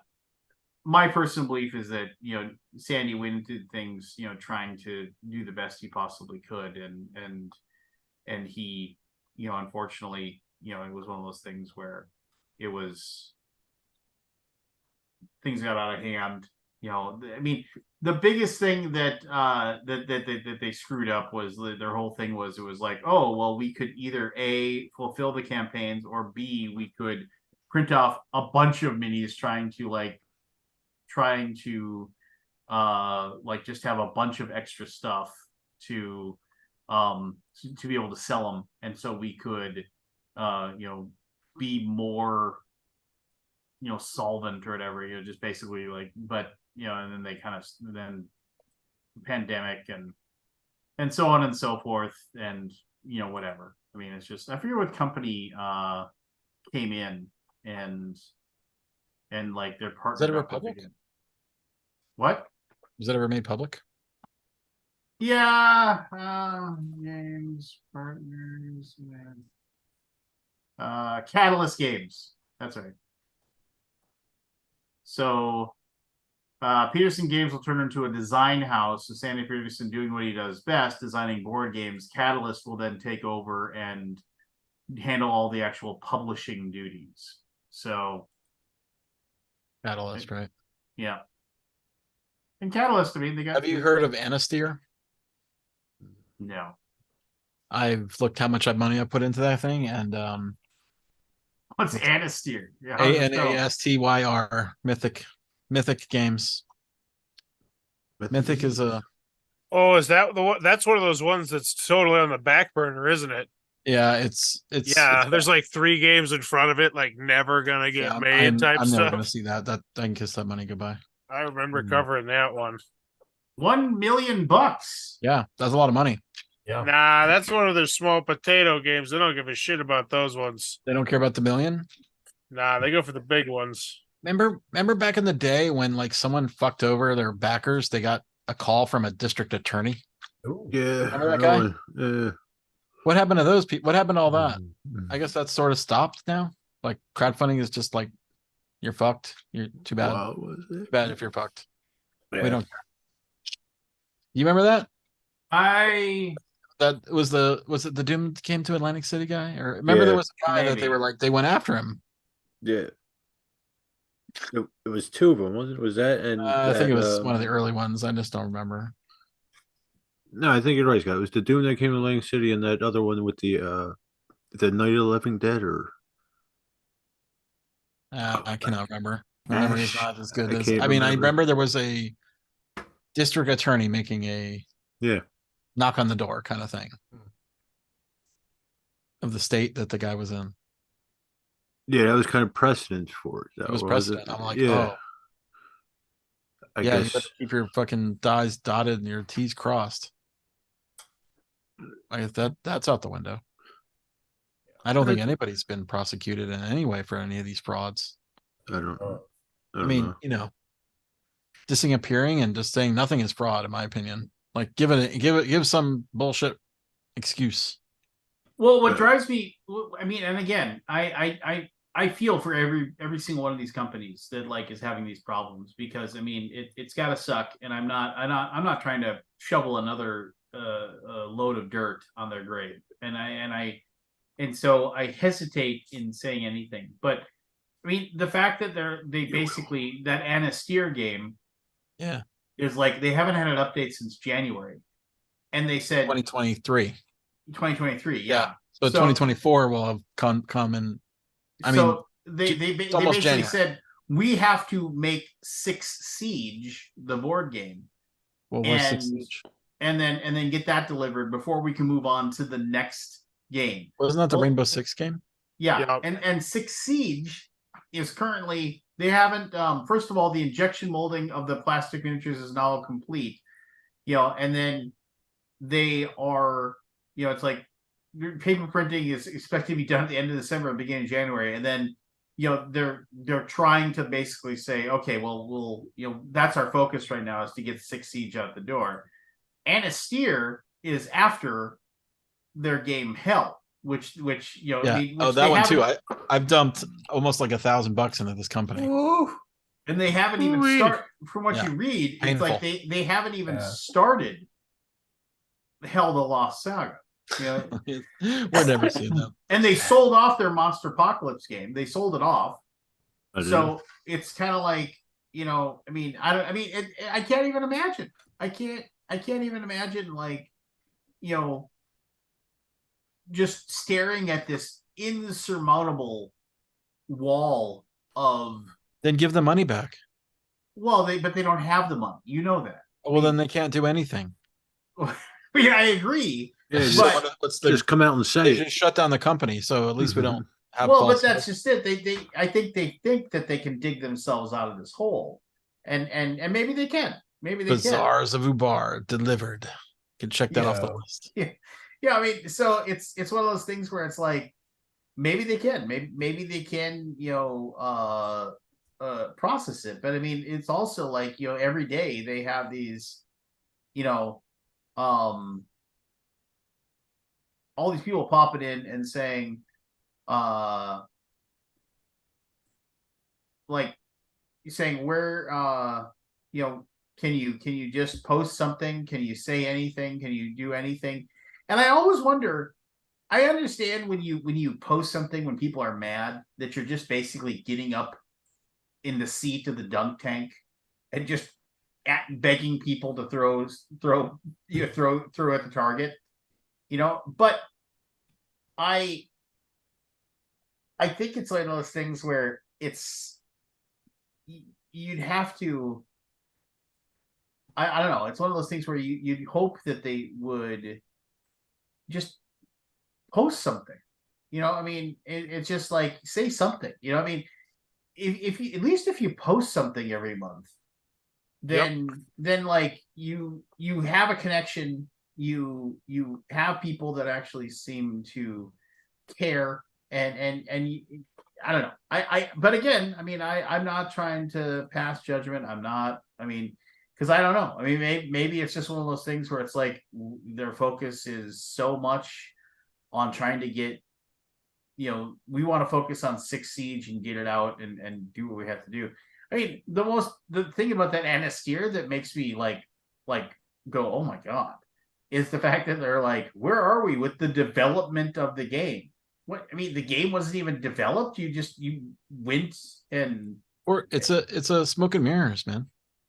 Yeah. People they want their money. yeah. Wait, I got the Gothic game delivered to me. I didn't think I was gonna see that. Damnation, the Gothic game. I don't remember that one. I got that. Are you ever going to play it? I'm gonna play it. All right, moving on. I have my Dire Alliance horror, my which was one of the blacklist games. Oh. So yeah, I mean, it's what does it say? like they don't post updates anymore either. They just update their website with the most recent information. It's like, we have established a complete quote from our new fulfillment partner and are now raising funds needed to take care of freight and global fulfillment. While we are doing so, we have reached out to other publishers who are in talks with to help offer options we can get close to the goal, but all of them are for different reasons completely backed out. Yeah, it's just like they I mean, it's just, I don't know. I'll never get it. It's gone. I just thought the minis looked cool and I paid them their $65 to get them, and that's fine. I'm just never gonna get them, and we won't. Dragon Wilds was an RPG book I was supposed to get in December 2021. Yet another person who has, if you want to get any updates for this, they haven't updated since January of 2023. If you want to get updates on their stuff, they said go to our Discord. So I did. I was like, fine, I'll go to the Discord. I went into the Discord. I posted one question in their Dragon Wild section of the Discord. Hey, so what's the status of this game? And I was kicked off the Discord. Oh. What's your deal, Lance? Damn, man.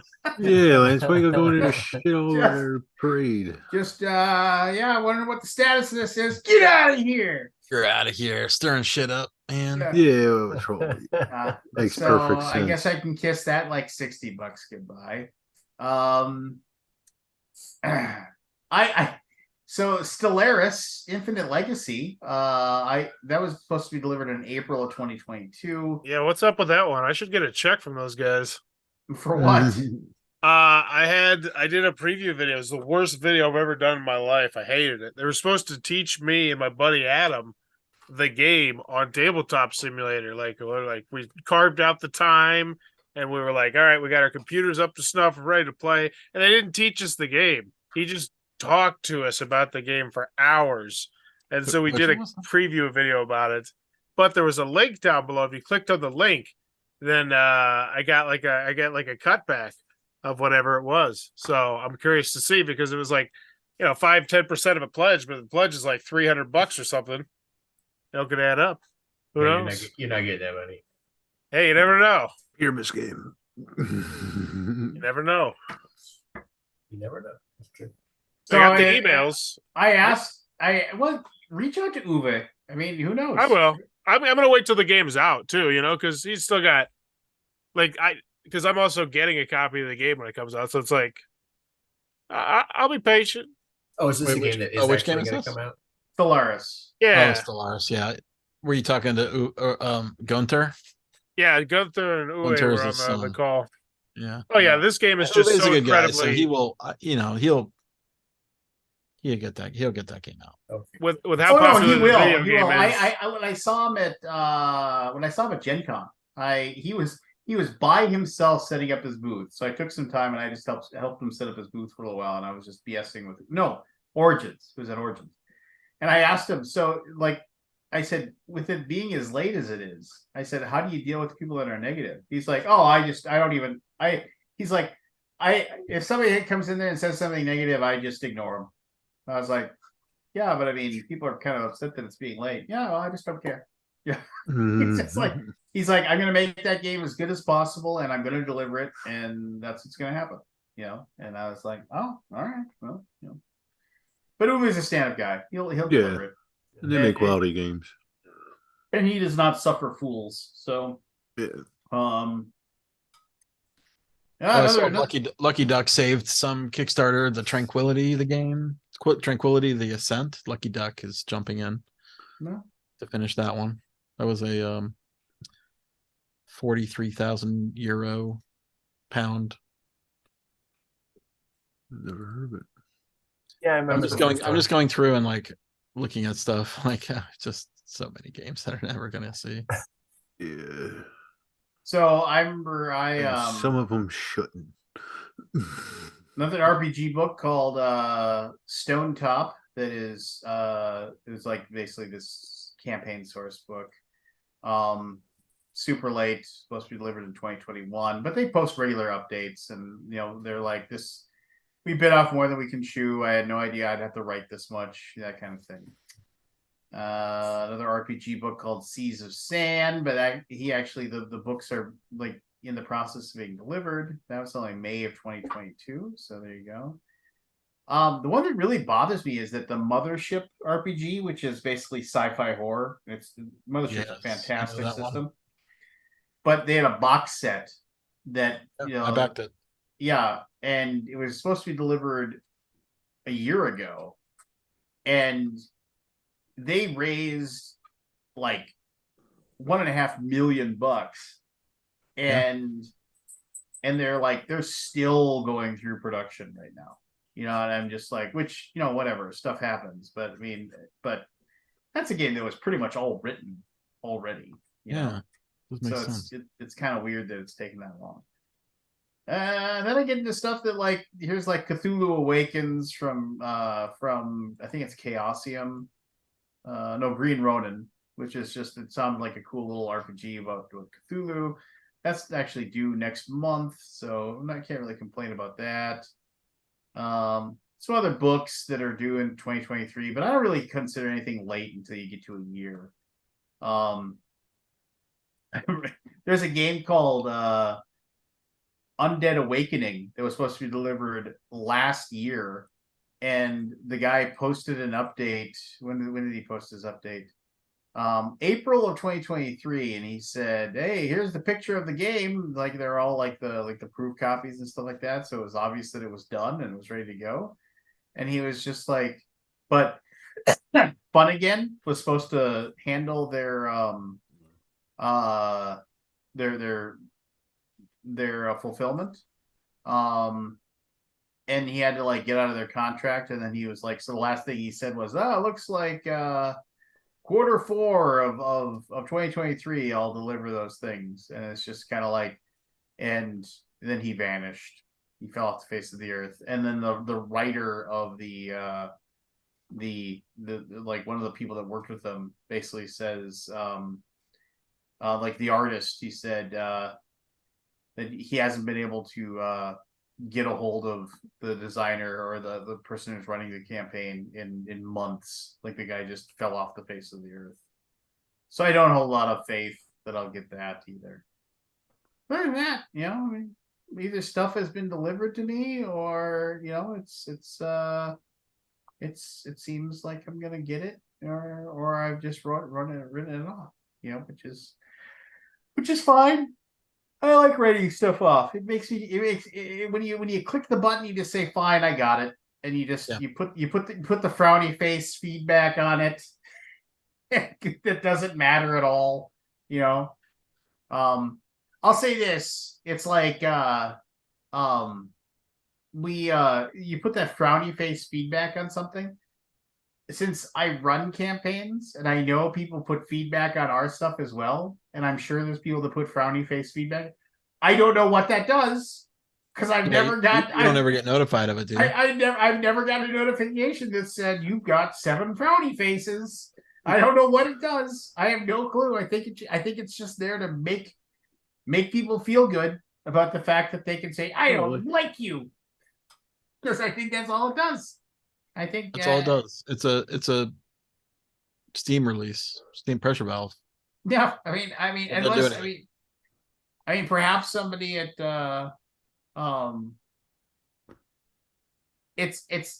perhaps it's one of those things where like it does something, but I mean, I couldn't tell you what it does. I mean, to save my life. Man, I got a lot of not delivered Kickstarters. I hate looking at this shit. Don't do it, Scott. I mean, it's awful. It's better off. thousands of dollars. Thousands. Yeah. I think I need to learn. I've learned a lesson for sure. Are you sure, Scott? Are you? But next time will be different. Next time will be different. Nah, I'm with Scott. If it's good enough game, it'll come to retail.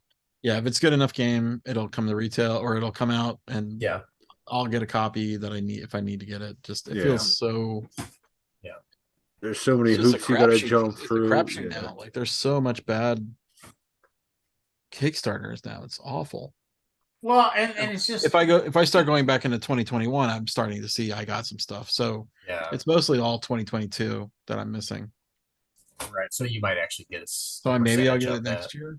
Yeah. You know, this seems like a weird thing for me to look forward to. But one of the things that I'm looking forward to when I get all my games out of my my storage room, and I get them because I'm building cabinets for my RPGs and board games, because I'm down to like just over 200 games, and I'm going to get lower. That's my whole goal, right? But I look forward to going through and like completely updating my my collection on BGG, things that I don't own anymore, things that I do own. Yeah, second. Yeah, I started doing that. I just stopped. I can have it be accurate. I look forward to that moment. But it's I don't know. It's weird when you look at previously owned and you're like, oh yeah, I remember that game. Oh yeah, I remember that game too. You know, you just kind of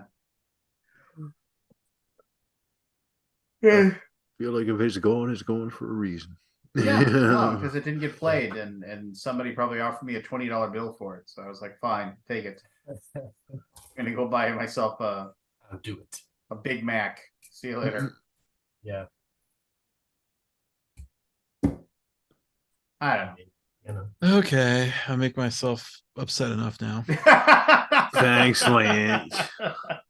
What's just what's one that you back that like that makes you sad because you It actually look stings. that stings. Um, Not one of the mythic ones because you've already gone over those, but Let me see. Well, you know, I do feel a bit stung on that mothership because I know the person who is running that, and I also backed another of their projects and never got anything out of it. well, I mean, That's the 2 rooms and a boom guy, right? I think so, yeah. Oh That no, sucks. are they Um, behind on something? Well, no, I mean they'll deliver it. I mean they're talking Yeah. about Oh the yeah, fact they'll that deliver it.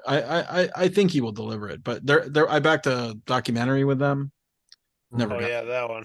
never got it never came out or it. what? Let me look. I'm just looking at prices. I'm just looking at the really expensive ones that never got anything.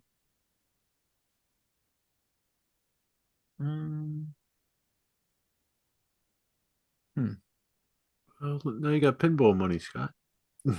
Pinball money, yeah. Well, Pinball after the money. divorce, because I'm sure Michelle. We don't need more pinball. Play the Spire machines. board game. Is that out yet? Yeah, What? I think so. That's supposed to be this month. Which one? Slay the Spire board game. It's not out yet. That it looks like it's going to be made. It says production has begun in November. Good. Yeah, those 2022s, man, those will come out next year. Most of them, hopefully. So are you saying that the Boom or Doom documentary never came out? No, not that I know of. Well, according to the most well, no, the most recent post is 5 years ago. Yeah. Anything alive here? no. Before that, Did I post it? no. Before that, there was somebody. Like, Hey, look at Alan. the comments. I'm pretty sure I posted in the comments if you look at it. Hey, Alan, I noticed you created a new project. That's not Lemonade, and I hope you will have success with it. However, back in January 2017, you promised not to make another Kickstarter before finishing this one. This broken promise makes me a little sad. Will we see anything in 2018? Yes.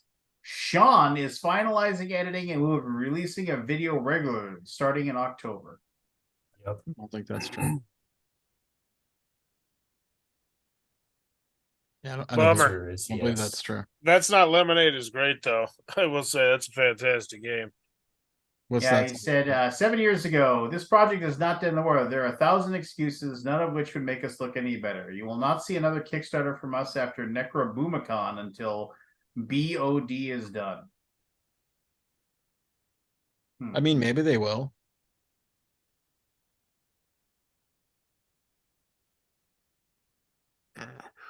I mean, I'm struggling to find one here. Let me find something Nothing that I care about.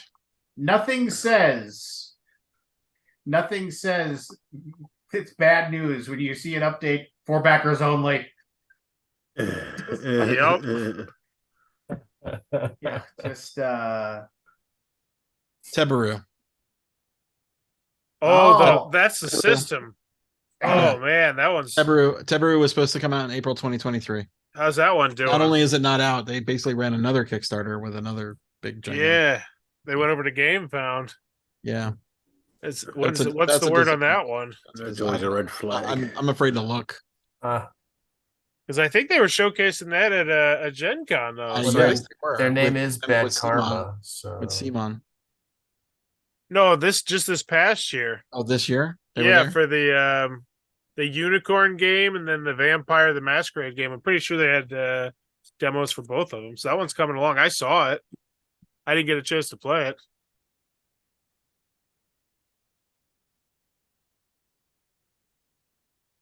Hmm. Hmm. I can find something else.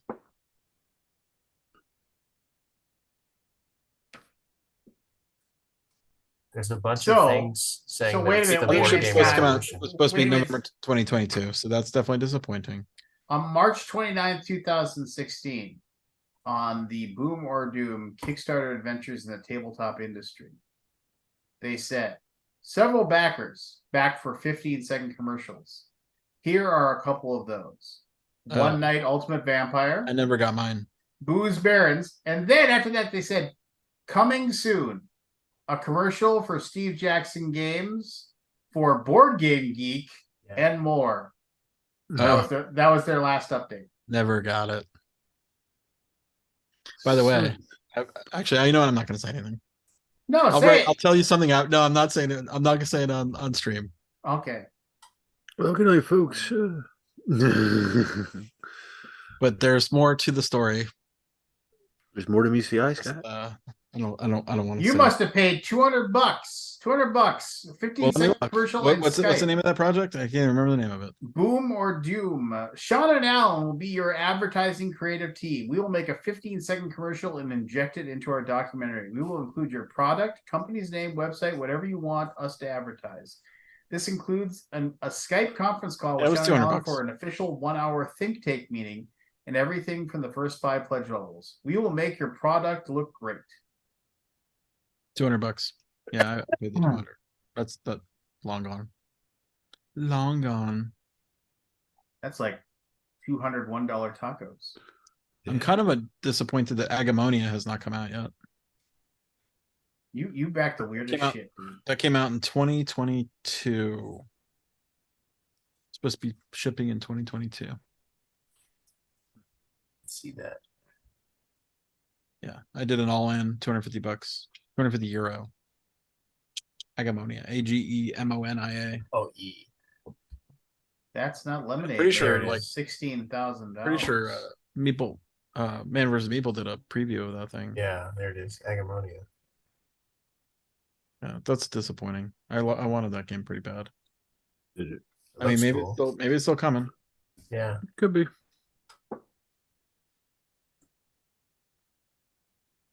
You never know. What are you doing down there, Nudge? This just says never ever, never ever ever, never ever say anything definitively ever in any post ever, Yeah, you should not say that. because the moment you say anything like we're never going to launch this until this is done, you know, you just like, oh, you can never go back, you know, you can't unring the bell. Can't unring the bell. Yeah. Yeah. Yeah, so I mean, it's just like, There's another game called Soul Raiders that I was really excited about. Don't have that one.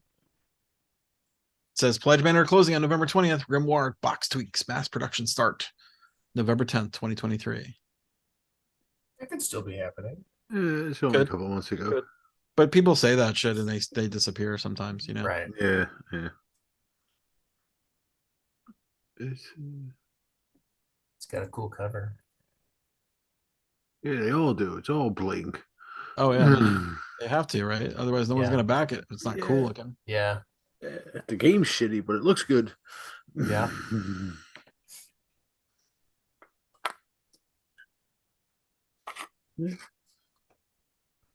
Hey, way to bring a room down, man. well, I mean, it's just, I mean, no, I mean, it's, you know, I've it's, not gotten the Isle of Cats game yet. I don't think it's been shipped to me. Oh, What? not the Alley Cats. Race to the Raft. Race to the Raft. Yeah, that one's out. That's I had to you buy should that in have the that. store. I don't have it. Son of a. You missed the pledge I'm manager, sure that's Scott. probably just an oversight because I'm pretty sure Frank would not. I think he's pretty on it. Or you I don't pissed think him I've ever off. the Dominations, my Dominations deluxe edition pledge, $150, Holy Grail Games. Holy Grail Games shut down in February 14th of 2023. Did they? Yeah. Mm, Never getting that. nah. Never gonna get it. Never No, you're getting never that. gonna get it. Never gonna get it. Oh wow, wow, wow.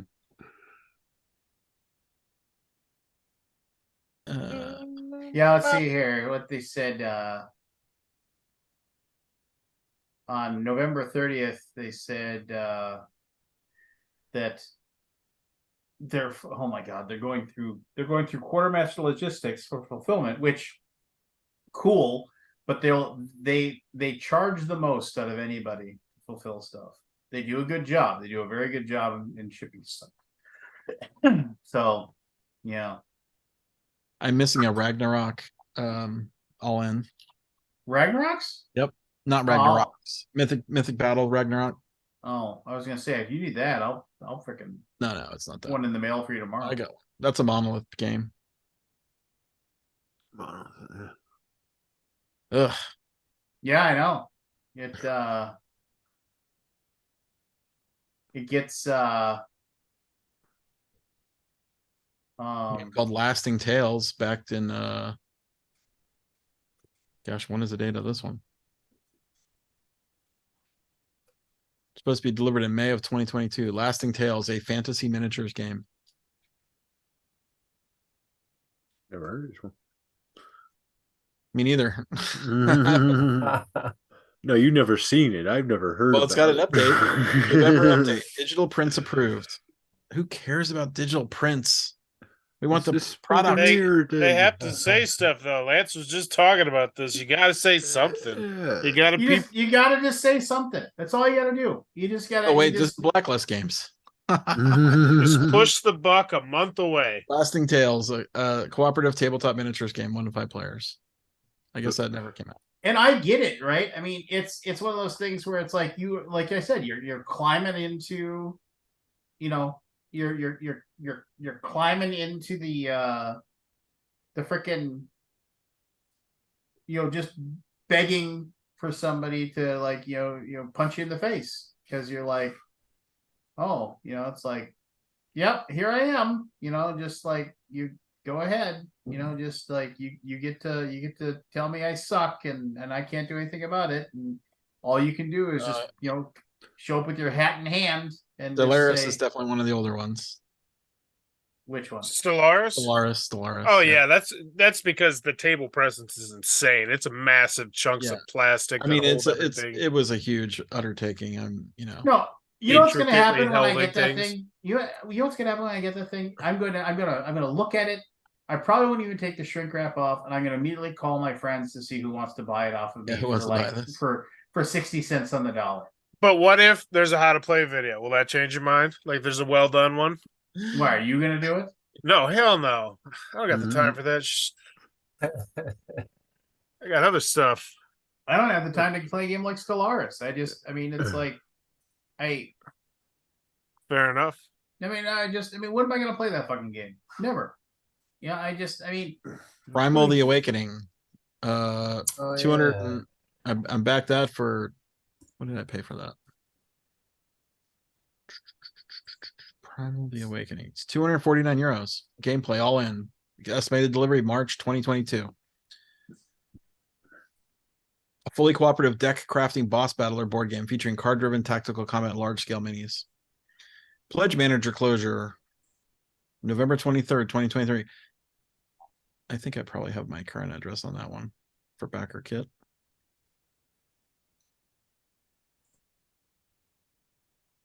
Yeah. Big box. Look at that box. Gigantic. Oh yeah. It's just maybe I'll get that one. I wonder if I did the backer kit. What was that probably called? not. Primal Awakening. Primal the Awakening.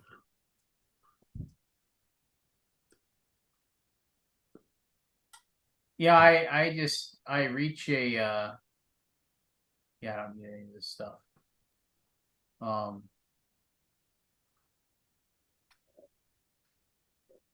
Yeah, I mean it's just one of those things where you just kind of have to. I got the confirmation of the order. Well, there you go. Let me see what I paid That's shipping. almost as good. I gotta go to backer kit.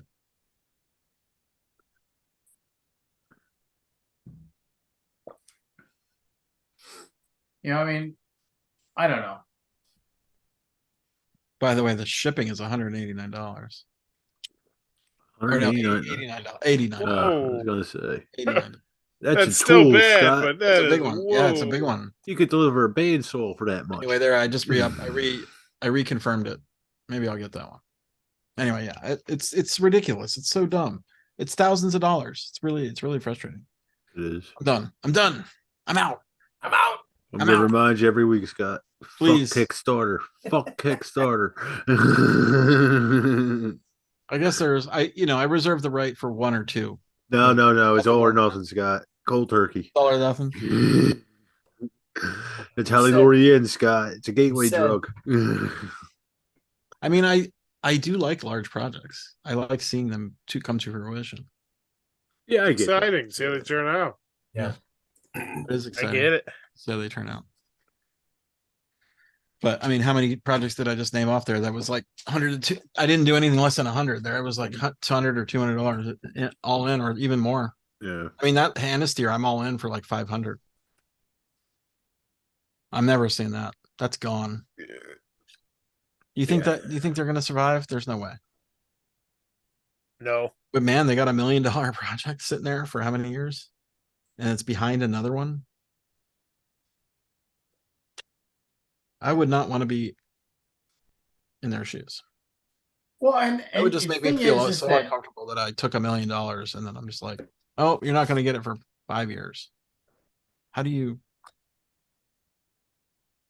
I don't know. I guess you go into those businesses being able to do that kind of thing. I just board games are late. I mean, they always are. Kickstarters are late. Crowdfunding is late because you just never know for sure, right?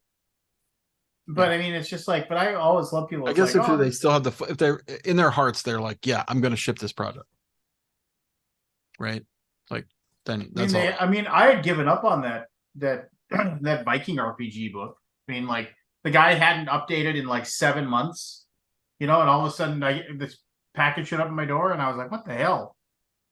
And I went in there, and like there was all these other people that posted, "Hey, I got my book. Hey, I got my book." And then I was like, I was like, thanks, man. Most people would have just given up and moved on with their lives, but you just, he stuck with it and got the book printed. He probably cost him a lot of money, and he didn't have a ton of backers, but I mean, there was like 300 or so people, and you had to pay for, probably the shipping, and that probably cost him $3 or $4 grand, But he made it. He made the thing for the Yeah, he rest made of the his thing. life. He'll have made the thing. One at a time in his garage. Hey, Yeah. Book it's pine. done. It's done. Who cares? Yeah, but I don't think most people are going to be like that. I mean, they're going to get to a point and say, fuck it. I mean, I don't think most people are going to stick to their word. It's just how society is today. Yeah. Well, I mean, lazy gamer, baby. A lazy gamer. Easy Sunday. He's not so lazy now. He's missing a finger. He's got to make up for work. Yeah. He probably believed he was going to get it done. Oh, I'm sure he did until he saw his finger fly off. Then he had doubts. Jeez. And I Whoa. I'm not going to say that he didn't. That he didn't like cut one of his fingers off. I However, can see it. Like, I've used that missing pinky machine. defense. I've used that can planer. you imagine? That's Can you imagine you finding a picture of like somebody who's missing a finger and then like posting that just as like some way to like, I mean, I'm not saying he probably did, right? He probably did, You think he really? I think he lost the finger. Yeah, I mean, I don't know. I mean, dude, I the didn't guy, detect like, any duplicitousness in that guy when he. Yeah, nah. I totally did when Duplicity. he would vanish and he just like, I Okay. mean, I don't know. I mean, I I'm glad couldn't. I didn't send him like $1,000 to do a bunch of special ones for BGG because Yeah. I talked with Jeff to try to get him from like we were gonna do this whole run of like special BGG Con and Lazy Gamers Oh, I know. back in the day. He was. I mean, I could have gotten out scot free because I did the We're gonna video get- and I had him on the Yeah, you were show and gonna he do was it. like, he's like, I'll just make one for you and I'll send one to you. I was like, cool. And then I was like, you know what? I think I want two for some stupid reason. He's like, And okay, then well, and he goes, "Oh well, and then I'll give you a deal. You know, get put back to the at back of the line." yeah. And he was just like, oh, it's like cool. Is there any updates for it? Is like it? Lazy Gamer? There Yeah. hasn't been an update on Lazy Gamer. Isn't in it crazy that just years. this turd is on the internet now forever and ever for us to remind us how bad it was? Oh, Like they will never go away. Nah. It's it was a great idea, right? I mean, No, it was, just and like, it could still be a great idea. Yeah. Hey, someone mean- posted 2 months ago. I so wanted this. yeah, I mean, it's Happy 5th anniversary since the last actual update. It's been that long already. The story of how I failed. They're celebrating the I'm oh, that's formally fucked up. requesting my money back. Maybe that's all we need to do. 87,000. I mean, the stuff that's crazy is like here's this thing where I backed the modern day briefcase, which was like a really high quality backpack that I backed that it was like $300. But I backed that and my wife still uses.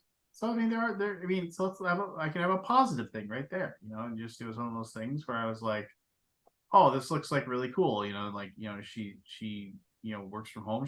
But that was like years ago I did it. And then the other day I saw her, she picked it up and she put her work laptop in it, went to work with it, and I was like, hey, that's a success story right there. Does anybody know of any successful litigations to anybody on Kickstarter? The Except for the cooler thing. the cooler is the only one I know. Not the cooler. Not anything but that. And everybody and the people got like $11 because they had no. I love that. Like, there's always the anyone started the lawsuit yet? Like that's a thing. Yeah. Like that's a way to remedy it. Like you're never gonna get your money back. Nah. Everybody's so happy today. Yeah, I think the movies have transformed people thinking lawsuits are the answer. I blame Weird Al. Weird Al, that son of a what do you Why do do? you blame Weird Al? Got a Yeah, famous dude. song about how he's gonna sue. Oh, Yeah, that's what he's gonna do. He's gonna sue. Oh, He might yeah. even sue you. what was the underlying song? I'm gonna sue you. Pretty sure that's the name of the song. What was the song? What was the other? What was the? What was the original- parody of? No, I think it was just an original one. I'll sue was you. it? Oh, was No, it? it's got to be. Really? It might be something else. Let's Let's see. do his What else? original stuff. Yeah. But most people would know that's a parody. I mean, This is the closest thing so far to an original rap song by Weird Al, notwithstanding. Yeah. So it's I've never seen this video. it's a good one. I enjoy it. My kids like it a lot. We got our Spotify Wrapped, and he was our Okay. #1 artist by Cool. like a bullet. So we got a personalized video from him that like only goes out to like the top 1% of fans or whatever. It's pretty cool. Cool. Not to brag, but we're kind of best friends. Ah, Best friends. I mean, you pretty much say that. I mean, like, I remember he posted an update that showed showed the things that he was working on and like showed the dice trays and everything, and you're just kind of like, dude, you had a great idea here, He was ahead of his time, or whatever. I mean, the fact that most of his updates were like, I've been sick, or I haven't felt well, or just like things like that constantly. It was just kind of like one of those things where you're like, things aren't going well, just like and you just couldn't buy into it. It was tough to and then Oh, my brother-in-law sued his home what would you call it? Not a builder, like a contractor that did some work on his house and won. Yeah. Huh. Now Really? the question is getting the money. Right. It was kind of a lot of Yeah. money. And he won. But I don't know. I haven't heard if he's gotten any of the money out of it. It'll be They fucked his pennies. house up. They were Did he they? built a Wow. porch and an add-on, and they basically like the house is like it was like the porch was built on wood, but it was supposed to be on concrete, pillars, like Yeah. support. But it was Bedrock, yeah. wood and it was built on mud, so that when it rained, it like the mud went down, which torqued off the end of the extension of the house too. So like Oh wow. you can't close the bath, like it's got a little bathroom door and it's like Yeah. turned 20 degrees, not that many, maybe like 10 degrees, but like just crazy. Yeah, there And is. he tried to settle with the guy, like you were supposed to build metal or concrete or something. He did not. Yeah. Unfortunately, there's there's a bit of that in the. Stop scoring stuff, Evan. How are Sorry, you my scoring? friend. How are you scoring? What do Cole. you- Cole, of course, Cole. It's okay. You keep skimming my. You keep I'm skimming your my. cheapies, but I Yeah. am I actually getting anything out of it? Yeah. The You're getting September You're the getting September twos. 25th, 2017 update is the one that he shows the fact that he lost his pinky. What day? September 25th, 2017 update on Lazy Gamer. Where he talked about I accidentally lost a portion of my finger while attempting to get some work done in the dice trays earlier this month. In a moment of distraction, my finger touched the blades of a jointer, and some of it had to be amputated. Very recently, in fact. The hand's functionality is limited at the moment, but healing is going well. Uh, And it's like, I always like one of those things. Why wouldn't you lead with that? yeah. He's on pain meds. It's not his first thought. Just lost a finger. Like, what the fuck? Stop scoring, Evan. How do I stop this? You got to get rid of my coal. I can't get rid of it. Well, but yeah, Can't Evan make screwed you. that's a tough one. Fucking Evan. It's always your friend, Scott. Hey, I had to win one. I got to draw a card to see if I can do anything. What are you playing? We're playing Innovation. innovation. I had to win one. I think you Right. got the first two. Yeah, I think I did, but you're gonna win this one. I think. Mm. I've not scored a single thing. You stole a lot of my points, though. I'm glad you guys are so bored with us. You're playing a game behind our backs. Well, we've been playing this like all day. Gotcha. Mhm. Words with friends. Yeah. And they're too cool for you to be invited, Lance. This is with friends, so Yes, friends. Well, I'm out. Mm. All right. Well, it's almost 2, so I suppose we can wrap this up. When next I see you next week, I will have completed my 50-second trip around the sun. So Good for you. Are you sure the wife might, got a couple, didn't you? You're pissing her off. That's the end of that. who knows? Tomorrow is promised to no man, right? Poor So, woman. I think we can bank on you not getting murdered. yeah. I think Good it's work. good. Good work today, Lance. I'll most likely kill you in the morning. yeah, that's fair. Mhm. Ah, Stern but fair. So but fair. hang on the line. I'll tell you my little. Oh yeah, yeah. There's a We, ring. we, Talking we can shop. get I'm not going to say on We can screen. get the so sorry everybody. I know this happens way too often. I was thinking about this. How many times have we had a show where we're Again, like, hey, I just heard the so sound. Yeah. I the got Alaboom after hours kind of thing, where you like say you guys don't get to hear about this, but It doesn't matter.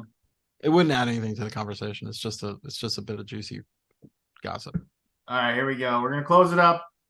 See you next week.